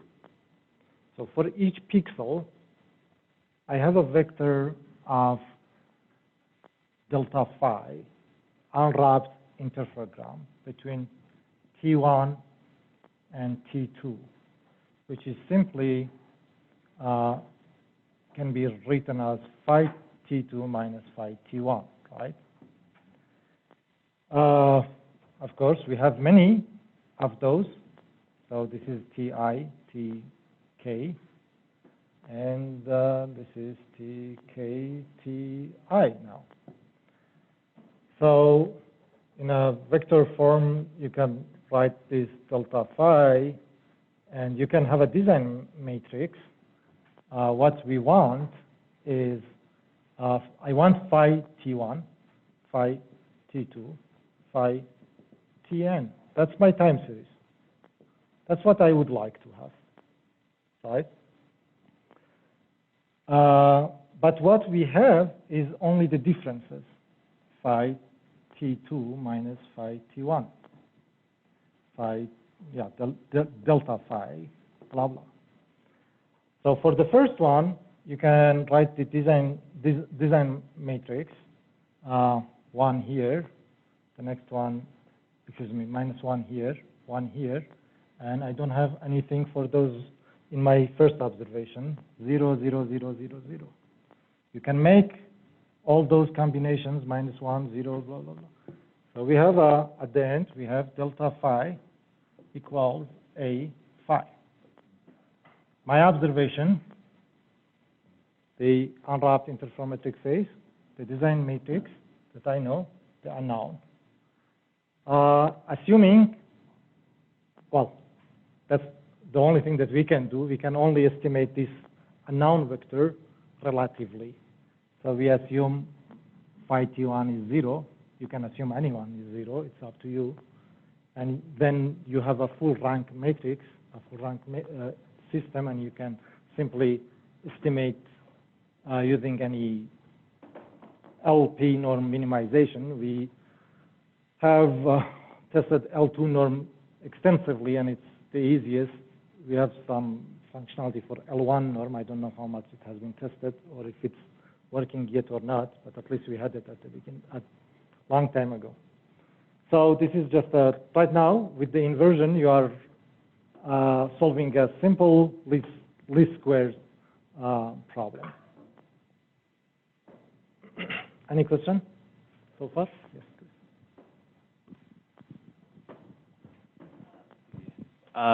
So I can't remember that method Piyush talked about. It was the kind of the closure method between three image interferograms. Could you use that as a added constraint to this? Yes. So I'll get to that one. The way that we use it is to detect phase unwrapping errors.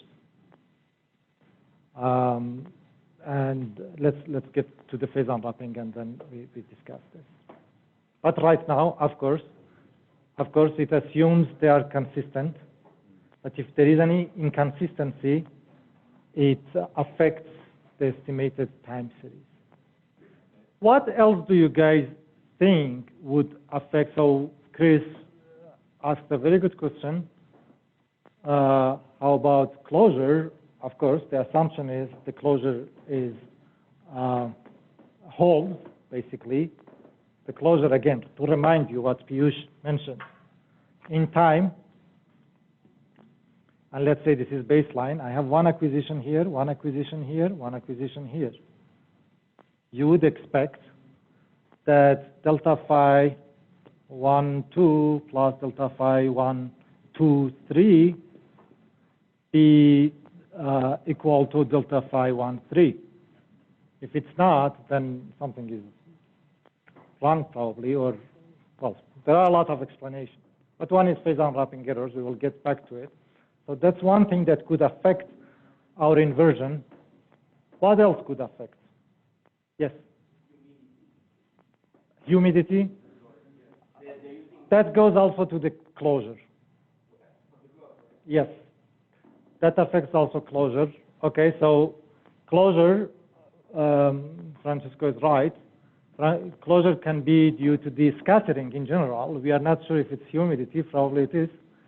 But in general, scattering can affect closure.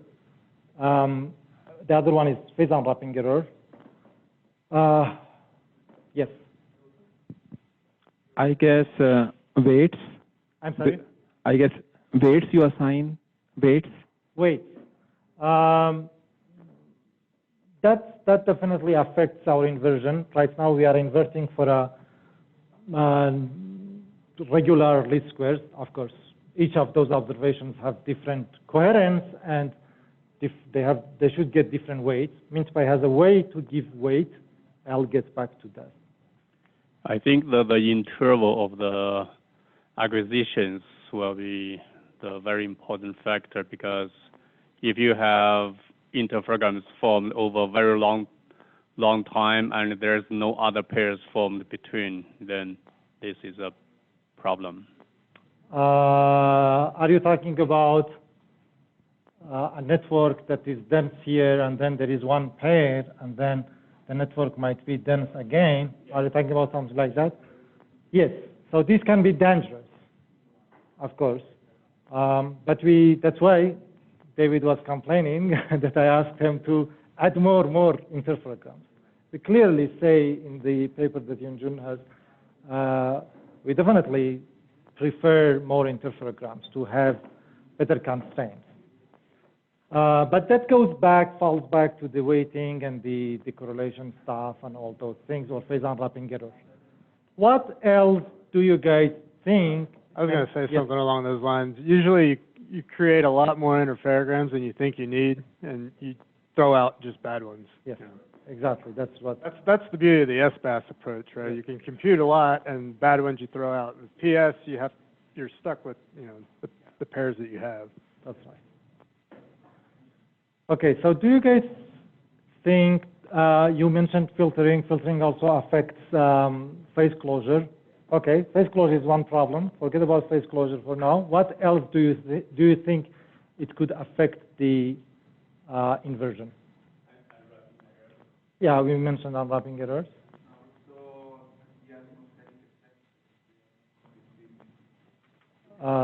Who agrees? Who agrees with Francesco that the atmospheric effect would affect inversion? Looks like Francesco is alone.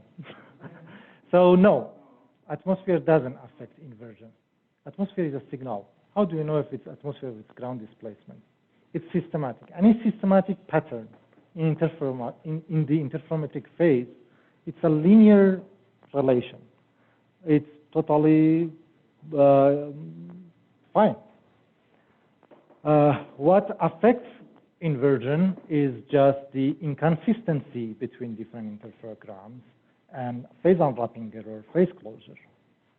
So that's why our approach in MinSpy has been to do whatever we can to ensure good unwrapping and consistency between interferograms, and let's be worried about removing systematic effects after the inversion. This is important because I think this is the only way that we can converge as a community on InSAR time series results. Otherwise, if you do magics in the network and you never know what you have removed, or at least it's very difficult to know what you have removed at the combination of the interferograms. But in the time series, it's very easy. Anybody can look at the time series before one correction and after and see what has changed, right? So any systematic effect, you are more than welcome to remove it at the very stage before phase unwrapping. If you think unwrapping is a problem for you, do your unwrapping, add it back. But MinSpy assumes you have done those things. And now you just do an inversion, any systematic effect will go to the time series. All right, thank you, that's a good point. So I assume the time series usually goes very fast, so I assume it has finished for all of you. And is there anybody without time series? No. Yeah, it's finished, right? And you will get a file, couldn't be more clear, it's called time series.h5. So obviously it has the time series. Now we have all the acquisition dates, some metadata, acquisition dates even in years if you want, as a fraction of year, all the metadata that we need, and the data sets now are the perpendicular baseline time series, the dates. Now we don't have combination of dates, it's only the dates, acquisition dates, and the time series. Basically now we have we didn't do much. We just went from a network of combinations, we went to a single pair network, right? Now I have one interferogram between the first one and the second one, and another one from that, and another, well, actually relative to the first one, and first one, and first. So we just changed the network, basically, kind of.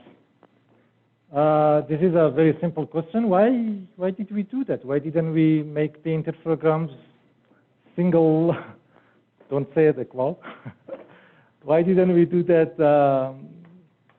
as this way at the beginning? Why didn't I ask David to process the interferograms, single master interferogram? Yes? You want the system to be overdetermined so that you can pin down any uncertainty. If you had the matrix that would result from that would accept any input, like you wouldn't be able to detect inconsistencies. Yes, to some extent, that's a good answer. And then? Why didn't I just at the why I need all those headaches? Why didn't I make the interferograms at the beginning? Because the temporal coherence is important. Sometimes you lose coherence over a long interval of acquisitions. Exactly. Yes, thank you. So that's the whole idea. This would be significantly incoherent, as Sohrab tried one pair of LOs. He downloaded yesterday, processed it, and it was very noisy. And with Piyush, they looked at it and they realized that baseline is 4.5 kilometers. So 4.5 kilometer baseline interferogram, even at L-band, could be noisy. So of course, that's why, as Piyush mentioned this morning, that's why we made small baseline interferograms through the ARIA system, and now we invert it for this easy, understandable single master interferogram. So that's the time series. Actually, you can even look at the time series just for each epoch, and let's do that. It should plot all the interferograms. This is very useful when you are looking at a large data set. So what we got is basically, so when we go to the time series, we already multiply by lambda over 4 pi. So as soon as we get the time series, we don't have phase anymore. We don't have radian, we have range change. We call it in meters. But the plotting is usually plots it in centimeter, but the actual data is in meters. So we have all these interferograms. If you notice, the first one is 0, and the rest are relative to the first one. Probably not much to gain from here right now for you, but you will realize if you use this tool, these things are useful. And you have a time series. Now, most of us, at least at very first order, we want to see, okay, I have a time series, what's the rate of displacement, right? So let's estimate the rate. Run the next cell, which does the step velocity, which fits a line for each pixel. For each pixel, now you have time series, right? Fit a line, what's the slope of that line? It's your rate. Assuming that's all ground displacement, what we have right now, then in those points, then the slope is the rate of ground displacement. Let's take a look at that. And the results can be displayed with this cell, and that's what you get. You already have velocity, yes. Towards the upper left, there's almost what looks like a discontinuity in the velocity field. Thank you, yes. Is that a burst boundary? Yes, it is burst boundary. So, yes, thank you. I was going to ask what do you see in this velocity? That's exactly one observation. This guy sees noise first. I like that. Any signal in this?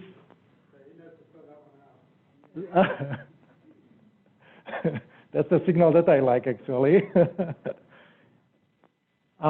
Yes. You see what? I mean, in the southeast, I guess there's a reliable signal in the southeast. Southeast. Why? Which one? Are you talking about this the red latitude? patch? This latitude? Yeah. Yes, that's ground uplifting. Yeah. Who is familiar with the Bay Area tectonics? I know. Chris, do you see anything? Yes, thank you. Yes, there is Hayward Fault. That's Hayward Fault. That linear nice feature is Hayward Fault. Hayward Fault is the fault that is creeping to some extent. Creep, for those who don't know, means the fault is moving without generating earthquakes. So seismically, without any seismic energy release, it's moving. So we clearly see that in this velocity without doing any correction. That's nice. And what else do you see? Saurabh was right. That's uplift. Anything else, Chris, from the tectonics here? Yes. Up here, Calaveras. Anything else? Well, don't say it. Rob, or who knows tectonic in this region? Franco?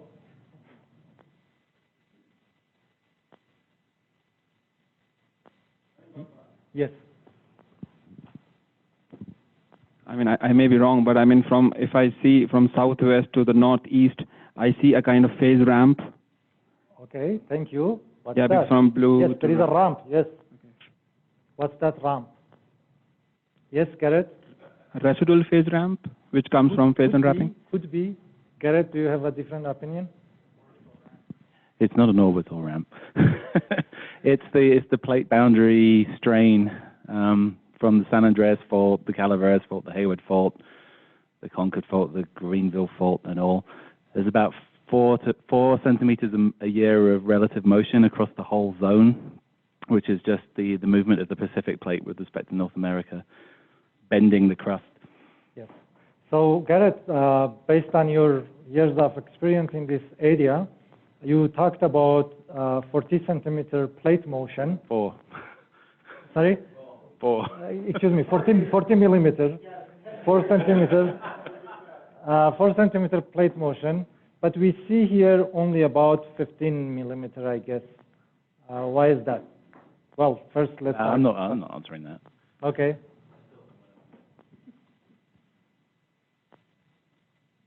The plate motion for this area is.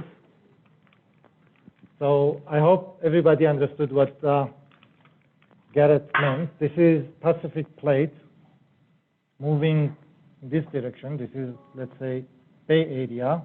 San Andreas is somewhere here. Hayward Fault is here. That's the linear feature you see.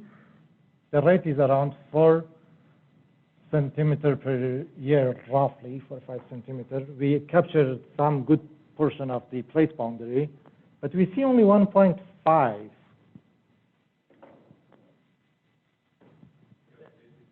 Projection, yes? Yes, we are looking at line of sight. Given the incidence angle and the direction, if you just do a back-envelope calculation, 40 centimeter projects to around 15 millimeters per year. So that's really exciting, right? Without doing much, just we pretty much got what roughly, we haven't done the quantification of anything, but roughly we see the signals. Concord Fault, Calaveras Fault, Hayward Fault, the total plate movement, so that's useful. This discontinuity, there is another fault here, right? Yes, and this part used to be subsiding. I think there is an aquifer there now, they recharge and now it's uplifting. All right, so actually we can, before moving more, let's open a different notebook, go back to your work, time series. There is a notebook called TS View. that's a different notebook for looking at the time series. Run the first cell, which sets up the notebook, and then run the next. Oops. Okay, this one is not the right path. Yes. You guys, if you have the same problem, please let me see what. Change the ProjDir to work time series.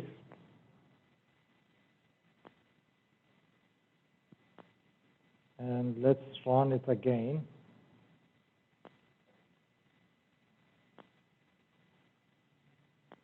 So you guys followed what was the problem? The ProjDir was something on my laptop probably. Please make that ProjDir build the work time series.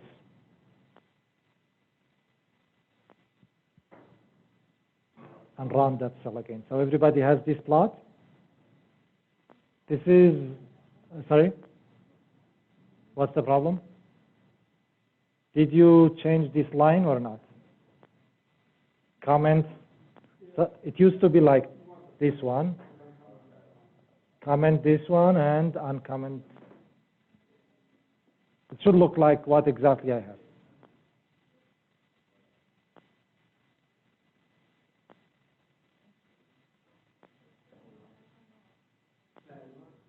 What happened?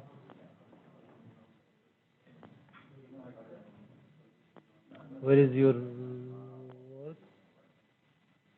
Oh, I know. Okay. Yeah, give the right path wherever you have the time series.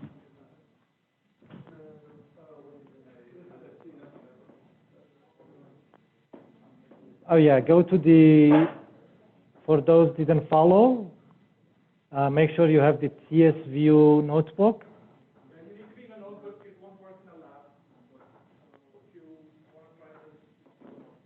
Okay.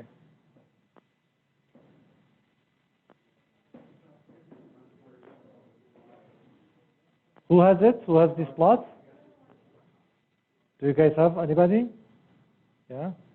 Yeah? Yeah? Okay. You guys at the back, you have it? Okay. So it's interactive. You can drag these things. And it's showing the time series. Basically, it's every map is relative to the first date, and just by dragging it, you can see how it looks like for that specific date. Or you can just click on the map, and it shows you the time series right here. So let's look at somewhere that we expect to be a little bit slow, I guess, right now, because okay, I'll wait until it's done with come and go. All right. Yeah. So this is my reference point. That's the reference pixel we specified in the configuration file at the very beginning. That box. And if you click on anywhere, you see the time series. Hayward fault was right here. If I click close to the reference point, it's 0. Yes. It's 0, of course. But on the other side of the fault, you clearly see the movement. And it's not very noisy. Why? Why it's not very noisy? Just please, may I have your attention? The reference point is here. I click right here, and the time series already shows me good signal. It's really reliable to me, and it's not scattered. Why? We kind of discussed this, I think, yesterday. If I click somewhere here, it's very noisy. Again, the reference pixel is here. So the reference pixel itself should be 0. If I can find exact that point, it should be completely 0, but I'm clicking around it, and it's very close to 0. On the other side of the fault, it shows the movements. It's linear, pretty much linear. There might be some more signal there. And far, it's noisy. Why? No, spatial decorrelation. Why? No. Because of the scattering property of that, like because of the scatter, like. No, why scattering would be distance dependent. Like you showed, like if you have a stable phase in a way, because and then it's like, you know, a corner reflector gives you like a stable phase. So I thought maybe. Yeah, but these are all good pixels. To me, they are like corner reflectors. The phase is good, it's stable, and anyway, the phase the correlation is not that much distance dependent. Anything about atmosphere? How was atmosphere? What David talked about, I talked about yesterday. Because you're close to the reference point, so the atmospheric wavelengths, you're close to it. So the atmosphere scales with distance. The further you are from your reference point, the worse effect it has. Yes. So basically, the scatter is coming mainly from atmosphere. I didn't do any atmospheric correction, right? I haven't corrected anything. I just did the time series and converted to rain change. So of course the atmosphere is there, the ground displacement is there, even the tectonic is there. You see still it's noisy, but it's moving downward, right? Yeah, you still can see the line. And of course, atmosphere is distance dependent, as we discussed yesterday, mainly. There is also elevation dependency. So that's why you already see that actually in the time series too. Does it make sense? You can change the reference pixel. I chose whatever was the default. You can play with the reference pixels, and you can display different time series. And yes, is there an option to use the average among all of the points as the reference? I never believed in that. Why do you want to do that? Because then you would get the optimal minimization of that across the entire network, not just from one station. No. Why? That pixel already we checked. It has very high coherence over time, and it's already averaged. It's already multi-looked interferogram, right? We averaged whatever area product had, which is a 9-meter pixel size for the product. So it's already averaged enough. And I checked the coherence. The coherence is good, so the phase is stable over there. You selected one station as the reference in order to make that station. The reference is only in time. Station, GPS person, sorry, wrong word. But you chose one epoch in time. One epoch. Yeah. If you chose the average over time, would that help to minimize this? No. No. I didn't want to do any averaging. You are welcome to do whatever you want at the end. I wanted to keep consistency. So now you have. I'm saying apply a constraint that makes the average equal to 0. No. As opposed to setting one of the values to 0. I said I cannot have because the interferometric phase is differential. All I can estimate as a time series is differential relative to one epoch. I don't have GPS capability. I don't have absolute measurements. I only have differential measurements. So I can only solve for my time series as a reference to one epoch. That's the only way that I can solve that matrix. So it's exactly like GPS time series. The only difference is it's relative to one epoch. But you can choose whatever epoch that you want, but you want to average them, then no, that's not a good idea.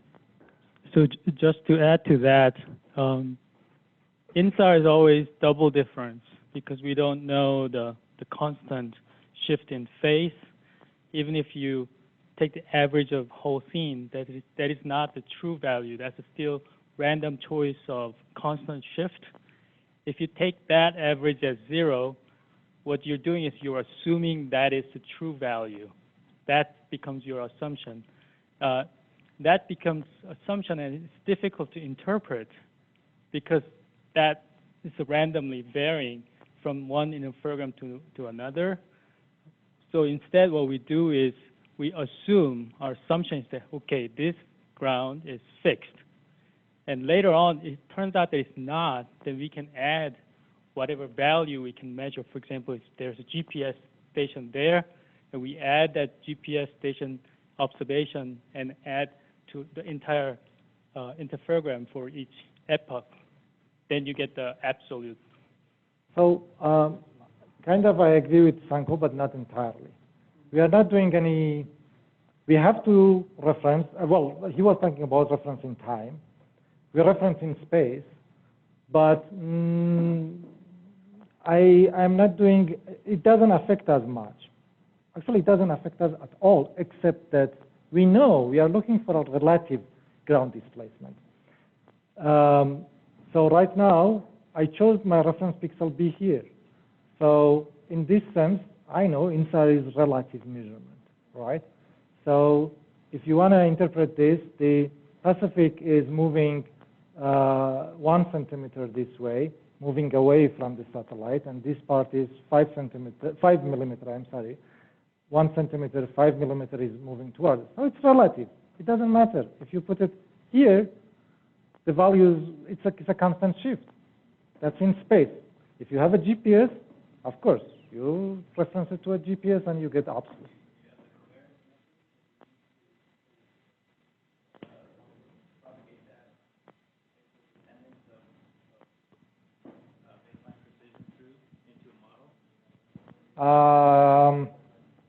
For atmosphere, or for what? Well, so the atmosphere might be what's causing it, but when you take, if you took these points and you put them into some sort of model to try to estimate fault slip rate or something, okay, it might be valuable to know that nearby points are. Yes, that's what commonly. Precise the relative motion. Absolutely, yes. Less precise. Yes, that's what I believe most InSAR folks do, right? If they want to model, I believe, Garrett, you guys do that, right? Yes, they look at the. Variance matrix is available. We don't produce it right now, but it shouldn't be difficult to make. But you should do it actually on the time series. I have a paper that we did even on the velocity, and it was actually showing the same pattern that you are talking about, the distance relation. Yes, definitely. All right, so you can play with the time series. I just wanted to point out that the viewers in MinPy, actually they are powerful and they are available. In your terminal, you just say view.py, whatever you want. Of course, you cannot do it on the lab, but on your laptop, yet later you can do it if you have MinPy installed. And whenever you say help, it shows you, it has a lot of options.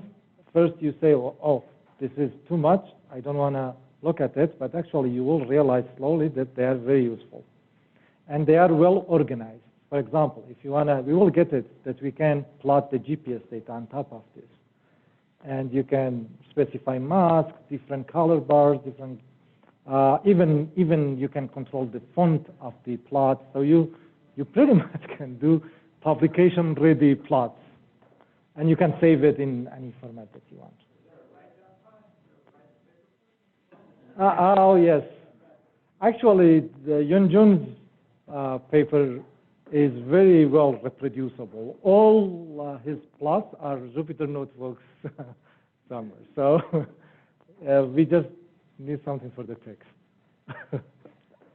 Can you talk a little bit about the kinematic model that's used to get rates? Do you include seasonal terms? Do you include? Oh, here I just fitted a simple linear line. So when you make the comparison to GPS, presumably you're downloading time series from UNR. And we fit a line. And you just fit a line. Yes. So you make use of the offsets file or whatever that they provide that tells you times at phase center offsets and other things like that. I don't think so. We just that part can be definitely extended.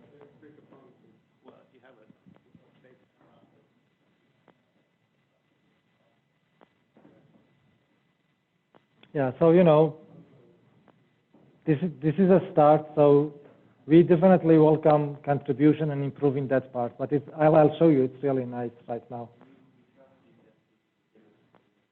Yeah, thank you, Garrett. Velocities aren't being downloaded. The time series are being downloaded.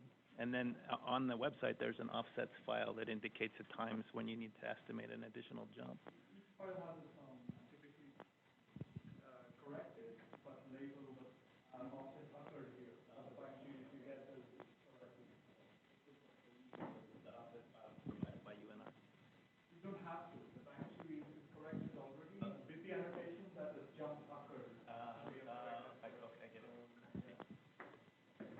All right, so we all know quantifying uncertainty for InSAR is difficult.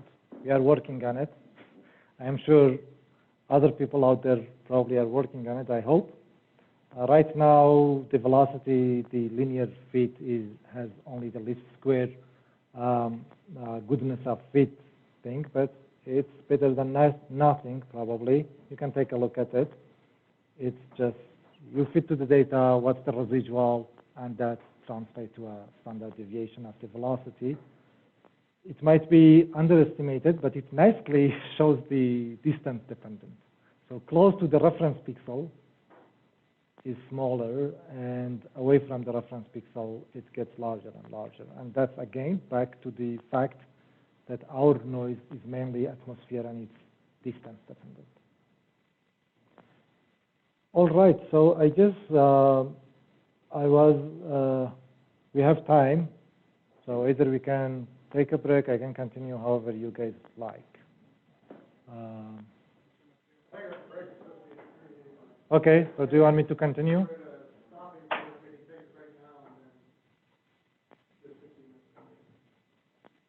Any question from you guys? Yes.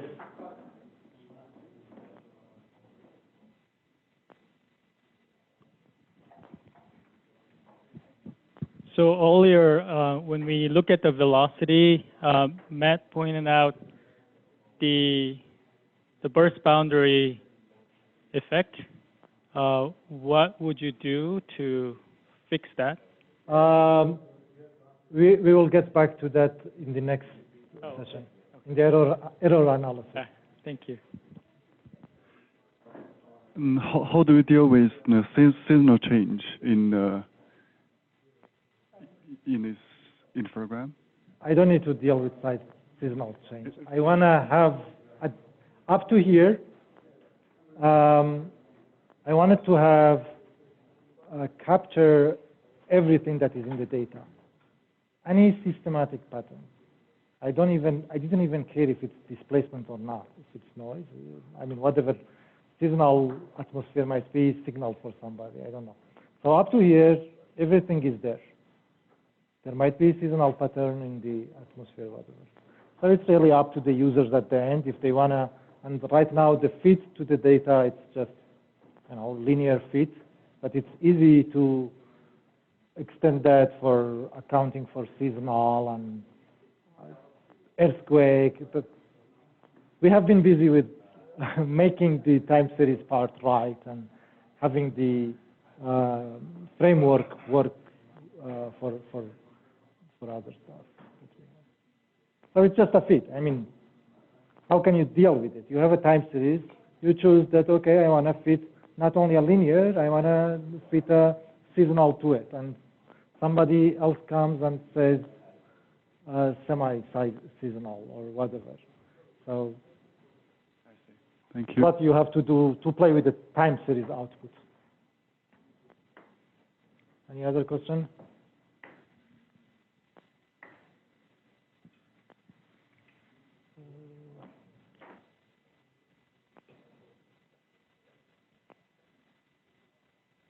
All right, so the decision is to continue.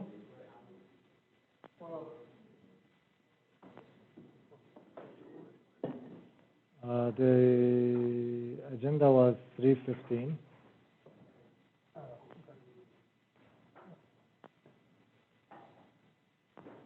One thing that I wanted to point out is you don't have to necessarily use small baseline app.py in MintPy.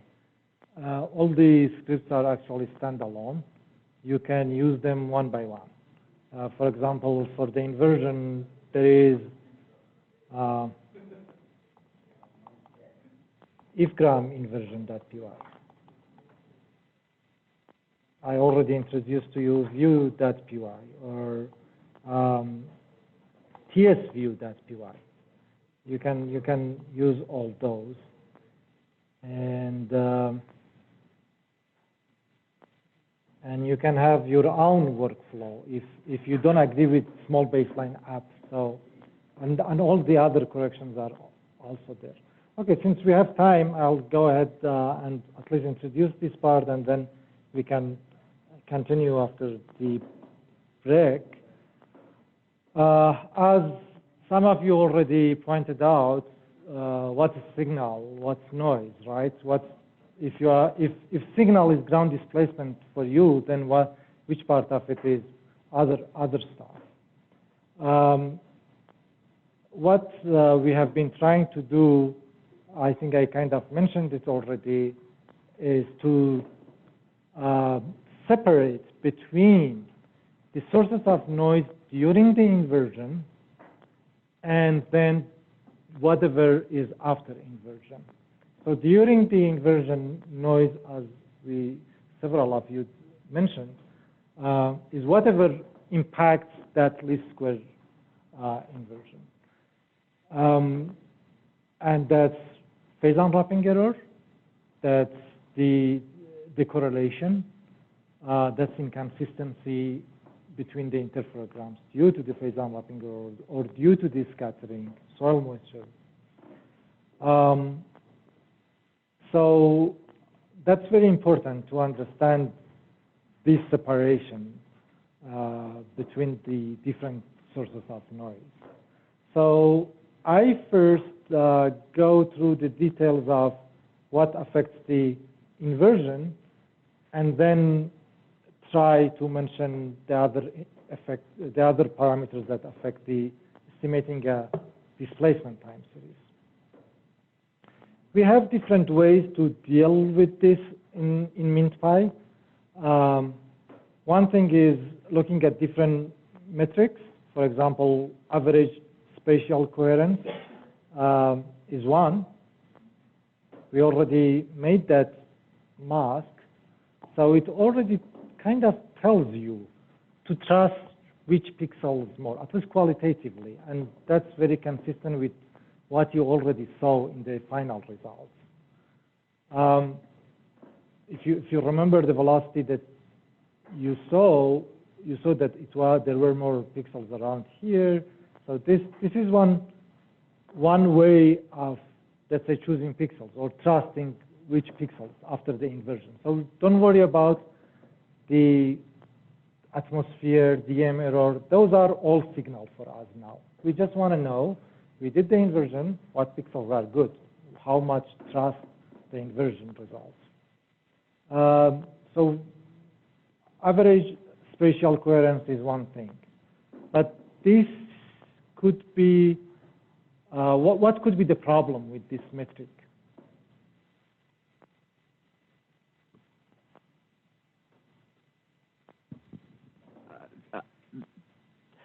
Why is average spatial coherence going to tell you something? I mean, if you have a phase at interferogram A and a phase at B and a phase at C, however noisy they might be, the inconsistency comes from the subtraction process not being correct, and that is going to be independent of the value of the phase. You know, however much the phase might jump around in time, how much the scattering process might not be stable between collections. It seems like. So the jump, are you referring to unwrapping errors?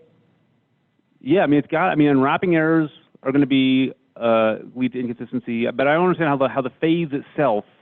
Oh, definitely the quality of the phase is related to coherence, right? I mean, that there is analytical relation between coherence and phase standard deviation. Okay, so I would say, let's say ideally there is no noise, right? In any of my interferograms, coherence is 1. I have PS pixels all the time. So all the combinations have very high coherence. Noise is small. So why wouldn't you think, so at the end I just look at the average coherence, I see, oh, okay, average coherence for this pixel through time has been 1. Wow, that's great. I want to choose that pixel. Why would you be worried about that?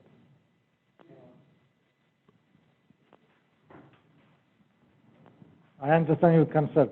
Because you do not see the consistency of the coherence. So this is only the average. So for example, for the bright area, which is very coherent, no problem, basically. But for the dark area, some interferograms may have very high coherence, but some others don't. So when you average, you do not see that kind of effect. Absolutely, yes.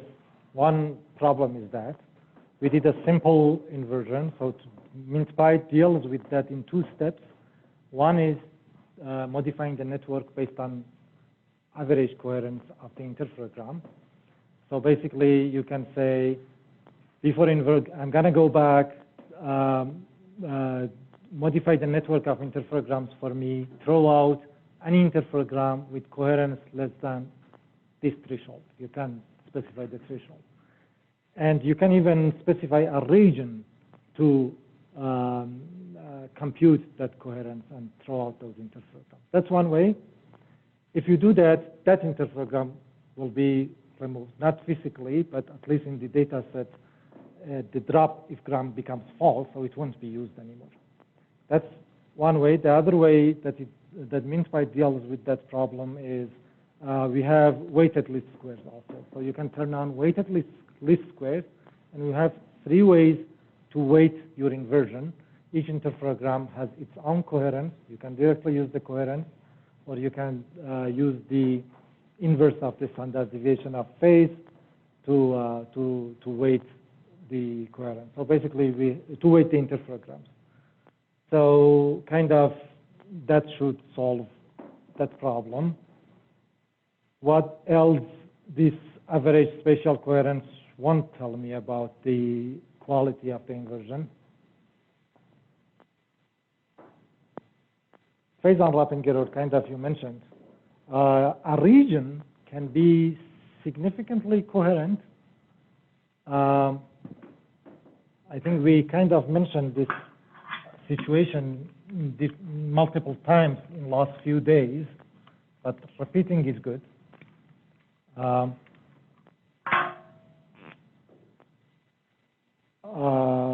Actually, if we look at this part of the Bay Area, it's kind of the coherence, the spatial average coherence is disconnected with the more eastern part, right? So let's assume we have one interferogram. Let's ignore about the time series. I have one interferogram like this. This part is very coherent. This part is very, very coherent.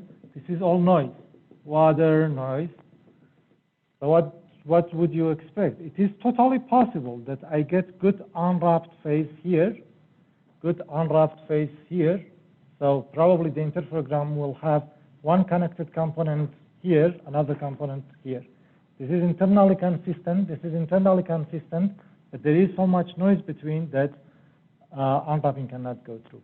That doesn't tell me that, right? It tells, okay, that is good coherence. That is equivalently good coherence. Let's choose both. So MinSpy deals with that by estimating temporal coherence, and it has been estimated. Let's first take a look at the results. This is interesting. The first boundary problem that Matt pointed out is already there. So this part has a little bit lower coherence compared to the rest, but at least this specific problem that I mentioned, now I am more confident to choose pixels from here and also from here, because if you look at, okay, first let me say what's the temporal coherence. Temporal coherence basically estimate is the sum for all interferograms, average of the exponential of J residuals. And the residual is the what? Is the original interferometric phase observations minus, and the predicted, let's say, interferometric phase observations. Predicted from what? I did an inversion, right? My system of equations was delta phi equals A phi. So I estimated phi, right, the time series. Now I can have a prediction of this just by the design matrix.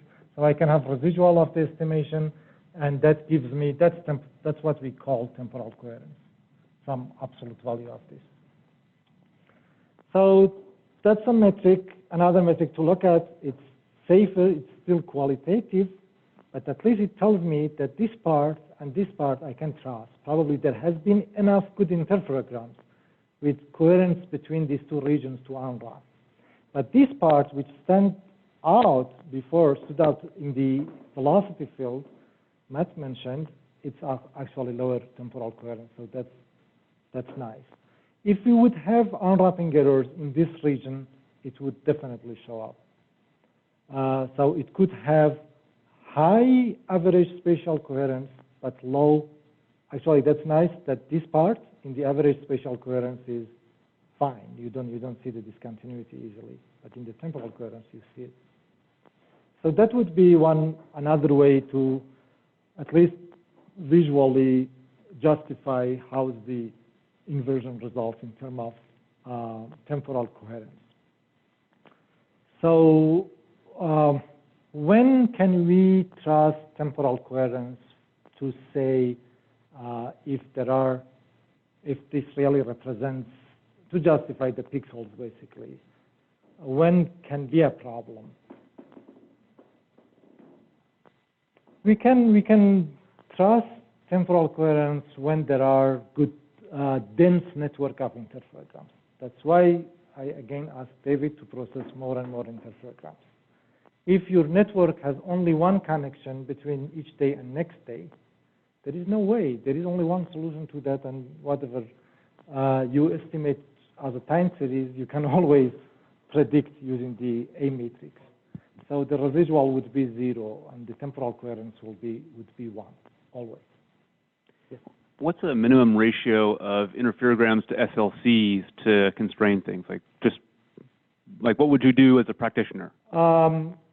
In the paper that the link is there, we did some simulations and 10,000 realization of different noise and blah blah. I think the recommendation from our paper is like 5 interferograms is good, and after that, well, it doesn't get too bad, but at least you see that there is a difference when you have 2 interferograms, 3 interferograms, 5 interferograms, and after that we don't see much change. It's good to take a look at the paper. But I know it's, again, we'd like to have all possible pairs. Not, okay, let's have, if possible, if you have your own processing system, if possible, our recommendation is to process more if you can, to have flexibility during the inversion to throw out whatever is not good, and have a way to estimate temporal coherence and possibly even deal with phase unwrapping errors. If your network is sparse, it's not dense, then really you are giving away flexibility, basically. Does that make sense? All right, so how about taking a break now and come back? Be back at 3:15, 3:20. 3:20 maybe, 15 minutes break. Is there 3:20? 3:20. Okay. Thanks. Is there anybody who did not tell me if they need a ride to the airport? Or did I get information from everyone? Okay.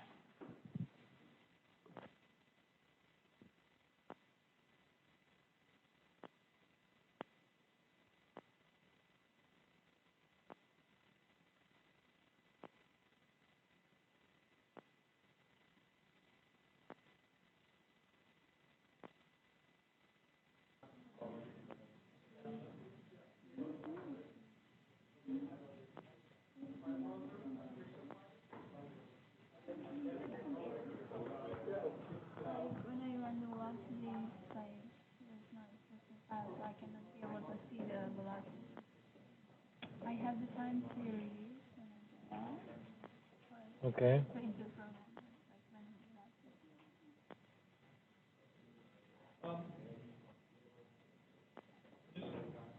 just want to make a couple of logistics announcements for tomorrow. It's okay if online people don't hear this. So tomorrow, people who will carpool with David at 10:30 are Garrett, Diana, Joel, Zhao, and Guzelle. Yeah. So you will be going with David to the airport. For the rest, the plan is we will be here till noon, then we'll probably walk over for lunch to the Avery, and we'll probably head to the airport between 2 and 2:30. And you will be either going with Paul or me to the airport at that time. Check out of the hotel in the morning, put your luggage in the car. Remove whatever is. If you're flying tomorrow, check out of the hotel in the morning before on the way to the class. So the rest of the three, they will get in touch with you. Yeah, you have, for some reason that file is corrupted. So it's trying to, what it's trying to do, it assumes that you are asking for, since that file is not available, it tries to do the default, which by default is doing the DM error correction, and then looks for that file, which doesn't exist because we didn't ask before. So you have to set up the configuration file again and run the that step. I'm sorry. Some people are leaving today. Mm-hmm. Oh, sure. Do you want to do it right now? Okay.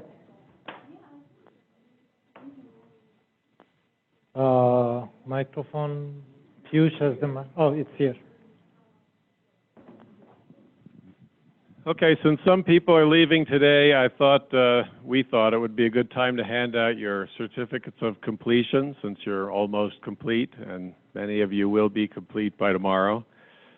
So we'll do this slightly semi-formally. I'll call your name out, and you raise your hand just quickly, and then I'll come up and give you the certificate, and everybody else can clap if you want. Yeah, so I don't know. I hope even if you leave early, you're going to fill out the survey that comes with this class.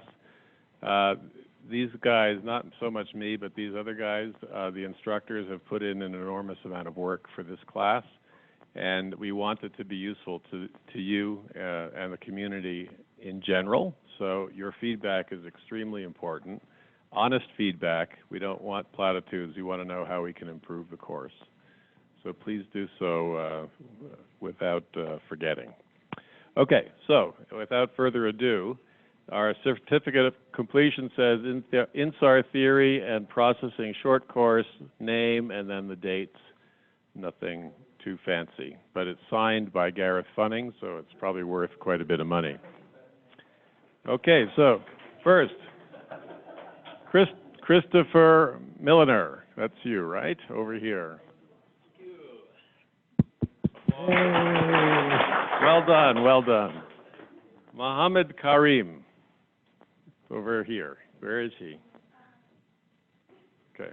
You don't have to clap for Mohammed. He's not here. He's late. Francesco Asaro.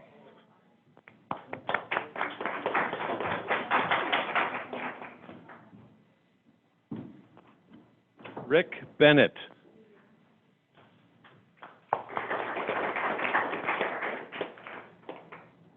I guess I should be shaking hands, but that's okay. Matt Califf. Matthew.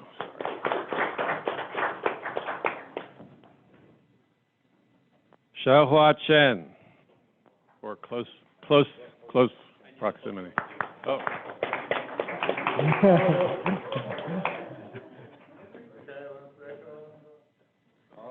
I'm at the background. All right. Ekbal Al Hussein.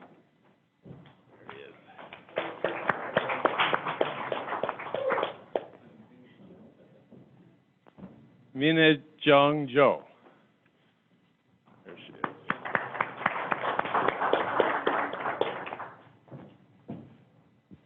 Justin Linick.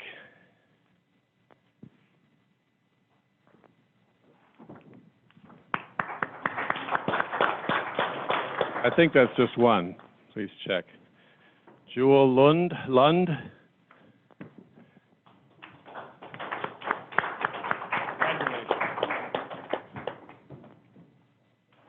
Bin Luo.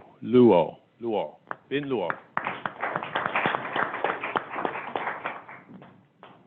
Namarata Malarut.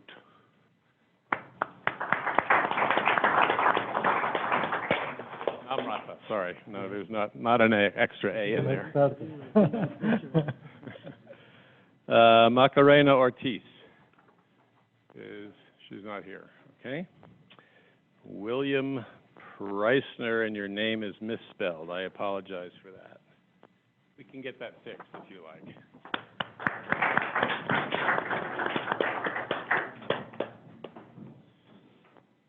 Diana Carolina Hurtado Pulido. Full name, thanks. Yeah.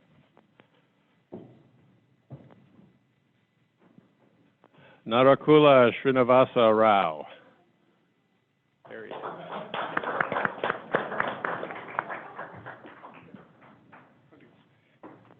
What are you laughing at? Did I do a bad job on the name? Alberto Roman. Beatrice Sabatella.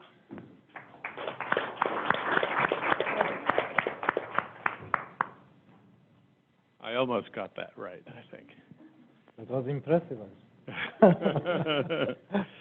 Guzale Satir.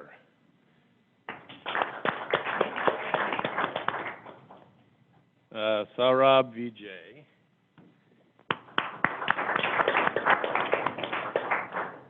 Welcome. And Zhenming Wu.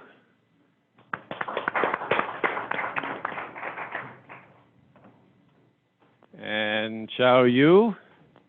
There she is. And Sang Ho Yun.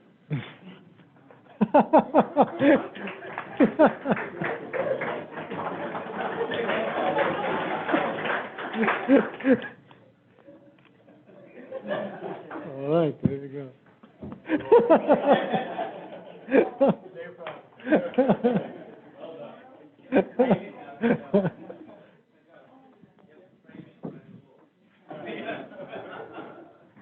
And last but not least, Robert Zinke.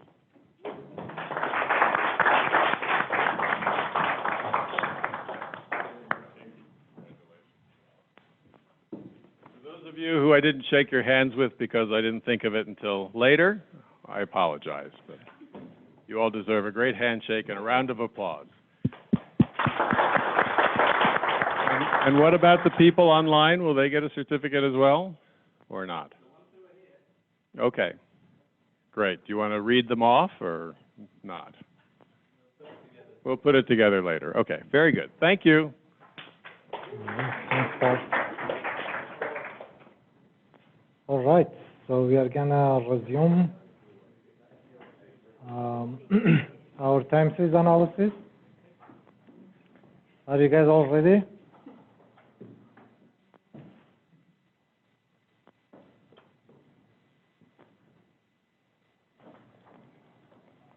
So, just to remind you, we were at the point that we did the inversion, we looked how good our inversion was, and the metric that we focused on was temporal coherence, and then we realized probably we want to take a look at the network and maybe modify the network. And that was one way to change the network of interferograms before the inversion. So there are different ways really meant by to modify the network. One is, I kind of mentioned, is the coherence-based network modification. For that, you just need to say yes in the basically copying just the same thing in your. Don't do it right now. We don't want to use this option right now. But if somebody wants to modify the network based on the average spatial coherence of the interferograms, that's the way to do. Put this option to yes, and then keep minimum span 3. Well, first let me say minimum coherence, that's the threshold. And if you want to introduce a mask file, then the coherence estimation will be over that masked area. And if you specify an AOI, then that region of interest will be used only for coherence estimation and network modification. It can be based on Y and X, basically pixel number, column and row number, or it can be based on lat and long. This keep minimum span 3, that's important actually to get back to. MintPy lets you to always keep your network connected. What do we mean by that? If we go back to our network inversion problem, we set time baseline again of a network of interferograms. Let's say we have all these, and I said delta phi, my vector of the observations, equals a phi. I said this is a full rank system as far as we are estimating phi relative to a reference state. This is a full rank system, and you can estimate it safely. But as far as you have a network that doesn't have connection everywhere, let's say we have few more acquisitions here, and there is no interferogram between these 4 acquisitions and the rest of the network, then if you make the design matrix for this network, A is rank deficient, it's ill-posed, and your estimation will be definitely biased. Basically, there is no way to know how much to shift these things. Basically, it goes back to what we just discussed with Craig, that it's like you have 2 different sensors completely. They don't know about each other, right? So we insist on MintPy configuration to please. The default is to always, whatever do to your network, force it to be always connected.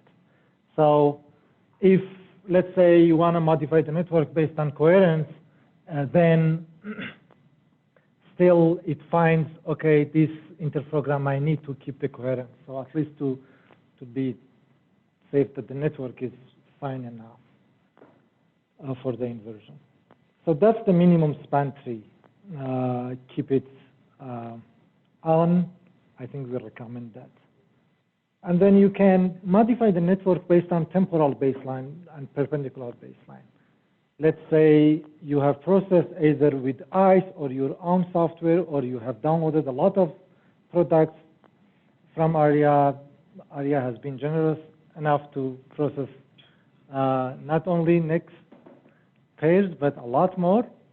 And you download all of them, but now suddenly you decide, okay, I don't need all of them actually, I need less. So you threshold based on the temporal baseline and perpendicular baseline, and you can do that. But if you have your own interferogram, the same. Or you can specify here the number of connections. Let's say you have 10 connections between each acquisition and next acquisition. You can say, okay, I need only 5.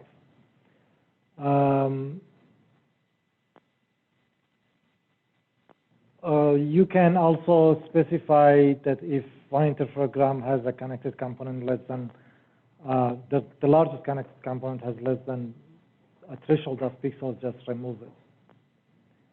And you can specify exclude date. We will get back to reference file. Exclude date. You say, okay, remove whatever interferogram from my network that is associated with that specific date. And you can actually give a list of dates.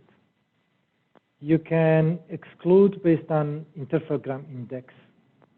We have a 3D, if you know the index number, and I'll show you how you can know actually easily. Or if you know the dates, you can specify the date, start date, and end date. So as you see, there are a lot of ways to modify the network for your own data set if you need that. We had a problem with the temporal coherence here. Matt was right. This looks really, we are descending track on this map, and we suspect that there is something wrong in some of the interferograms. So I want to take a look at the interferograms, identify just visually which interferograms have this problem probably, and then try to remove them from the network.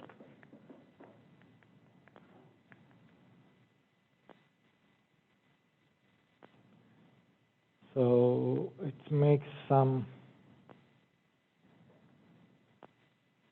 it multi-looks them, by the way, for display purpose. So that's why, that's the other reason that it goes fast, the display, even though it's 420 something interferograms, but relatively it goes fast. So you see all the, oops.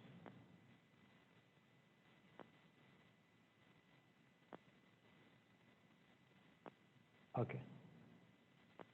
Suddenly it became, if you look at the interferograms, just visually you can say, okay, this one, interferogram number 25, looks like it has that burst discontinuity caused by anything.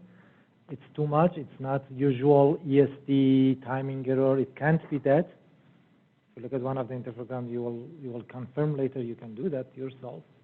I did when I chose this data set. They are probably, I don't know, either missing burst somewhere or stitching has issue. But again, you have some 400, 500 interferograms, and if you look at them all, they look fine. I did that, and I realized only these few have this issue. So I identified, just visually, those interferograms that seems to be having problem. And the interferogram index is plotted on the top of each interferogram. And for your own data, you may have to play with the basically color bar limit.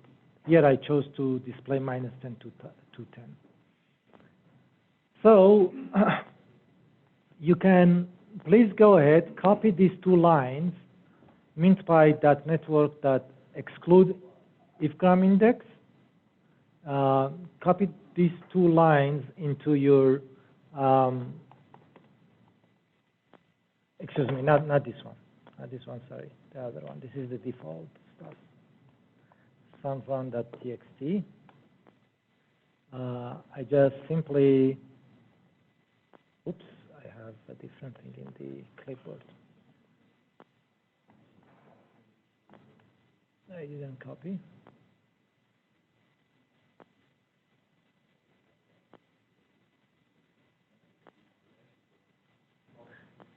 So copy those two lines, which are the exclude interferogram index, and keep minimum span 3 yes. Anyway, the default is yes, but I just wanted to emphasize. So copy that to your configuration file and save it. So it's the Sanfran dt42.txt. All right, so did you guys do that? Now we want to modify the network. Simply run this step it realizes, okay, drop these interferograms, 14 interferograms, and these are their acquisition dates, master and secondary acquisition dates. We had 428, drop 14, and keep 414, and it should go fast because we don't touch the data actually, we just change the flag. If you plot the network, it would look different just because some of the interferograms are gone and the coherence matrix would be different. Here in the plot, if you have interferograms dropped, they are still on the plot, but they are plotted as dashed line. So the solid line are the interferograms that you still have kept, and dashed line are the interferograms that you are not going to use anymore. Small baseline app doesn't let you to run again the inversion unless you remove the other time series that you have. So that's why I remove it and then run the invert network. So go ahead and run the inversion again.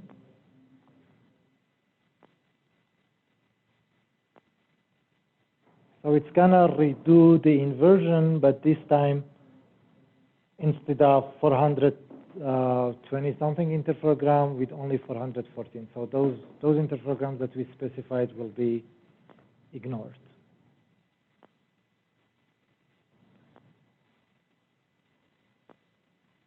It should go relatively fast.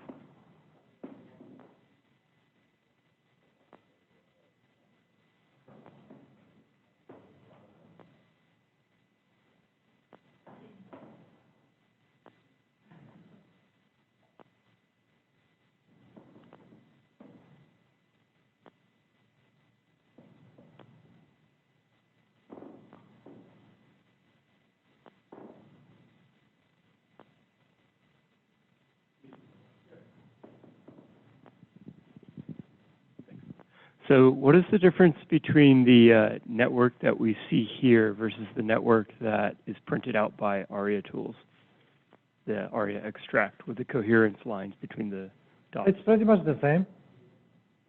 If we have all the masks exactly the same, they should be actually the same. Also consider that we are looking at a smaller bounding box. The stuff that David was showing was for the entire scene. So otherwise, if you ensure that they are the same interferograms, it should be the same. And if they are masked, exactly the same.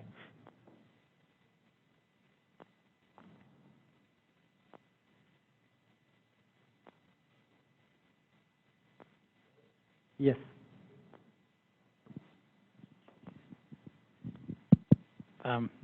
I wanted to ask something. You made a comment about before in terms of the unwrapping error. So could you relate it back in terms of the stitching? Currently, we stitch only on single connected components. We don't really fix another unwrapping path. So that's one thing.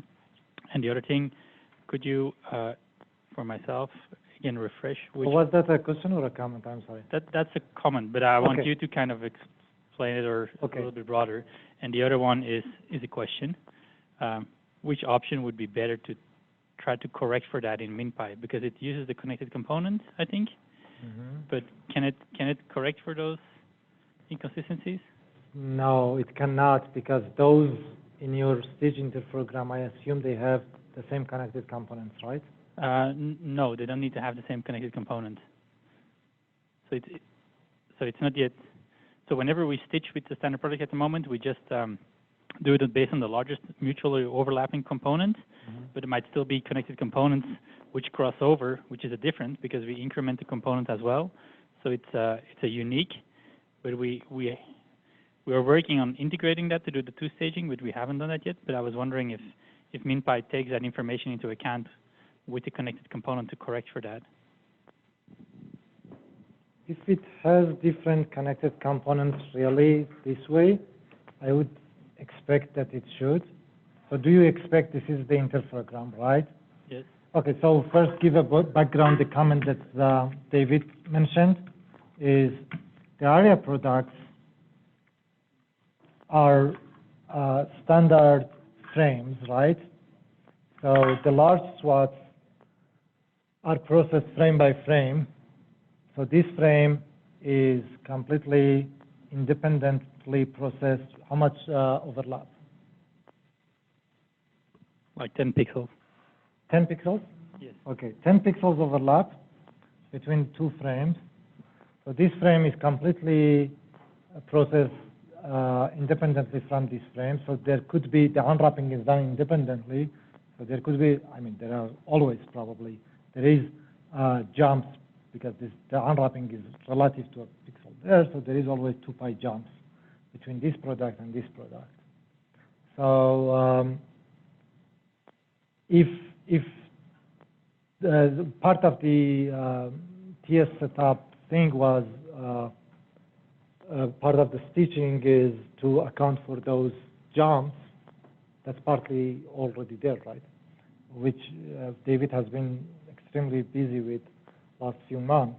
So it accounts for those jumps. But for some reason that it's not clear for me, few interferograms among 500 had that. So that could be seen actually as phase unwrapping error. It could be, I would expect it to be solved if with unwrapping error correction in MintPy, if this part really has one connected component different from the other part. And also, yeah, if that's the case, at least bridging should solve it, or the phase closure would solve it also if there is enough dense interferograms with the same dates. But good. So it should have that. So we should explore offline. that. We should probably try it. Yes. Okay.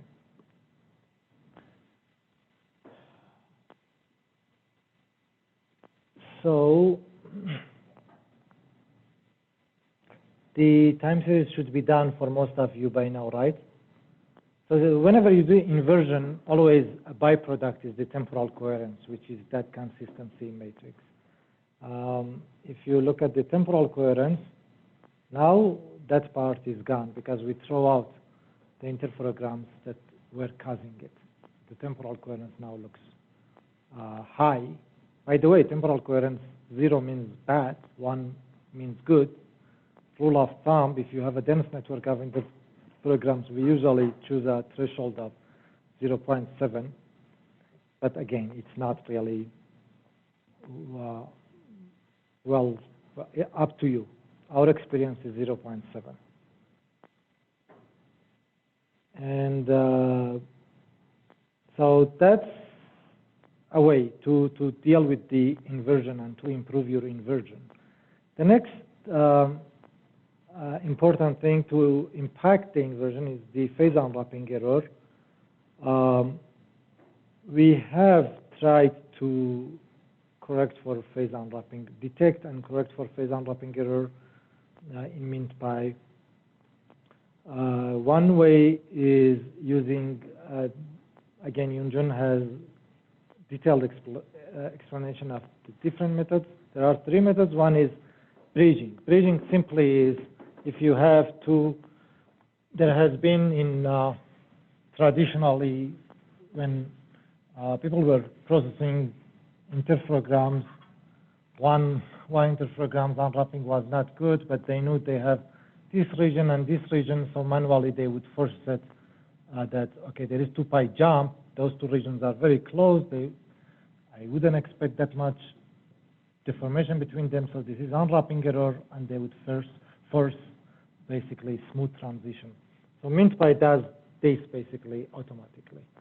It picks the biggest region, I guess, and then tries to find out about some region close by and minimize this, look for the 2 pi jumps and remove it. So the next region and then the next region.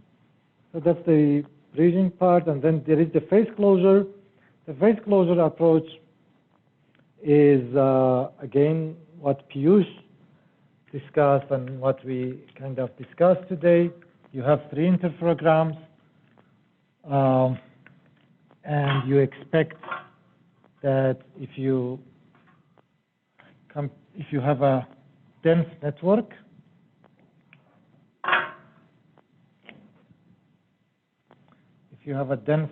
of interferograms, and some of them have unwrapping errors, let's say this red one has unwrapping error, then you compute closure for this, and probably it will not close, but it close for this one, because they don't have unwrapping errors. By the way, by closure, we look only at the 2 pi, integer number of 2 pi. So we isolate the part of the closure due to the phase unwrapping error from the part due to the scattering, filtering, multi-looking. So that part doesn't really affect the unwrapping error estimation part. So if you have a good dense network, enough good interferograms, then you can write down the system of equations and other least square to estimate the 2 pi jumps that enforce consistency for those other 2 triangles. So DEM errors can lead to non-zero closures as well. Sorry, say it again? DEM errors can lead to non-zero closures as well. No, not ideally. In practice, very small, but it's a systematic effect. It should not. In theory, should not. It's just the baseline closes. I mean, it's a systematic impact. The DM error is 4 pi over lambda B perp over R sine theta dz. That's your d phi due to the DM error. So if you have 3 acquisitions, B perp, this one minus this one minus this one closes, and that's a linear relation there. So the phase also closes. The same for atmosphere. So the closure is really due to the either phase unwrapping error in one of them. Of course, if 3 of them have the same phase unwrapping error, then it's still closed. That's why it's better to have a lot of interferograms to have a better check. I would say that probably is one caveat depending on the processing approach. If you pick the correct baseline such that the baseline is closed, if you have errors in your baseline estimation and your baselines don't close, then the DEM error will contribute. That's why I said in theory, yes, I absolutely agree with Pius. But in practice, they may not close, but still, I wouldn't expect that to be multiples of 2 pi.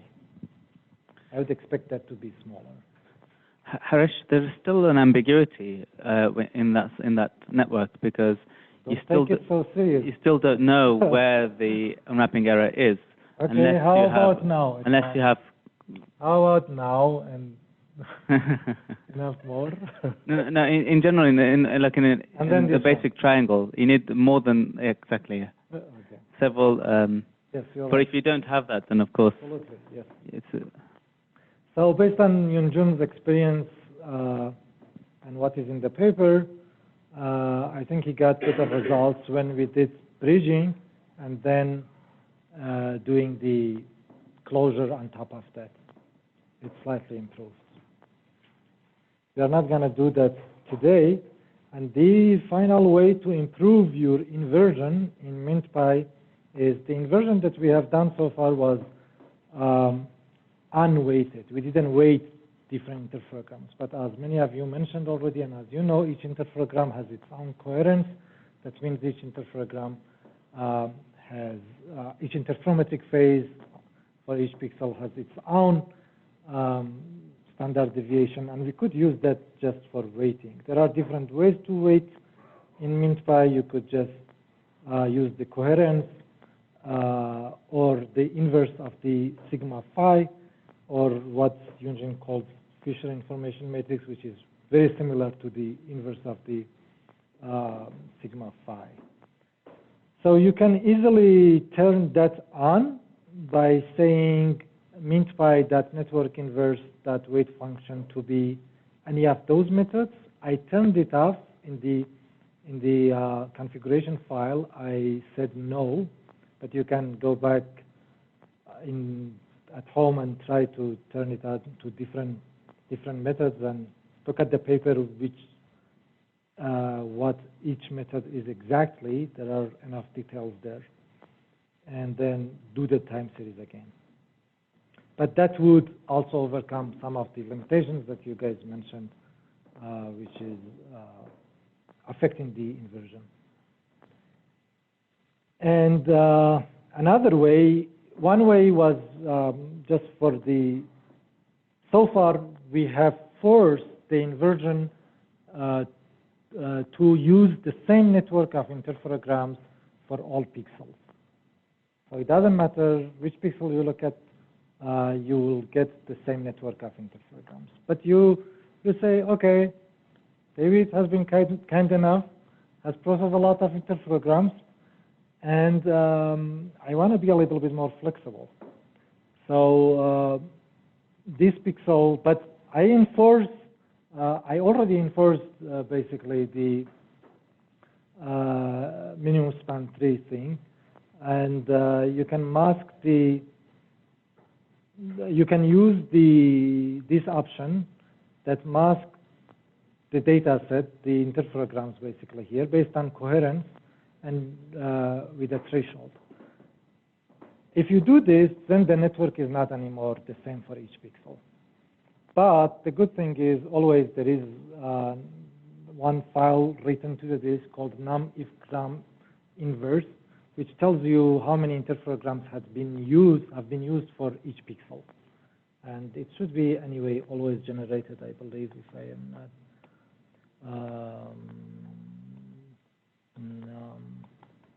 Yeah, this file tells you, if you look at it, if you look at it right now, it's 1 because well, they have not 1, but they have the same value. It's 414. But if you turn off the coherent space for the network inversion, then different pixels might get. And actually, when you have a lot of interferograms, that's not such a bad idea. But just be aware of what you are doing. You have the option to do. But I would, again, be careful about this. And if you chose to do this, then your temporal coherence should be interpreted with caution, because those pixels which don't have enough interferograms, then the temporal coherence would be less meaningful. Yes.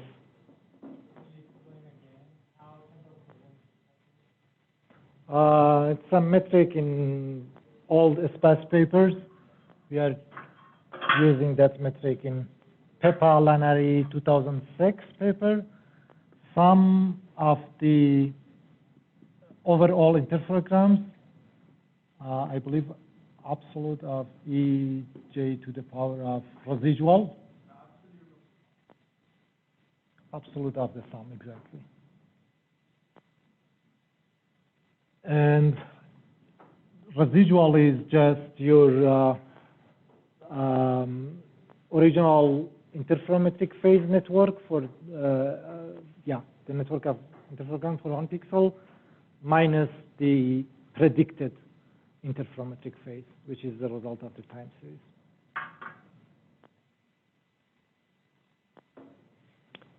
I have a question. When you do the weighting, the definition of the temporal coherence doesn't change, or does it also get weighted? No. It stays the same. Maybe we could take into account.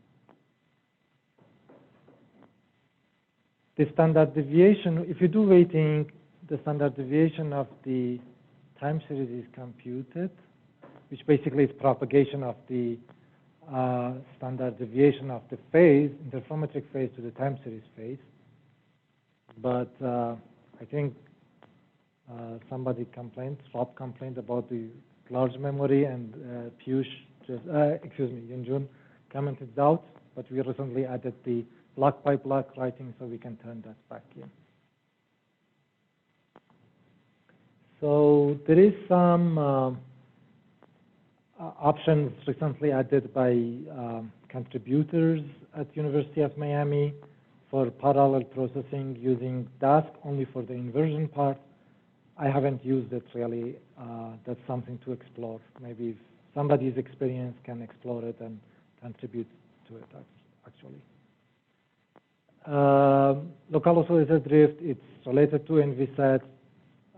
Unless you are processing NVSat InSAR data, you don't need to be worried about. After a few years, Peter Marinkovic and his colleague Ingvar Larsson in Europe, they realized that the radar and NVSat platform actually has a drift. The clock has a drift through time. So they looked at a lot of raw data and they estimated an empirical model, and that model exists. So MintPy uses that. If you don't, if you are processing NVSat and don't account for that, you will get a ramp in range. And tropospheric delay, you have different ways to account for it using PyAPS, which is publicly available, or now it's in Python 3. So MintPy has been using it for years and is very friendly with it. Right now, you even have the possibility to use ERA 5 from ECMWF, and that already is used at University of Miami, actually. And the phase elevation approach, it's very simple. It's turned off by default. And in this run, I turned off PyAPS also because I didn't want you guys. There was enough information already. But if you install PyAPS, which is very simple, the instruction is on the MintPy GitHub and also on the PyAPS itself. And if you have account from ECMWF, then really it's very easy. Just do the tropospheric delay correction with any model that you want. NAR, North America model, MERA, ECMWF, and yeah, ERA 5. And deramping is the other option that if you are interested in localized signals, ground subsidence, that's fine. You can turn it on, so it removes the ramp, and actually a lot of scattering, your time series reduces. In space, it's removing a spatially correlated contribution, but in time you will clearly see that the noise fits down. But if you are looking for tectonics, long wavelength signal, you should not do that because your signal will be removed too. And topographic residual correction, I already have the equation here. We know the relation. So based on this relationship, we know the range, we know the incidence angle, we know the perpendicular baseline over time, and we have our phase. Let's say we have done tropospheric delay correction, whatever we have done so far, and then the residual, whatever time series we have, we can estimate the unknown here, which is the DM error. So everything is known. DM error is not known, and it's a constant because we are using the same DM. So same DM error for the system, and P-perp is known, and that's your time series phase, a vector. So you can easily estimate it. MintPy allows you to estimate that. Let's say you assume that contribution plus a linear fit, or you have earthquakes. You can specify the jumps wherever that you have by specifying that, the dates. And if you want to exclude some dates in this estimation, you think that some of the dates should not be used for this estimation, you can do that. And we can actually turn this part on by simply saying MintPy.topographic residual, copy that part to the configuration file.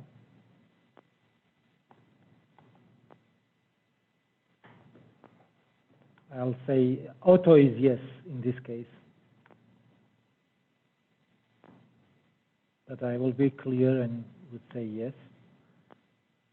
And run this step.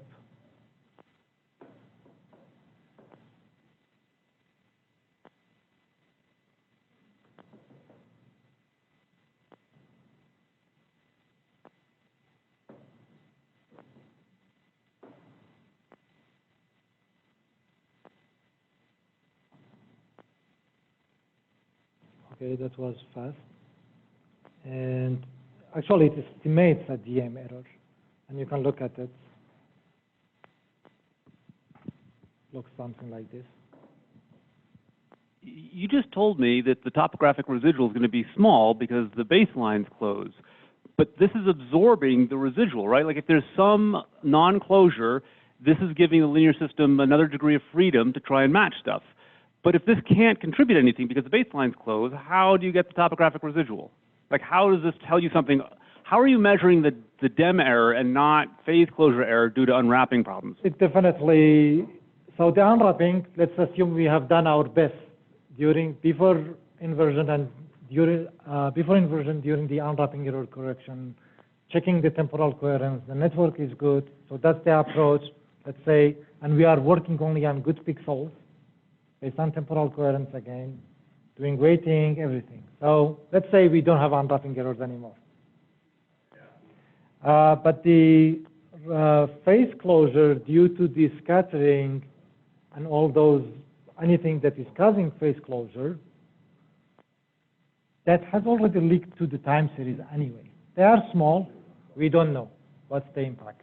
Nobody has. It has been on our to-do list since last year. We had visitors from DLR. We wanted really to do that, quantify it. We haven't done it. It's small compared to atmosphere and all those other residuals. It's small, but that's it has leaked to the time series anyway. How much is it? I cannot tell you. I can just tell you it's definitely smaller than troposphere. The DM error, I don't think it's really that much relevant for Sentinel. The baseline tube is 250 meters. We are looking at the multi-look data. I would say probably don't worry about the DM error correction for Sentinel. But if you look at the old archives, for example, NVSAT has a baseline pattern like something like this. I think it's around 1 kilometer change through time. And then after 2007, they got more stable, but still scattered. So if you have DM error, and if you don't account for it in the time series, I have example in a paper 2013 DM error correction in SAR time series, and I think Yunjin is referring to it here. You can clearly see that DM error contribution in your time series. Or if you have ALOS, the baseline changes 4 kilometers. Or the worst one is CSK data. It's expand, extremely sensitive to compared to, let's say, other lower frequencies, and then to the DM error. And then the baseline, you have CSK is a constellation, so the baseline can change up to 3 kilometers. That's a lot for expand. Without doing DM error correction, you cannot do anything if you look at the time series. So, but anyway, any estimation, any fitting to anything, here, of course, the assumption is, again, we are not estimating only for this, we are estimating for this one and parameters of a model that you can define, a linear plus some steps, plus, I don't know, whatever Yunjun allows, but they can be extended, and some noise. But whatever else is there, it can affect the estimation. Does that answer your question or not?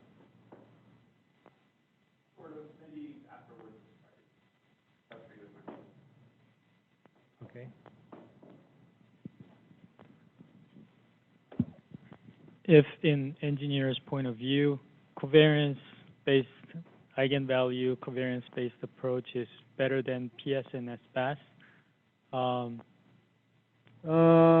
First of all, I don't accept that. I don't Okay. think if Piyush also said that. What? Okay, so go ahead.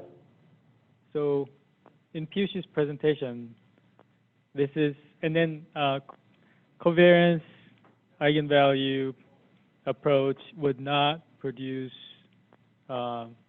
non-closure. No, actually, it's also affected by closure. It does? Yes. Okay. So that's The assumption there is you have a stack of SLC, you go to a stack of time series, and you are looking at all possible interferometric pairs. It's doing kind of the same thing, but it's a nonlinear system. And if there is closure between all different possible pairs, it will leak to the time series. And do you want to compare, since you did talk? I don't think if Piyush was implying that this is the best approach compared to the other, it's the optimum approach. I mean, the covariance-based approaches. Both DLR people and both Piyush and me, we have done simulation. I think we have understood, not real data, simulated data. If this is your noise in the data with different methods, what you expect and what's theoretical accuracy. There are situations that even short temporal baseline, if your temporal decorrelation, if you are 100% sure your temporal decorrelation is decaying with time, then probably there is no value in using 5 years interferogram. I would only use this shortest temporal baseline interferogram. And we have that, people have done this analytically and simulation, and we have done the same. Piyush didn't have time, I guess, today to show those plots. But covariance-based approaches are optimum because it doesn't have any assumption. It looks at the data, it looks at all possible pairs, and again, simulations, and this part I think is mainly simulation, and real data shows that in most of, usually gives you an optimum solution.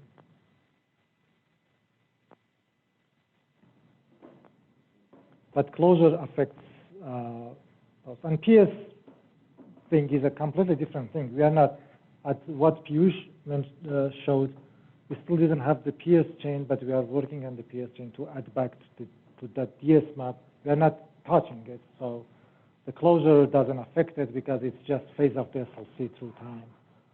So PS is not affected, but DS are affected. The other thing I want to add is even in that approach, the EM error and atmosphere, and it still is in your solution. You still have to after the estimation.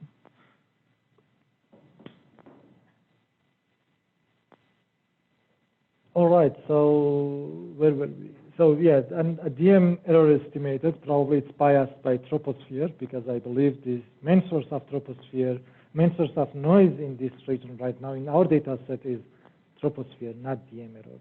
And kind of, I see the effect of troposphere in this estimated DM error, but definitely DM has always some errors too. And then another thing in MintPy is to look at the residual time series after all this, and basically for each epoch of your estimation, look at the kind of a variance of phase for that epoch, and just plots out and writes out a report how the RMSE looks like for each epoch. And just for sake of visualization mainly, you can say, okay, that one has the smallest RMSE, so I choose that one, that date as a reference date. We can run that. It doesn't do much, or if you guys look very tired, we can skip it. Oh, I was right, huh? Okay, I go then.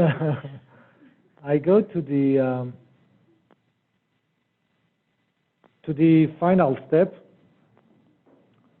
Get back to the velocity. Let's say you did your time series, you corrected for whatever you did. We didn't do much today, but you could correct for at least tropospheric delay using the models and DM error we did.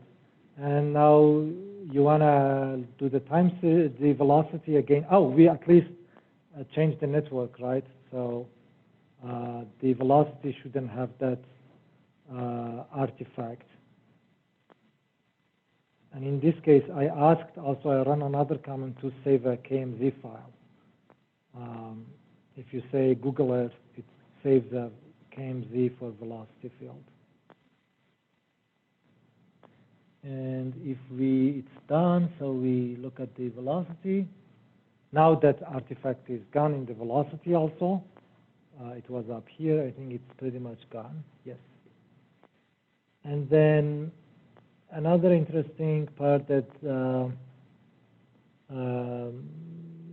has been implemented in MintPy is you can ask for, this part is just transect. You can transect. If you just want to look at the transect, you don't have to do this manually. You can specify lots long. I believe the actual script should allow for interactive transect also. So here I am showing the transect across Hayward Fault. It looks like we have a creep of around 2.5 millimeter per year. So I think that's about what you expect in that region. And the other part that I personally like is, right now it's mostly just visualization, but go ahead and run this cell. It downloads the GPS solution from University of Nevada, Reno, automatically, and converts. You can specify what you want. You can say ENU to line of sight, or only east and north to line of sight if you don't trust the up component.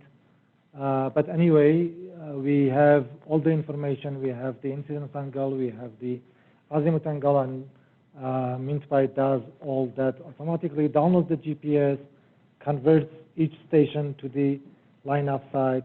You specify a reference for the GPS that you want both InSAR and GPS to be referenced to the same station. It does all that for you in one command there. We used to have another. Okay, let's look at the results, and then I'll tell you that one.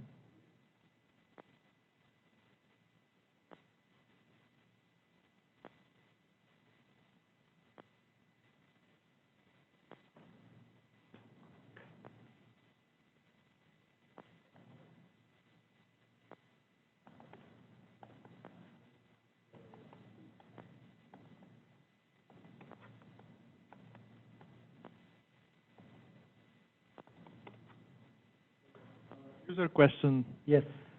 When do you modify the small baseline.cfg, and when do you modify the San Fran? You always modify the San Fran. The small baseline.cfg basically is just a copy of the default parameters. For convenience, comes to the work directory. And if you look at the details, actually, everything is default except for those parameters that you asked for in your .txt file. Yeah, because I changed the and then ran the it didn't work. Because you had changed the CFG one before, or what? Okay, we can take a look at that.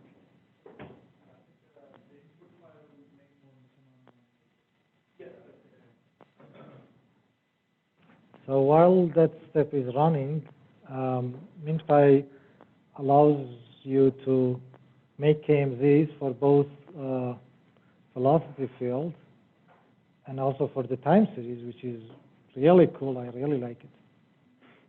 You can just click on the time series, actually, on KMZ, and it shows some time series.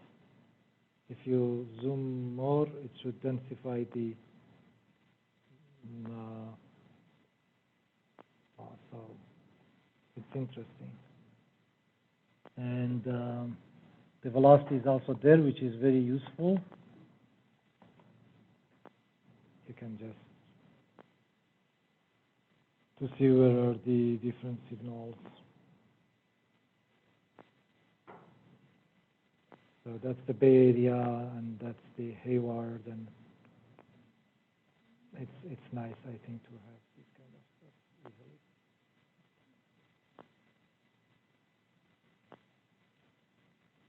And the result of the previous step is here.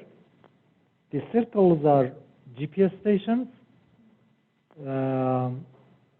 projected to line of sight, their ground displacement, reference to the reference station that we specified.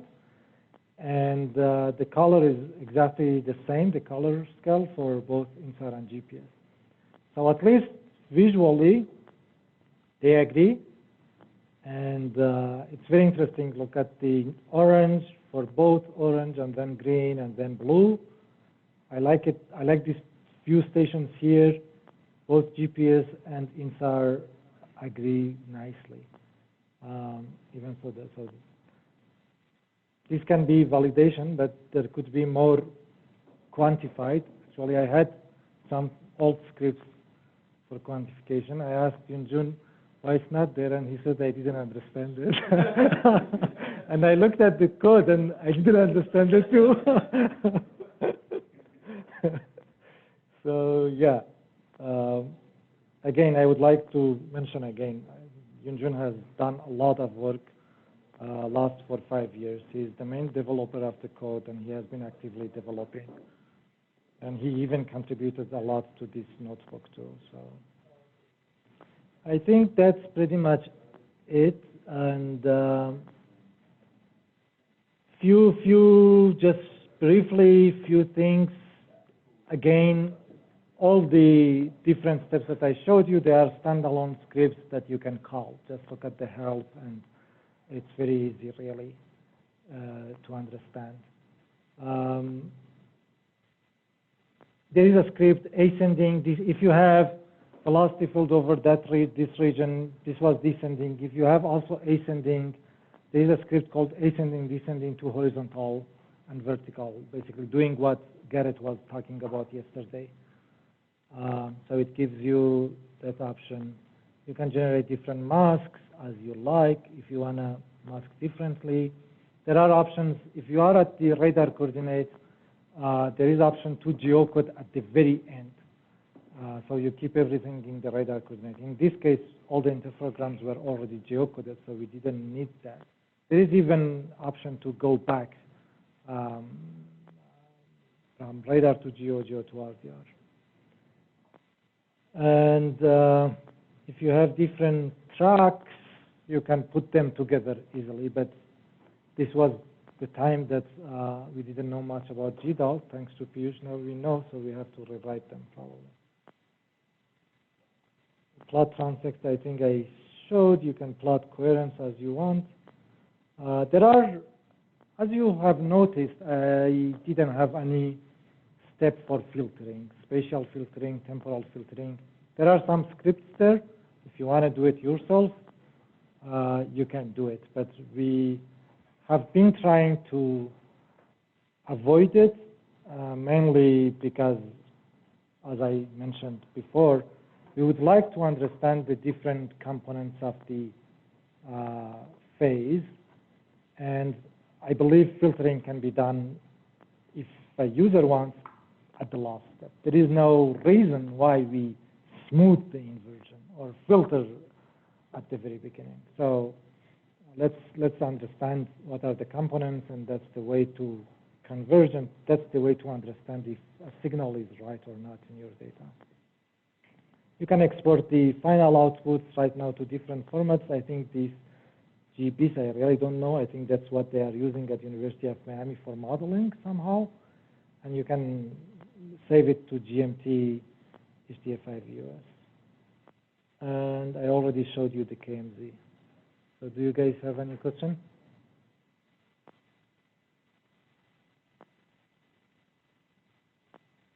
No? Yeah? Haresh, the step where you downloaded the GPS on that website, is that a global GPS data set, or is that just for the US? That's from University of Nevada. That's global. Okay. That's whatever, I think most of the stations all over the world that they have access to, which is most of the stations, I believe. Okay. And on that script you said you set one of them as a reference. So surely you would know which one of those is before you download them. So can you download the GPS first and then take a look too? You know what I did? I knew that my reference pixel is here. Oh, okay, that's a very good point. So what I did actually, I plotted there is another comment here. If you run, the only difference with the previous one is that's GPS label. So it plotted the GPS labels. And then if you don't give the reference GPS, if I remember right, it chooses a station close to your reference pixel probably. I hope. But if you want to be clear, yeah, well, that's what I personally did. It does. Okay, so you will get another plot with the labels. And then I chose one that I like. Any question?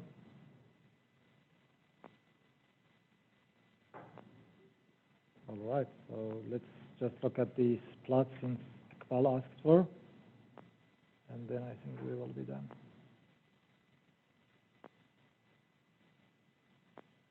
So yeah, it's small, but you can see the station names now. And actually, you can control the font of the station names even. Right. All right, so I think that's it. Do you have anything, Piyush? I have to add that the last 3-4 years that we've done time series module, we've always been using sort of pre-canned data sets for like 60 to 80 interferograms with a huge volcanic eruption in between, so that these little signals are of magnitude that wouldn't even be visible in those data sets. But this is like a real data set with 400, 500 interferograms and really subtle signals. So I think this would be like the first real live test of yes.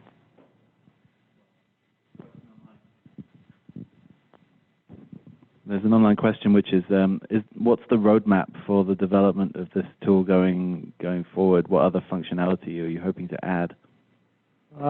We definitely want to be more GDAL friendly, similar to ICE2 that at the core didn't know about GDAL because actually it was developed before GDAL.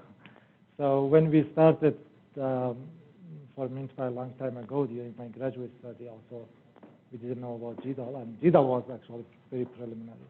So now we definitely would like to add more GDAL at the very core. So a lot of problems will be solved by itself. For example, no data value. If you use GDAL, then the no data value is already specified, then MINSPIRE doesn't need to be worried about it at all if the reader is using it. So GDAL is one thing. Quantifying the uncertainties is another part of it. I believe we can do better. The time series that we are plotting doesn't have anything, but at least we were talking at the break. We know that each epoch has a distance-dependent structure function, so we can look at that and have an uncertainty between every 2 pixels. I believe that's main 2 things, and scale it. We just added, Rob was looking at the entire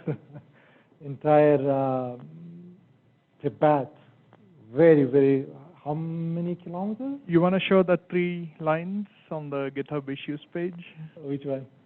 That Yunjin responded to. Oh, yeah. I don't know what it is. to the GitHub issues page for MintPy.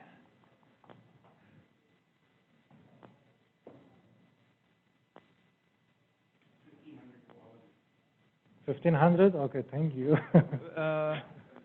Is it closed? Is that issue closed? There was one where there was like 4 lines and 2 hours of processing to. Which one was that? The first one, I think. Yes. If you scroll down. Yeah, there you go. 5 lines, 4 lines. Yes. Thank you so much, Piyush. Yes. 4 lines and the velocity field. So we already fixed actually the block by block writing. So Rob was already successful processing the whole 1,500 kilometers, the inversion part. So the next steps we are gonna add those things. I don't know. Anything else you can think of, Piyush? I think there's still like a gap between, we're still relying on 2D phase unwrapping. I think there may be some work going forward if the PS stuff and the covariance work gets into this, to try look into that.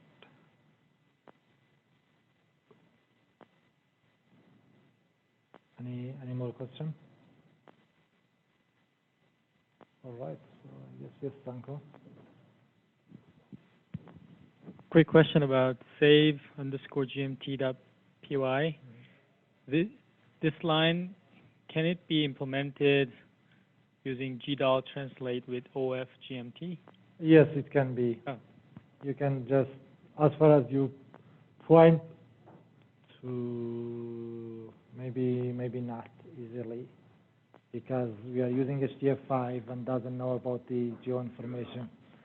The HDF5 doesn't know about the geotransform. That's the whole thing that caused David to go toward NetCDF for the standard product. Even though NetCDF underlying is HDF5, but they have on top of it this geotransform stuff.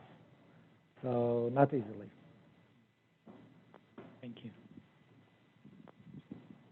So for your information, there is a RFC on GDAL discussing standards for putting out time series products. And as that evolves, hopefully we will stick to that. Then tools like QGIS will work with it automatically. We won't have to write custom viewers, and we'll just be able to do.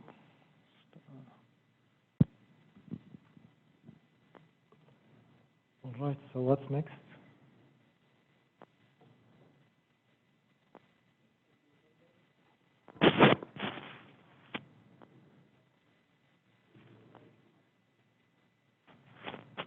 I think that's it. I don't think if I have anything more to add. Do you want to talk to them about homework, exercise? So tomorrow, if you look at the agenda there, we have like some little discussion and little demo till about 10:30, 10:45.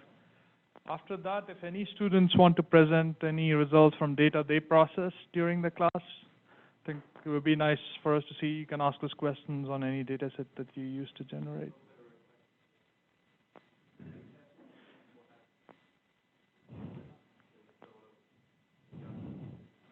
Yeah. So Garrett says there's a request for Q&A session, and we can totally do that after the stack processing demo. Just a show of hands so that we have an idea of who might want to show results. I would strongly encourage, even if it's bad, walk up and show results tomorrow. So, and also tell us if it was easy to do it yourself, if you're doing stuff for the first time with ICE, or not, or other struggles. That would be helpful for us.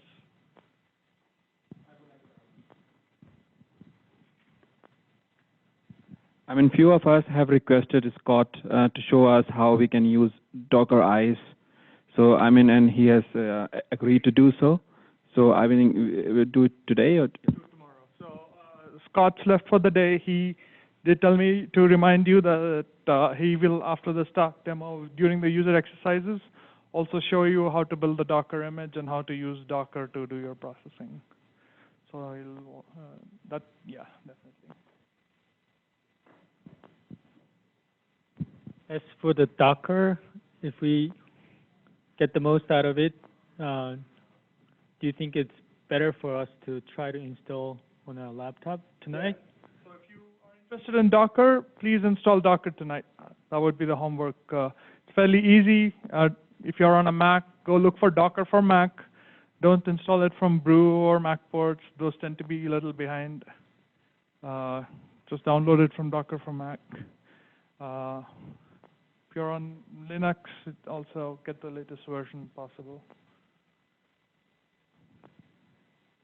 If you're a heavy Windows user and you want to use ICE, use Docker. Nowadays, yeah, with the Ubuntu kernel. Oh, cool. So to build on Ubuntu kernel, do you use Conda or you use the native Ubuntu stuff? Okay. Conda, yeah.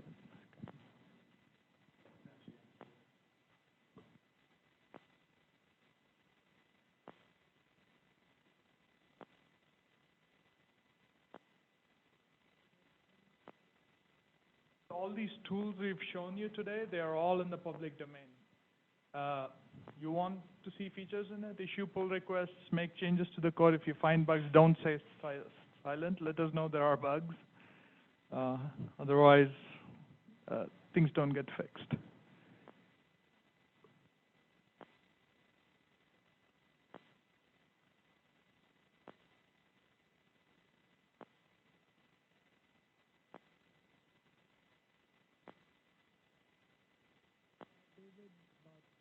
Direction of ARIA products or anything?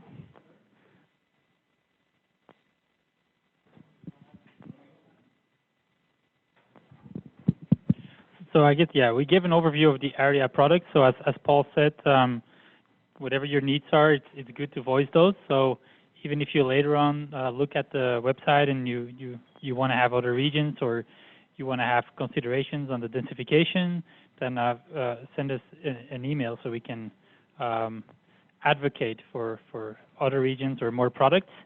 In addition, ARIA Tools is also on the public GitHub, and similar like MinPy, we're undergoing continuous development, so definitely keep an eye on that. Similar to Docker, if you learn how to build that, there will be Dockers for MinPy on its own, there will be Dockers for ARIA Tools. So eventually we will work on a community, or like, let's say, an InSAR tools Docker, which is having all these different packages together, much like the UNAVCO Docker. So definitely keep an eye on the open source channels, and if you have anything to contribute, we welcome contributions. Just issue us a pull request, and we will try to merge your edits into the main repository. So if we had another area that we wanted to see added to it, like how does one do that? How do you request another area to be processed? So currently we can't directly accept it, but we are going to use that to advocate to NASA to show the importance. And if they're in the long term, we will have the means, we can add those areas in. We're kind of doing this on soft money projects, so if we can show that there's a community need, then we have something to bring to NASA. Okay. Yeah. So I guess that's so. And if there's new features, then same thing. We just contact you, like we email you guys and say this is what we'd like to see or whatever. Yeah. Yeah. Well, I don't know. I guess I'm not sure. You said you were interested in us giving you feedback, but yeah, emails would work, or GitHub would work too. So.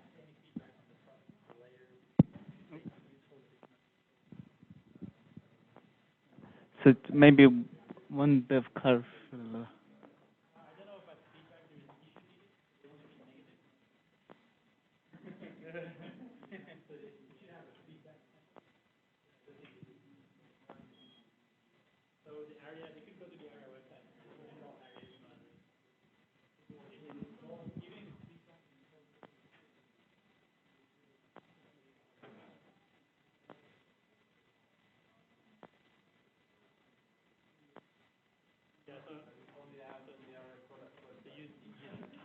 Yeah, so just one other thing as well I wanted to ask. When you're outputting all the data sets from ICE or even from area tools, the grids are always the same.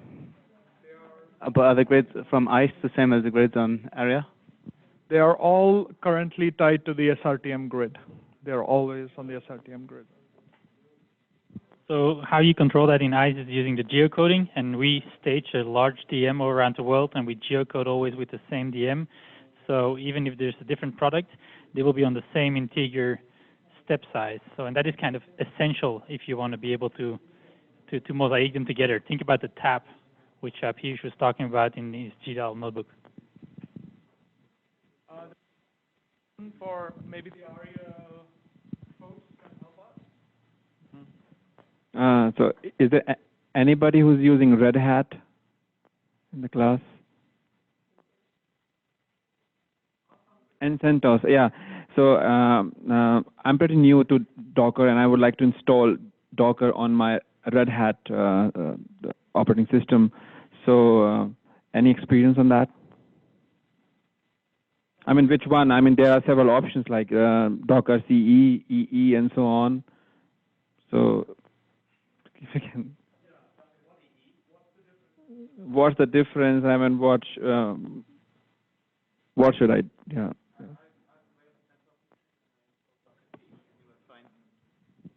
Yeah. CentOS.